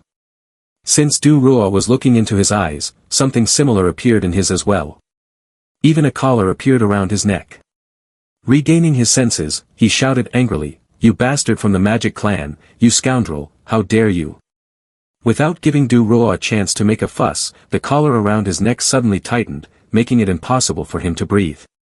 Wan Feng looked at his pathetic state and said, "Don't scream like that, if you're my dog, you need to learn to be quiet." The chain was just loosened, and he frantically gasped for breath, coughing up blood. Blood incantation Crimson Flame art can instantly kill a servant using an invisible boundary. I never expected to be trapped by this little guy. He quickly knelt down, pressing his face to the ground in surrender, but secretly devised a plan to escape. "I understand now, Master. A real man does not suffer immediate losses, using the hellish wire should unblock the blood curse, but I need to cultivate Yuaning to activate it. You wait for me, bastard, and see how I'll play with your death outside." Wan Feng raised an eyebrow in dissatisfaction and extended his hand. "Why call me unwillingly? That's quite reluctant already." Wan Feng clenched his fist, and Du Roa was immediately surrounded by blood. Seeing his body gradually disintegrate into blood, he turned to leave. "Indeed, I should kill you." He smiled mysteriously. Rationality can go back to where it came from. In the demon sealing barrier at this moment, the atmosphere remained dark and eerie. Du Roa's body turned to blood, leaving only his outer garment to fall. The blood, once transformed, immediately returned to Wan Feng's body. The blood of a Yuaning cultivator is indeed different, I must quickly find a place to digest it. But before that, he excitedly lifted Du Roa's coat, "We have to collect the spoils first." Inside fell out various types of magic weapons and precious pills. There are so many items, luckily, that pervert didn't catch them. Suddenly, a strange black mask raised a question: could this mask be related to the strong masked figure from before? This means that the mask organization is still active. It feels like things are getting deeper and deeper. But this is an internal matter of the Immortal Alliance. The more chaotic they are internally, the better it is for my survival. He only retrieved Gong Zhu's magic weapon bag, while he used Red Lotus to burn the remaining strange items. Looking at the two sleeping Gong Zhu, Ruan Feng hesitated to pick up a vial of medicine. I think I heard Du Rua mention that this is a type of forgetfulness potion that can erase some memories. It won't have any side effects, right? After thinking it over, he still decided to give the potion to Gong Zhu. I can't think too much anymore. Earlier, it seemed like the fourth senior sister woke up a bit. I absolutely cannot let anyone know that I am from the magic clan. Switching scenes to where the Nirvana fruit blooms, a subordinate rushed over to report to Xing Wuji. Boss, a strong magic clan has appeared in the southeast. The magic clan we had a hard time capturing has just been taken away by him. I know. In this situation, how can there still be a magic clan remaining? This won't be easy to deal with. The scene changed to another place. A magic clan member was being choked, tears of pain streaming down his face. When he could no longer endure it, he was thrown against the wall. He sat down in agony, gasping for breath. Mu Xian stood there, radiating evil energy, angrily glaring at them. If it weren't for your disappearance revealing a flaw, I would have already killed you all. Hearing this, they immediately knelt down and begged. Sorry, Boss Mu Xian, do whatever you want with us, but please don't mention this to His Majesty the Demon King. Mu Xian turned his head away, snorted lightly, and asked, has anyone seen Wan Feng? The long-haired man looked up in surprise and replied, Wan Feng. I haven't seen him. Are you saying he is also? Mu Xian warned in a deep voice, causing the man to panic and quickly cover his mouth. If you shouldn't ask, then don't ask. I'm going to find someone. If you don't want to die, wait for me here. Mu Xian quickly ran off to find the person in his heart, unable to shake off his worries. Not feeling reassured to follow. Indeed, this little guy Ruan Feng doesn't ease my worries at all. Ruan Feng frowned as he saw a familiar figure flash by. The one who just passed by seems to be the Grand Senior Brother. He appears to be looking for something, right? But if he's here, then surely nothing is wrong. While running to find someone, Mu Xian suddenly sensed that someone was chasing him. Being followed? And they can keep up with my speed. The person held tightly onto their sword, emitting a stream of blue spiritual energy like water, swinging it towards Mu Xian, aiming to strike him. Water Dragon Roar. Mu Xian turned around and easily countered the attack. The newcomer was Ning Wengu, holding a sword, frowning as she faced him. The illusion realm was not created by Shen Dragon. Mu Xian, Du Xian, should have thought about this earlier. Mu Xian was astonished, silently staring at Wengu for a long time. Then he said nothing and used a wind technique to flee. As he ran, he glanced back in confusion. Why did Ning Wengu suddenly appear here?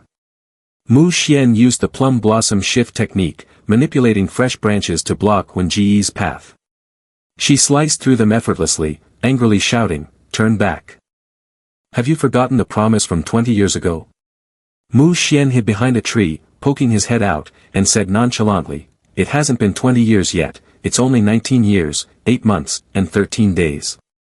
Plus, it's currently the hour of the horse, while our appointment time is the hour of the pig. She didn't care, just looking for trouble with Mu Xian, challenging him, enough, when I say 20 years, I mean 20 years. Do you dare to fight me? I have the Li Hen sword in hand, and I won't take advantage of you. As long as you can withstand 10 of my moves, I'll pretend I never saw you.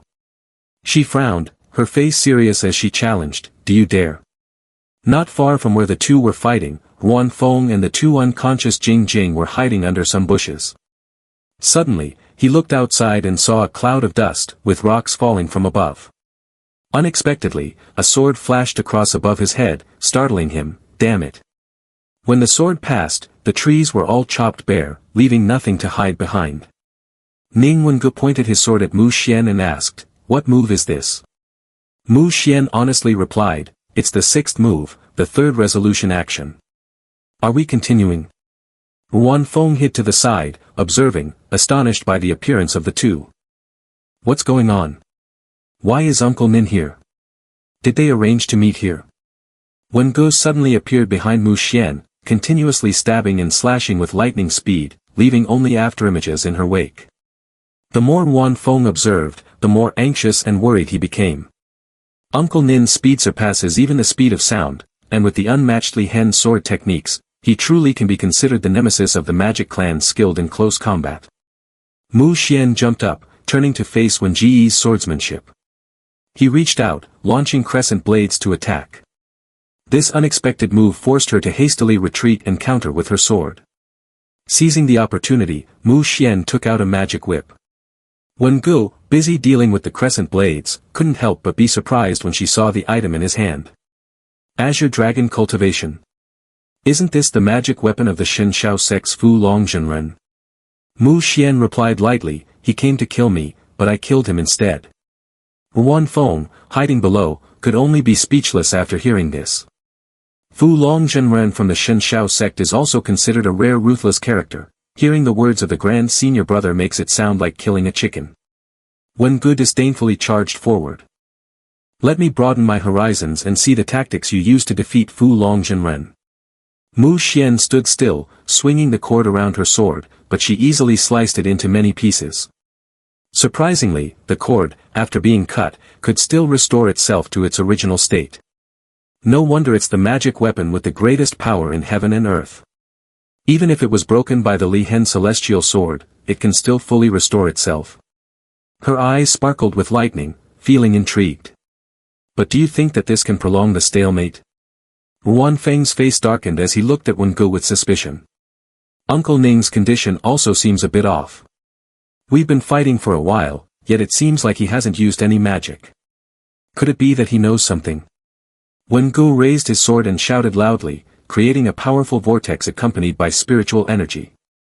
Bodhisattva man, the sword intent is something only I possess in this world. The powerful spiritual energy seemed ready to sweep everything away. Wan Feng had to hold tightly onto the tree trunk to avoid being blown away. Just looking at it makes it hard to breathe. What kind of terrifying technique is this? It makes one abandon the thought of resistance and absolutely submit to the divine sword. Surrounding Wen Ge was an additional layer of ethereal feathers as he charged forward to attack.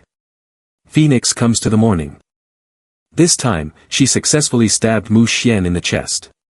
But strangely, his body was completely motionless. She frowned, a drop of sweat appearing, what's going on? In an instant, she realized that her sword was entangled by the Azure Dragon cultivation, held tightly. There's one more move. Seeing this, Wan Feng placed a hand on his chest, sighing in relief. Indeed, worrying about that man was unnecessary. Wen Ge helplessly withdrew her sword, conceding, the move just now was my strongest. I admit defeat. Mu Xian turned and asked again, so, can I go now? Go ahead, leave Li Hen Heavenly Palace, and never come back again. Mu Xian suddenly paused, his expression serious as he asked her, will we have a chance to meet again? Seeing her silent, Mu Xian already had an answer in his heart and flew away. As he was running, Wan Feng suddenly transmitted a message, Grand Senior Brother, don't go, Nin Uncle wants to commit suicide. Turning back, he saw Wen Ge with tears in her eyes, placing her sword against her neck, every day I train hard with the sword, why can't I win? Why is that? Moreover, the distance is only getting greater. Suddenly, a familiar figure appeared behind Wen Ge, holding her hand. He leaned close to her, speaking to stop her, little uncle, don't do anything foolish. Wan Feng looked at both of them, both grand senior brothers, appearing in two different states, astonished and confused, who is this? Mu Xian frowned in annoyance at the person who had just appeared, exuding a strong evil energy. The person spoke gently to Wen Ge, little uncle, the master entrusted the Li Hen sword to you, it's not meant for suicide. Wen Ge turned around in confusion, saying, I lost control earlier, I won't attempt suicide again. You are Du Xian. He raised an eyebrow at her, smiling mysteriously, if not, who else could I be?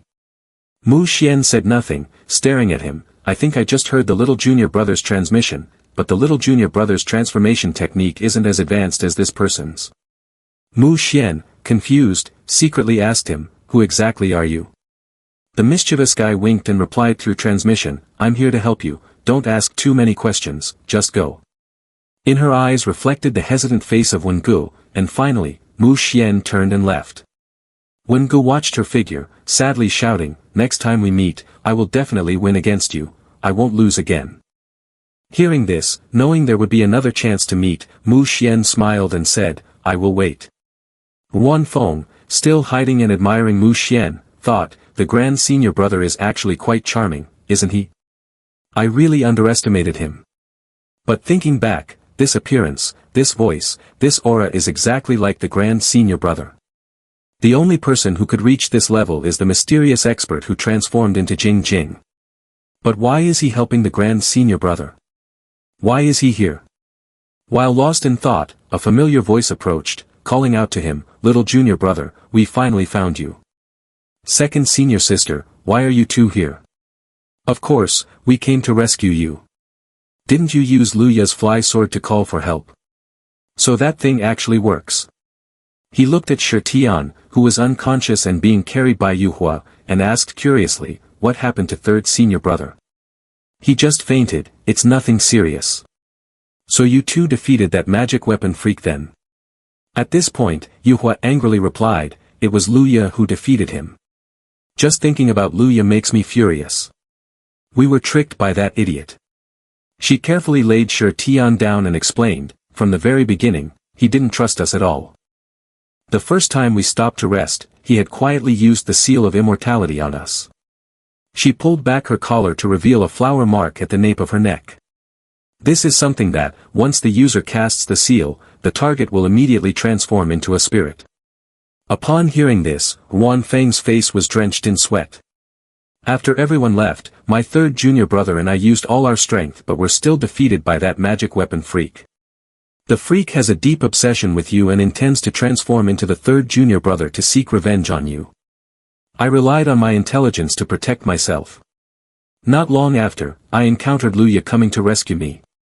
Because I didn't realize I had been hit by the seal of immortality, Lu Ya immediately recognized that the person in front of him was not the third junior brother, and then he defeated the enemy in one blow. The earth spirit erupted.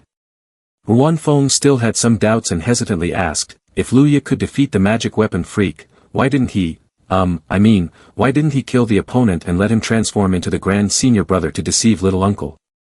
Little junior brother. Suddenly, Yu Hua looked at him and said something that made him break into a cold sweat and freeze in place. Indeed, you also discovered that the grand senior brother is from the magic clan, right? She approached, lifted his chin, and asked, tell me, what must I do to keep this secret? Yu Hua crossed his arms and philosophically explained, the magic clan is no longer something to be feared, there's no need to chase them down and eliminate them. There are many benefits to befriending the magic clan. Upon hearing this, Wan Feng let out a sigh of relief, so it turns out the second senior sister hasn't discovered that I am also part of the magic clan. Moreover, judging by her tone, it seems she has known the identity of the grand senior brother for quite some time. There might have already been some kind of deal between the two of them.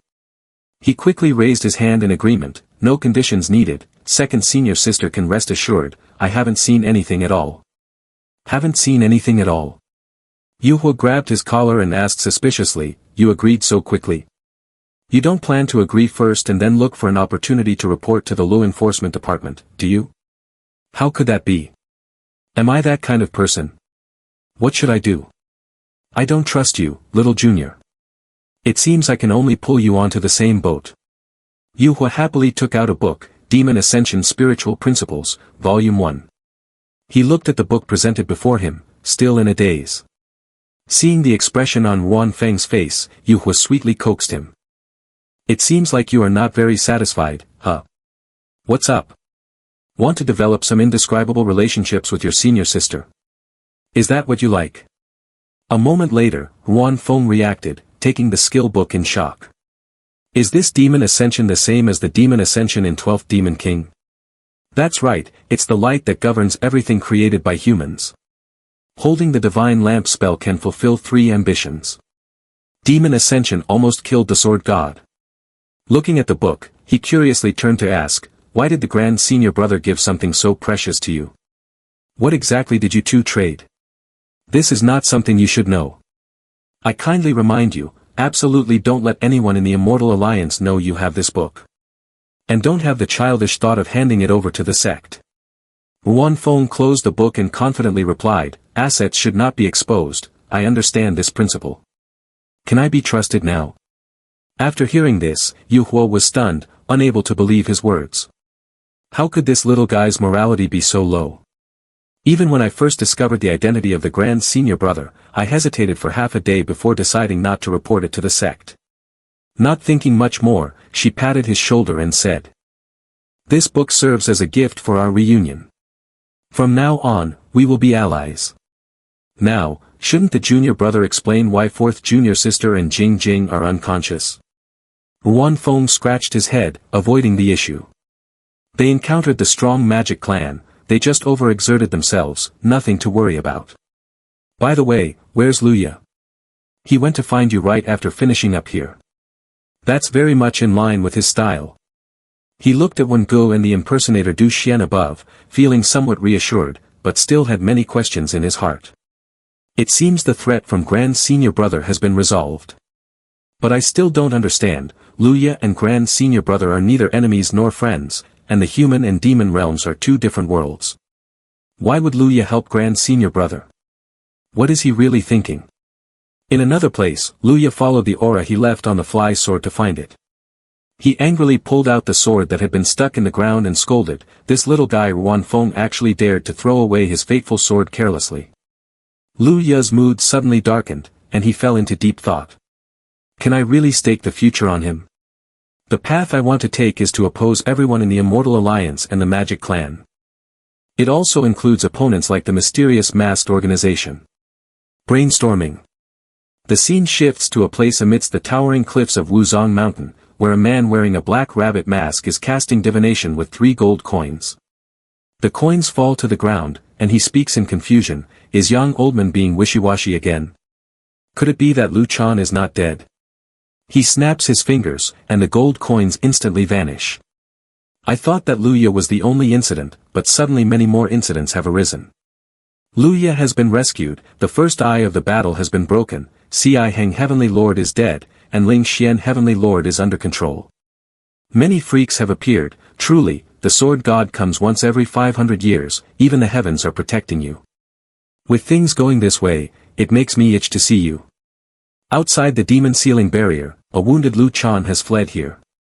There's a lot of human spiritual energy fluctuating inside the demon sealing barrier, are they here to help me? Not thinking too much about it, Lu Chan quickly used invisibility to enter the barrier. In any case, I'll go take a look first. As soon as Lu Chan entered, Xian Ming and his group caught up. Old man, didn't you say that this plan had no flaws? Will Lu Chan definitely die? What is happening now? The high priest of the magic clan was also confused by what was happening. At this moment, someone said, no way, saving Lu Chan brings no benefit to those people at all. Forget it, it's all the same anyway. Today, I will definitely kill Lu Chan. Xian Ming raised his hand, gathering magical power into a red sphere, destruction technique. He launched it directly at the barrier, break for me. When Lu Chan entered the barrier, he immediately saw the Lu Enforcement Department pursuing the magic clan. Is it reinforcements? That person flipped over, using the body-shifting technique, applying talismans to the magic clan members. But when he saw them engulfed in green flames, he became irritated, damn it. It's an illusion again. Lu Chan looked at this scene, frowning in surprise, what kind of talisman does he have in his hand? How can it directly annihilate the magic clan? He sat on a nearby branch, closing his divine consciousness to sense the surroundings. Feel more clearly, there is still quite a bit of spiritual energy fluctuation around here. Among them, the fluctuations from the magic clan are decreasing rapidly, it seems they are being rescued. Outside the barrier, Gu Xianming successfully created a breach in the barrier. He passed through the breach first. Lu Chan, come out here now, and I can give you a chance to die with some dignity. A member of the Lu Enforcement Department laughed and plotted, So there is a magic clan that can break the barrier. It seems they are someone important. Killing him and fixing the barrier will be a great opportunity for the captain's praise. Saying this, he quickly charged to attack. Body shifting technique, speed 100 times faster. He gleefully grabbed the talisman of shattered illusion, thinking he could kill Xian Ming like the other magic clans in the illusion realm. Suddenly, a hand appeared, gripping him tightly. Moments later, his primordial spirit was pulled out by the hand. Xian Ming contemptuously held his tiny primordial spirit, saying, "A small fry dares to meddle in this." The man, having no primordial energy left, fell powerless to the ground. One person in the law enforcement department, standing on the holy girl tree near Wu Ji, panicked and shouted, "Boss, look over there." "I am looking, the Yuaning in his body has been extracted, there's no way to save him now." Note that Yuaning is the primordial energy gathered throughout the body of a cultivator, pure energy related closely to the life of the Taoist. All law enforcement department, pay attention. One side withdrew while the other sought 3 elders to lead the team. Our ultimate goal has been achieved, there is no need to engage in meaningless struggles. Upon hearing the directive, the other person asked in astonishment, "Boss, are we just going to leave like this?" In response, he received a gaze as cold as ice. "What else should we do? That's the Killing King, the strongest of the magic clan. Do you really think that having the talisman of shattered illusion makes us invincible?" Xing Wuji looked at him with a fierce energy and reminded him, "After we return, we will quietly tear apart the magic clan's commoners, that will be the only consolation for those who have died."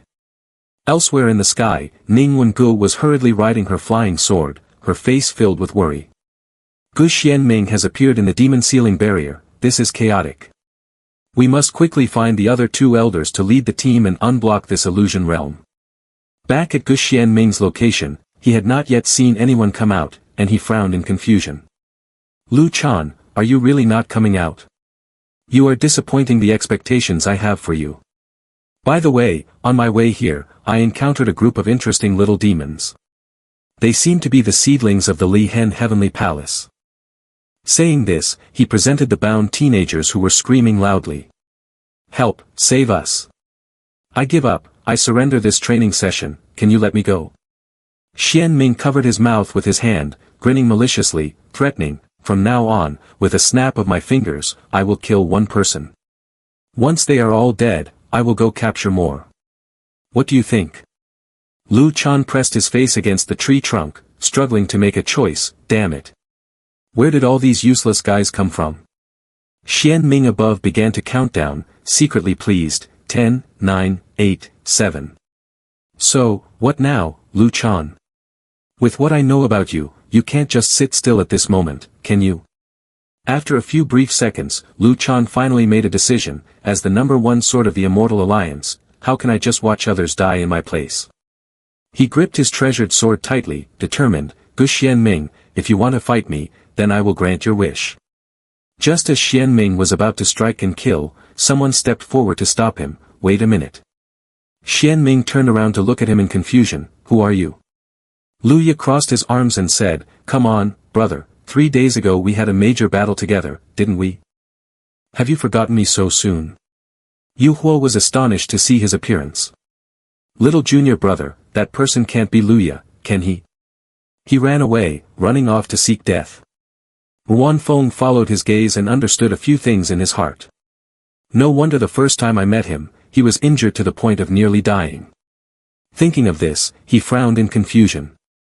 But speaking of it, Gu Oldman looked so dashing 20 years ago, what on earth has he gone through since then?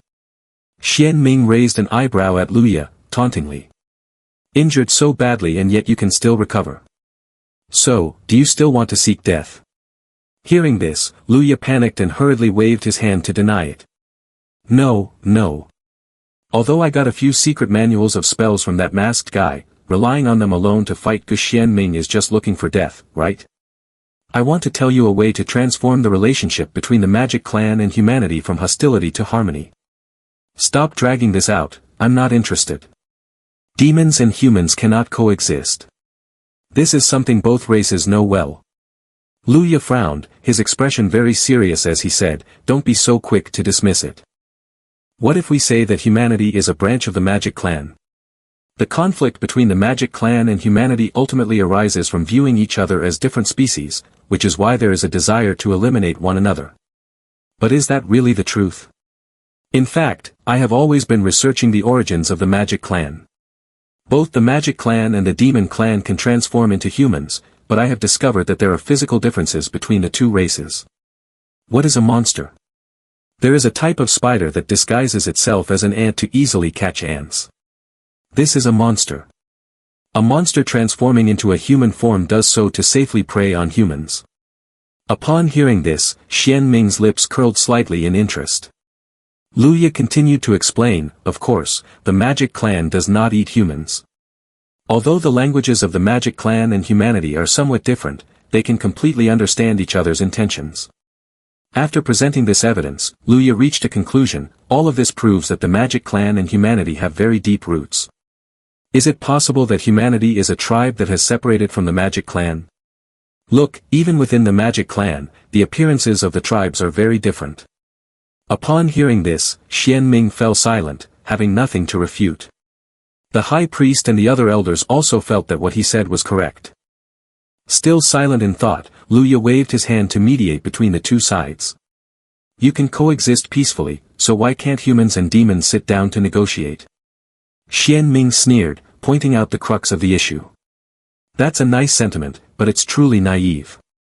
The blood feud has lasted for hundreds of years. It can't be resolved just by saying that humans and demons are one family. Luya anticipated this and calmly proposed a solution. Of course, I still have research results that both races cannot refuse. For example, there hasn't been anyone successful in thousands of years like. He confidently pointed to the sky and shouted the two words, ascended. Upon hearing the word ascended, Xian Ming was shocked and incredulous. Meanwhile, behind Luya, a surge of spiritual energy shot up. Then someone approached him from behind to express gratitude. Thank you for helping me buy time. Lu Chan came closer, patting Luya on the shoulder, and smiled in admiration. Lu brother, your words are truly deceiving enough to kill without leaving a trace. If I didn't know you, I would have almost believed it myself. Lu Chan secretly transmitted a message to Luya, sharing his plan. Lu brother, just now we drank the one-breath reversal elixir, and the medicinal ingredients are still available. We must quickly break free from this encirclement. I'll leave the rear to you. If we work together, there will definitely be no problem. Now that one of the three main formations has been broken, I believe there is a way to survive. Luya listened to Lu Chan and lowered his head to speak. Lu Chan, do you really understand me? Luya's face darkened, looking very sad. I didn't lie just now, every word I said is true.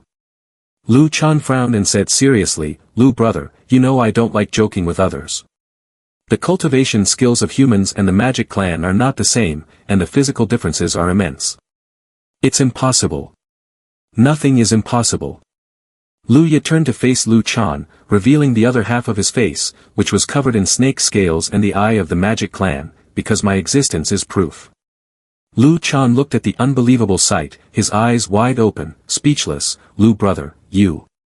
Luya anticipated the reaction of his good brother, smiled wryly. That's right, I am a half-blood human demon. My mother initially fled to the East Sea to give birth to me out of fear of being hunted by the Immortal Alliance. The truth proves that humans and ghosts can freely combine. The two races are actually of the same origin and kind. At this point, Luya no longer wanted to explain, looking elsewhere. Forget it, from the very beginning, I never intended to convince these stubborn ones. Luya's gaze fell on the teenagers being captured and Ruan Feng hiding below. I am talking to the futures of the Immortal Alliance, especially to that little guy who is still watching over there.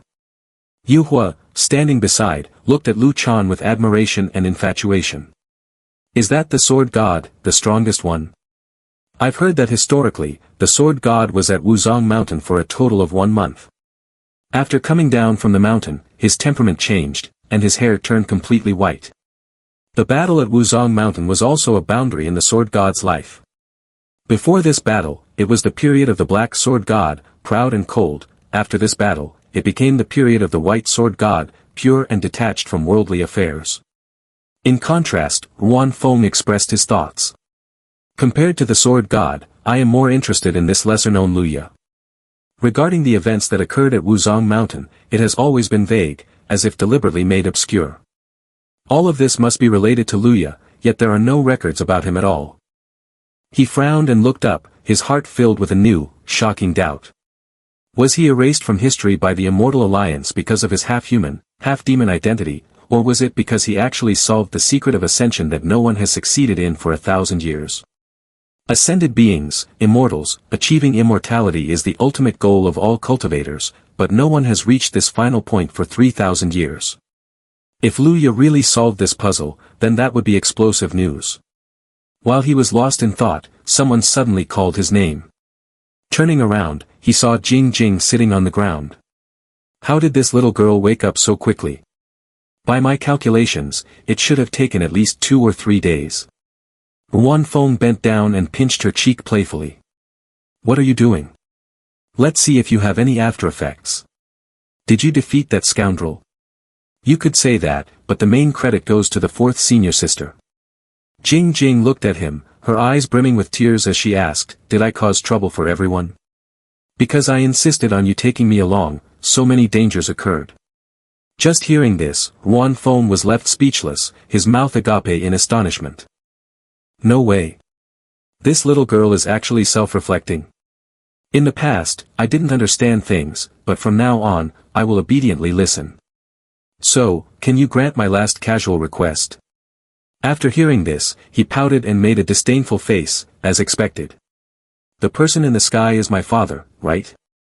Can you bring me closer so I can see him? She climbed onto Wan Feng's head, sobbing as she looked up. Everyone says he is a reincarnated hero, the sword god, but I have never seen him before. Wan Feng's heart softened, and he agreed to her request. All right, I will. I knew you were the best. Wan Feng patted her head and instructed, but you have to listen to me later. Yu Hua, standing beside them, was oblivious to the two, eagerly taking out his camera to capture the battle. They're fighting. They're fighting. Luckily, the camera function isn't affected by the formation. A battle of this epic level will definitely go viral. Xian Ming swung his sword, unleashing a ring of red flames, Great Fire Zen. Lu Chan also rushed up to counter his sword move. Suddenly, Wan Feng ran out carrying Jing Jing, shouting loudly, stop it for me. Hearing his voice, the other two maintained their positions, not separating, and turned to look. Seeing the person stop, Wan Feng immediately spoke up. I feel that what Taoist Luya said makes some sense. Don't you two think so? If humans and demons coexist peacefully, wouldn't that be a beautiful outcome? The tied-up disciples were surprised to see him and murmured. Wan Feng. Is that him? Look at his shoulder, isn't that Luo Jing Jing? He's lost it, there's no place for him to speak here. People love to mediate and talk peace for others, so how about this? If I can withstand a full-force attack from both of you at the same time, will you stop? What do you think? Hearing this, the disciples were astonished yet somewhat disdainful. No way, is he pretending in front of us and risking his life? How could that be? He clearly knows that the two masters would never agree to that. Senior brother, wise words. Wan Feng ignored the discussions below and provocatively smiled. So, what? Are you two afraid to fight? The two Lu Chan looked at each other, filled with evil energy, pondering for a moment. Finally, they separated and spoke in unison to him. I would like to learn from your esteemed guidance. Getting the right answer, Wan Feng nodded in satisfaction. These two are both famous martial arts enthusiasts, how could they refuse a challenge like this? Luya, who had been silent all this time, stood there with his mouth agape, unable to say a word. Why does this little guy surprise me so much upon his arrival? Does it really need to be so extravagant? Lu Chan looked at him, frowning as he reminded, why are you holding a child in your arms? I won't show mercy just because of that. Holding Jing Jing in front, Wan Feng looked proud, this is my disciple, today I brought her out to broaden her horizons. You don't need to hold back because of her. If anything happens to you, she will be fine too. Seeing the confident look on his face, he was left speechless. Is this little guy crazy or just reckless? Clearly, he's full of openings. If he has a special identity or is in disguise, I should be able to see through it. Moreover, he even brought a child along, does he really look down on us? Without anyone saying anything, both Lu Chan and the other person charged forward at the same time. Xian Ming raised his sword, exuding a strange power, demon flame heaven. Seeing this, Wan Feng felt a rush of panic, damn it. What is that round black thing on Goldman's sword? A small black hole. Next, Lu Chan also drew his sword and shouted loudly, break all laws. Break all laws. Isn't that the strongest move of the black sword god Lu Chan? It is said to be able to break all kinds of magical artifacts, so it's meant to deal with me. Both of them, one human and one demon, rushed to attack Wan Feng at an extremely fast speed. As the sword was about to strike, Wan Feng placed Jing Jing in front of him and prayed, little girl, my life depends on you. Feeling the deadly danger, Jing Jing's eyes lit up. The image of white sword god Lu Chan appeared behind her. As soon as divine soul Lu Chan appeared, he swung his sword, cutting through, and Xian Ming was pushed back, astonished and panicked. What? Lu Chan was equally surprised, his eyes fixed on Wan Feng, protective sword intent. Why does it feel familiar? What is this? After withstanding 2 deadly blows, Jing Jing and her companion were delighted, it seems I have won. Lu Chan only frowned and stared at them for a long time, saying nothing. A subordinate of the magic clan on the ground angrily shouted, winning my ass, you braided hair kid, do you think we're fools?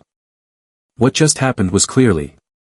Xuan Min raised his hand to stop his subordinates, saying, don't say anything more, I play fair. Even the protective sword intent of a little demon can't break through this, continuing to fight is pointless, disperse now. Saying that, he turned and left, ignoring the anger of the clan members. The high priest shouted angrily, Gu Xuan Min, do you want to lead the magic clan to destruction? This is a rare opportunity to kill Lu Chan. Xuan Min turned back, winked goodbye to them, and continued on his way, let others have the opportunity, old man. Lu Ye suddenly approached and patted Wan Feng's shoulder, speaking through sound transmission, it seems Gu Xuan Min also sensed the sword from earlier. This is just the illusion realm, Lu Chan is truly dead. That old fox's nose is quite sharp. Hearing this, Wan Feng's eyes widened in shock. Seeing his reaction, Lu Ye calmly replied, what's so strange about it? It's the Shindragon illusion realm, I've been there before when I was younger. The dungeons of the divine gods at twilight have the highest difficulty, and I managed to reach level A without any losses, okay? He crossed his arms, tilted his head back, and looked up at the sky, exclaiming, I never expected that one day I would become a character in there. This feeling is truly magical.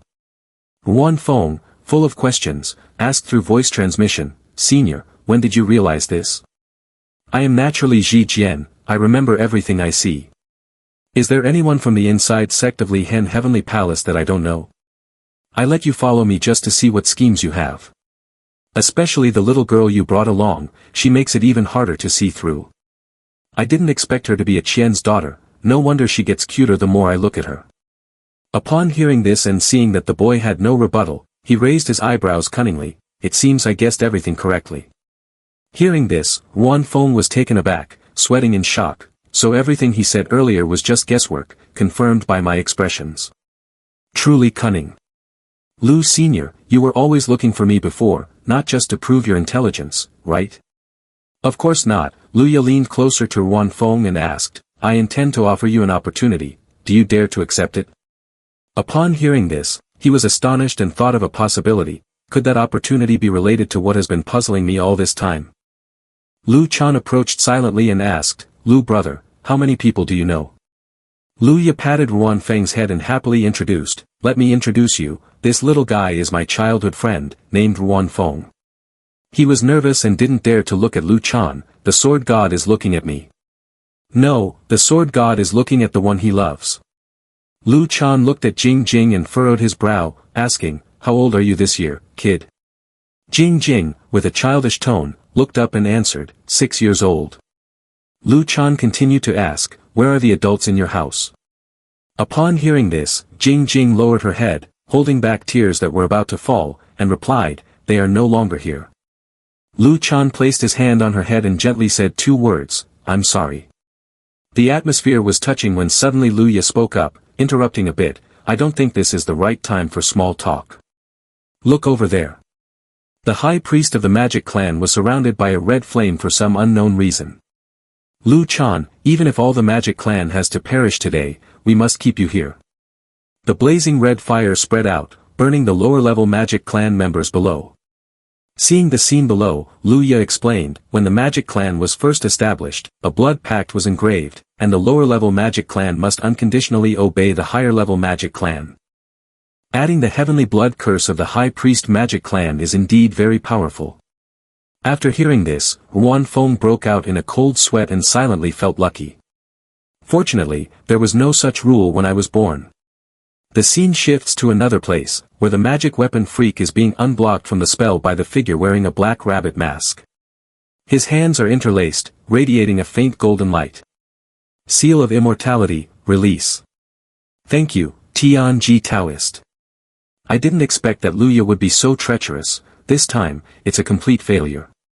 The magic weapon freak's voice turned low and angry. If I don't take revenge for this grudge, I swear I won't be human. Now we will kill them again. Tianji Taoist intervened. No, Lu Chan's life should not be extinguished yet. Disobedience to heaven will face retribution. At this point, he suddenly laughed cunningly and burned a talisman. However, it's still acceptable to despise him. Let the high priest of the magic clan play with him. The aura surrounding the high priest gradually became unusually stronger. Huan Feng exclaimed in astonishment, his realm is increasing, wasn't it said that he was suppressed in the grand formation?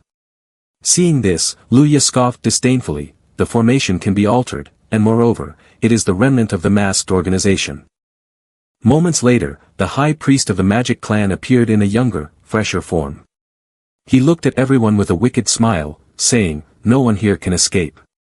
The blood of the dead magic clan members around him flew toward him. It's been a long time since I felt such abundant energy throughout my body. From within his body, another amount of blood was drawn out, becoming his weapon. The high priest waved his hand, and countless lightning bolts struck down, divine thunder of the heavens. Lu Chan swung his sword, using Chia Feng to block it. However, it was futile, the lightning bolts pierced through and struck him. The high priest looked down from above, laughing loudly as he reminded, don't try too hard, any spell supported by my blood essence cannot be avoided. Besides, I am now in the Dharma appearance realm, more than capable of dealing with your immortal alliance's refined seed realm. Lu Chan stood up, his face serious as he faced him, I am most skilled at surpassing realms to slay demons. You can keep boasting, but you won't live much longer. While Lu Chan was busy dealing with the magic clan, Huan Feng curiously asked, Luya Sr., did you just say that the high priest of the magic clan's sudden level up is due to the spells of the masked organization behind him? Indeed, if we are not mistaken, the Celestial Divine Slaughter Array is the masked organization that teaches the magic clan, and they are deliberately hiding a bit. They intend to use the magic clan to kill the sword god, but they are afraid of the magic clan growing stronger, so they are on guard. As a result, it gives the sword god an opportunity. Now both sides have equal power, so will they lend a helping hand to each other. After hearing this, Luya put his arm around him and praised, smart, no wonder you are the man I have my eye on. So, how about it? An opportunity is knocking at your door, do you want it? Luya looked at him and secretly transmitted an enticing condition, as long as you help me realize the dream of unifying humans and demons, I will pass on to you a secret of ascension that no one has had for 1,000 years and the sword demon for you. Sword demon. Why have I never heard of it? Suddenly, an attack came crashing down, hitting Luya. He was knocked away to a distant mountain, followed by another explosion. The blood of the high priest gathered to form a large, hideous monster. Lu Chan, how many more times can you endure? Even if you can hold on, I can deal with you while killing them. Isn't this feeling of being powerless yet willing to fight pleasant? Ha ha. He swung his hand to attack the bound disciples, this time it's you. Suddenly, Ning Wengu appeared just in time, struggling to fend off with water dragon roar. Seeing the arrival, the disciples were overjoyed and cried out, it's Uncle Ning, we are saved, this is great. Huan Feng, quickly bring Jing Jing behind me. Also, the two elders leading the team can proceed. After assessing the risks, this trial will end midway. Hearing this, Huan Feng frowned, not understanding why the trial was ending like this. Suddenly, Luya, covered in blood, grabbed her hand and stopped her. No need. Who are you? Beautiful lady, give me a little time. I assure you this trial will end successfully. Wen-go frowned, silently looking at the person in front of her with distrust. Luya glanced at Wan Feng, whispering to him, you really don't know Sword Demon. You should know that only the magic clan from the Tula realm can sense the title of Demon King, such as Gu Xianming. Although many call him the Killing King, his real name is Heaven Demon. For example, the high priest of the magic clan in front of us is known as the Blood Demon. As for the Sword Demon you knew, she can be considered a special character, ranking third among the Demon Kings. A sword dance that moves in all directions has captivated countless people. Wan Feng coughed lightly and transmitted his question, Lu Senior, it's not that I don't trust you, but with your impressive swordsmanship, why don't you practice it yourself? Do you think I don't want to practice? This swordsmanship has only one harsh condition, the person practicing this skill must still be a virgin. Upon hearing this, Wan Feng felt belittled and was furious enough to curse, you are the virgin, your whole family is the virgin. It's okay, you are still young, and there is plenty of time ahead. Of course, if you don't seize this opportunity, I will personally send you down to meet the real me. Threatened for his life, Wan Feng broke out in a cold sweat and quickly agreed, why wouldn't I seize the opportunity? Uniting humans and demons is beneficial for the world, it is a responsibility that we young people cannot avoid. Luya stroked Wan Feng's face in praise, while secretly threatening him, very good, I believe you. Little guy, you better do what you say, otherwise, the restrictions I secretly leave in your body will take your life. Luya confidently drew his sword in front of him. It's entrusted now. Wan Feng looked at the sword, still not understanding his intention, and asked, Luya Senior, what do you mean? The Celestial Divine Slaughter Array is a strange formation, all the formation nodes must be living beings. Ci Tai Freak is actually the third formation node, but before he died, he used all his strength to bury it. Luya handed the sword to him and continued to explain, this spell can transfer all the pain one suffers while alive to another person. Kill me, and then you will be able to end everything. Wan Feng, confused, shouted, but didn't you say earlier that breaking 3 formation nodes is necessary to help the sword god escape? I thought that was the case, but if a tame said 2 formation nodes are enough, then we only need 2. That man is different from us. Luya looked at him, his gaze reflecting sorrow, let's stop talking about this, go ahead. Wan Feng looked at him and made a promise, after we get out, I will do my best to find your records. A person like you should not be forgotten by the world. So you must cultivate well, otherwise, you won't even know how you died. Having said everything, Wan Feng swung the sword down. Goodbye, Senior Lu. The moment the sword struck took Lu Ya's life. But as he departed, a smile remained on his lips, and he closed his eyes peacefully. The high priest looked over and was shocked to see Wan Feng killing someone. Is it an internal conflict? Lu Chan furrowed his brow in confusion at Lu Ya's actions. But a moment later, he smiled, understanding his brother's intentions. Not far away, a pillar of light shone up into the gloomy sky. The high priest saw this scene and became flustered, when did the second formation eye appear? Lu Chan smirked triumphantly, the old thief should be finished now. The high priest, undeterred, laughed with aggression, it is about to end. Right now, it's the great sage realm battling the golden elixir stage, what do you have to compete with me? He shouted loudly, heavenly law, earthly principle. The bloodthirsty monster behind him suddenly became gigantic and ferocious. He and the blood monster flew rapidly into the sky. The sky turned red as dark clouds gathered, forming a fierce face that roared. Lu Chan calmly raised his hand to form a seal, thank you, brother Lu, I will follow you soon. Wan Feng watched in astonishment, unable to take his eyes off. Twin sword wind, what kind of technique is this? Lu Chan shouted loudly as the sword flew up from his body. Sword, obey my command. After that shout, Wan Feng's sword naturally flew towards Lu Chan. The sword in Wen Ji's hand also flew away, leaving her astonished. Li Hen's sword, how could it? In another place, the sword on Mu Xian's body also broke free and flew away. Mu Xian was confused but just watched. In the sky where the Lu Enforcement Department was standing, countless flying swords flew in formation towards one spot. Even the swords hidden in the sleeves of Tianji the Taoist were no exception. What the hell is going on? Countless flying swords throughout Wuzong Mountain were all heading towards Lu Chan. The high priest, hiding in the sky, contemptuously controlled the monsters to attack. What good is having more swords? My body is indestructible. The flying swords surrounded Lu Chan like a magical formation. He commanded them to rise and pierce through that terrifying hand. Then, the flying swords grouped together and shot up into the sky. Soon after, the position of the high priest became visible. How can this be? Just a golden elixir. Suddenly, a voice rang out from behind him. Found you. Lu Chan appeared behind him, large like a deity, shouting loudly and creating a formation. Seal the demon. From the formation, golden chains shot out, binding the high priest's body. Ah, Lu Chan, I won't spare you. Lu Chan looked at him, silently frowning, not knowing what he was thinking. The sky over Wuzong Mountain, after a while, the dark clouds dissipated, and golden sunlight shone everywhere. Is it over?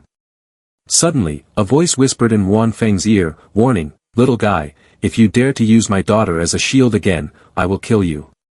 He was startled and turned his head to search for the person. Who is it? But he found no one, everything around was just a barren white expanse along with an announcement sound ringing out, mission complete, now proceeding to rank evaluation. Mission accomplished, assisted Lu Chan in escaping from Wuzong Mountain. Comprehensive assessment of level 1 armor, reward can control any spell. Magic weapon, pill, materials appear in the illusion realm. Hearing that he could choose anything from the illusion realm, Wan Feng became excited. He did not hesitate to think and immediately made a request. I want all the swordsmanship of the sword god Lu Chan. I'm afraid that's not possible. Please change your request. Hearing this, he visibly frowned and changed his request. Well, then I want the nirvana fruit, that can't be denied, right? This request was quickly fulfilled. Before him appeared the nirvana fruit, the exchange is complete. In a moment, you will return to the real world. It's really the nirvana fruit. As soon as he received the nirvana fruit, a blinding beam of light shone forth. This trip was worth it. I must harvest it quickly. When the light faded, he found himself back on the spaceship with everyone. The injured disciples who had just escaped the illusion realm embraced each other, sobbing with joy, were finally back. Nan Gongzhu, Song Shi Tian, and Jun Fei Xiong also returned to reality in a state of unconsciousness. Ning Wengu stepped forward to speak with Du Xian, go count the casualties. Suddenly, Xing Wuji stepped forward to stop them. Wait, there are magic clan members hiding inside. Are you sure? My people have detected at least 3 magic clan prodigies. Yu Hua stepped forward, frowning in question. I see now, it turns out this mission was ostensibly a trial, but in reality, it was to uncover the magic clan. What are you joking about? Do you think our lives are worth nothing? She angrily stepped forward and grabbed his collar. You say there are magic clan among us, do you have any evidence? Wu Ji remained calm and proposed a solution. Among the magic clan's monsters, there is an expert. Whether or not there is a magic clan can be determined with a mercury test. No evidence, just claiming to investigate, based on what? The hand of the law enforcement department seems a bit too long, doesn't it? Her words successfully provoked the other disciples to oppose and gained their agreement. That's right, this is the territory of Li Hen Heavenly Palace. I need to speak to my master, I'm going to find my father. Seeing her plan succeed, she happily winked at Wan Feng. Wu Ji wore a mask, so he couldn't see his expression. But the silence indicated his anger at the foolishness of these people. He clenched his fists, wanting to force the issue, but another hand reached out to stop him. Wengu looked at him without saying a word, just shaking his head in dissuasion. Because they were obstructed by the clan and the inside sect disciples, the investigation into the magic clan went nowhere. The little uncle had recklessly allied with the law enforcement department Immortal Alliance. Ignoring the safety of the disciples and the sect, I was punished to keep watch over the Demon King for half a year. I was also put under house arrest for 3 months for secretly leading Luo Jingjing into the Shendragon illusion realm. This incident has caused such a huge uproar, yet there is not a single mention of Du Ruo's death. Indeed, there is a facade in the Li Hen Heavenly Palace. Du Xian is now sitting next to Jing Jing, watching over her as she practices. Spiritual energy enters the divine court, heavenly center, and Dantian at a ratio of 126. Jing Jing's hands are held up in the air, trembling as she says, Wan Feng, I can't hold on any longer. You were the one who said you wanted to learn. This training curriculum is specially designed according to your unique talents, so enjoy it. After coming out of the illusion realm, Jing Jing has become much more obedient. As her teacher, I am not just a puppet, this little demon's cultivation has officially begun. These peaceful days made me feel so comfortable that I couldn't help but express, if only I could maintain this state, that would be great. But I know the days of tranquility have already left me. Suddenly, someone outside kept knocking on the door. As soon as I opened it, I saw Gong Zhu with eager eyes carrying a bowl of strange fish soup that was bubbling. Fourth senior sister, what is this? Little junior brother, I heard you like spicy food. This is the Sichuan catfish I specially made for you. She looked at Wan Feng with eager eyes, I spent 2 whole hours cooking this, you must eat it all without leaving a bit behind. Hearing this, Wan Feng was startled and frightened, his face changing as if he aged 10 years. Suddenly, he looked up at the wall of the house and saw Shi Tian sneaking a glance in. Probably second senior sister is saying some strange things again. Third senior brother's behavior is increasingly like that of a stalker. The path of cultivation has become much more lively without me noticing. There are still many puzzles waiting for me to solve in the future. Yet, I am bound by a group of strange people like this, but I hope all are terrified rather than dangerous.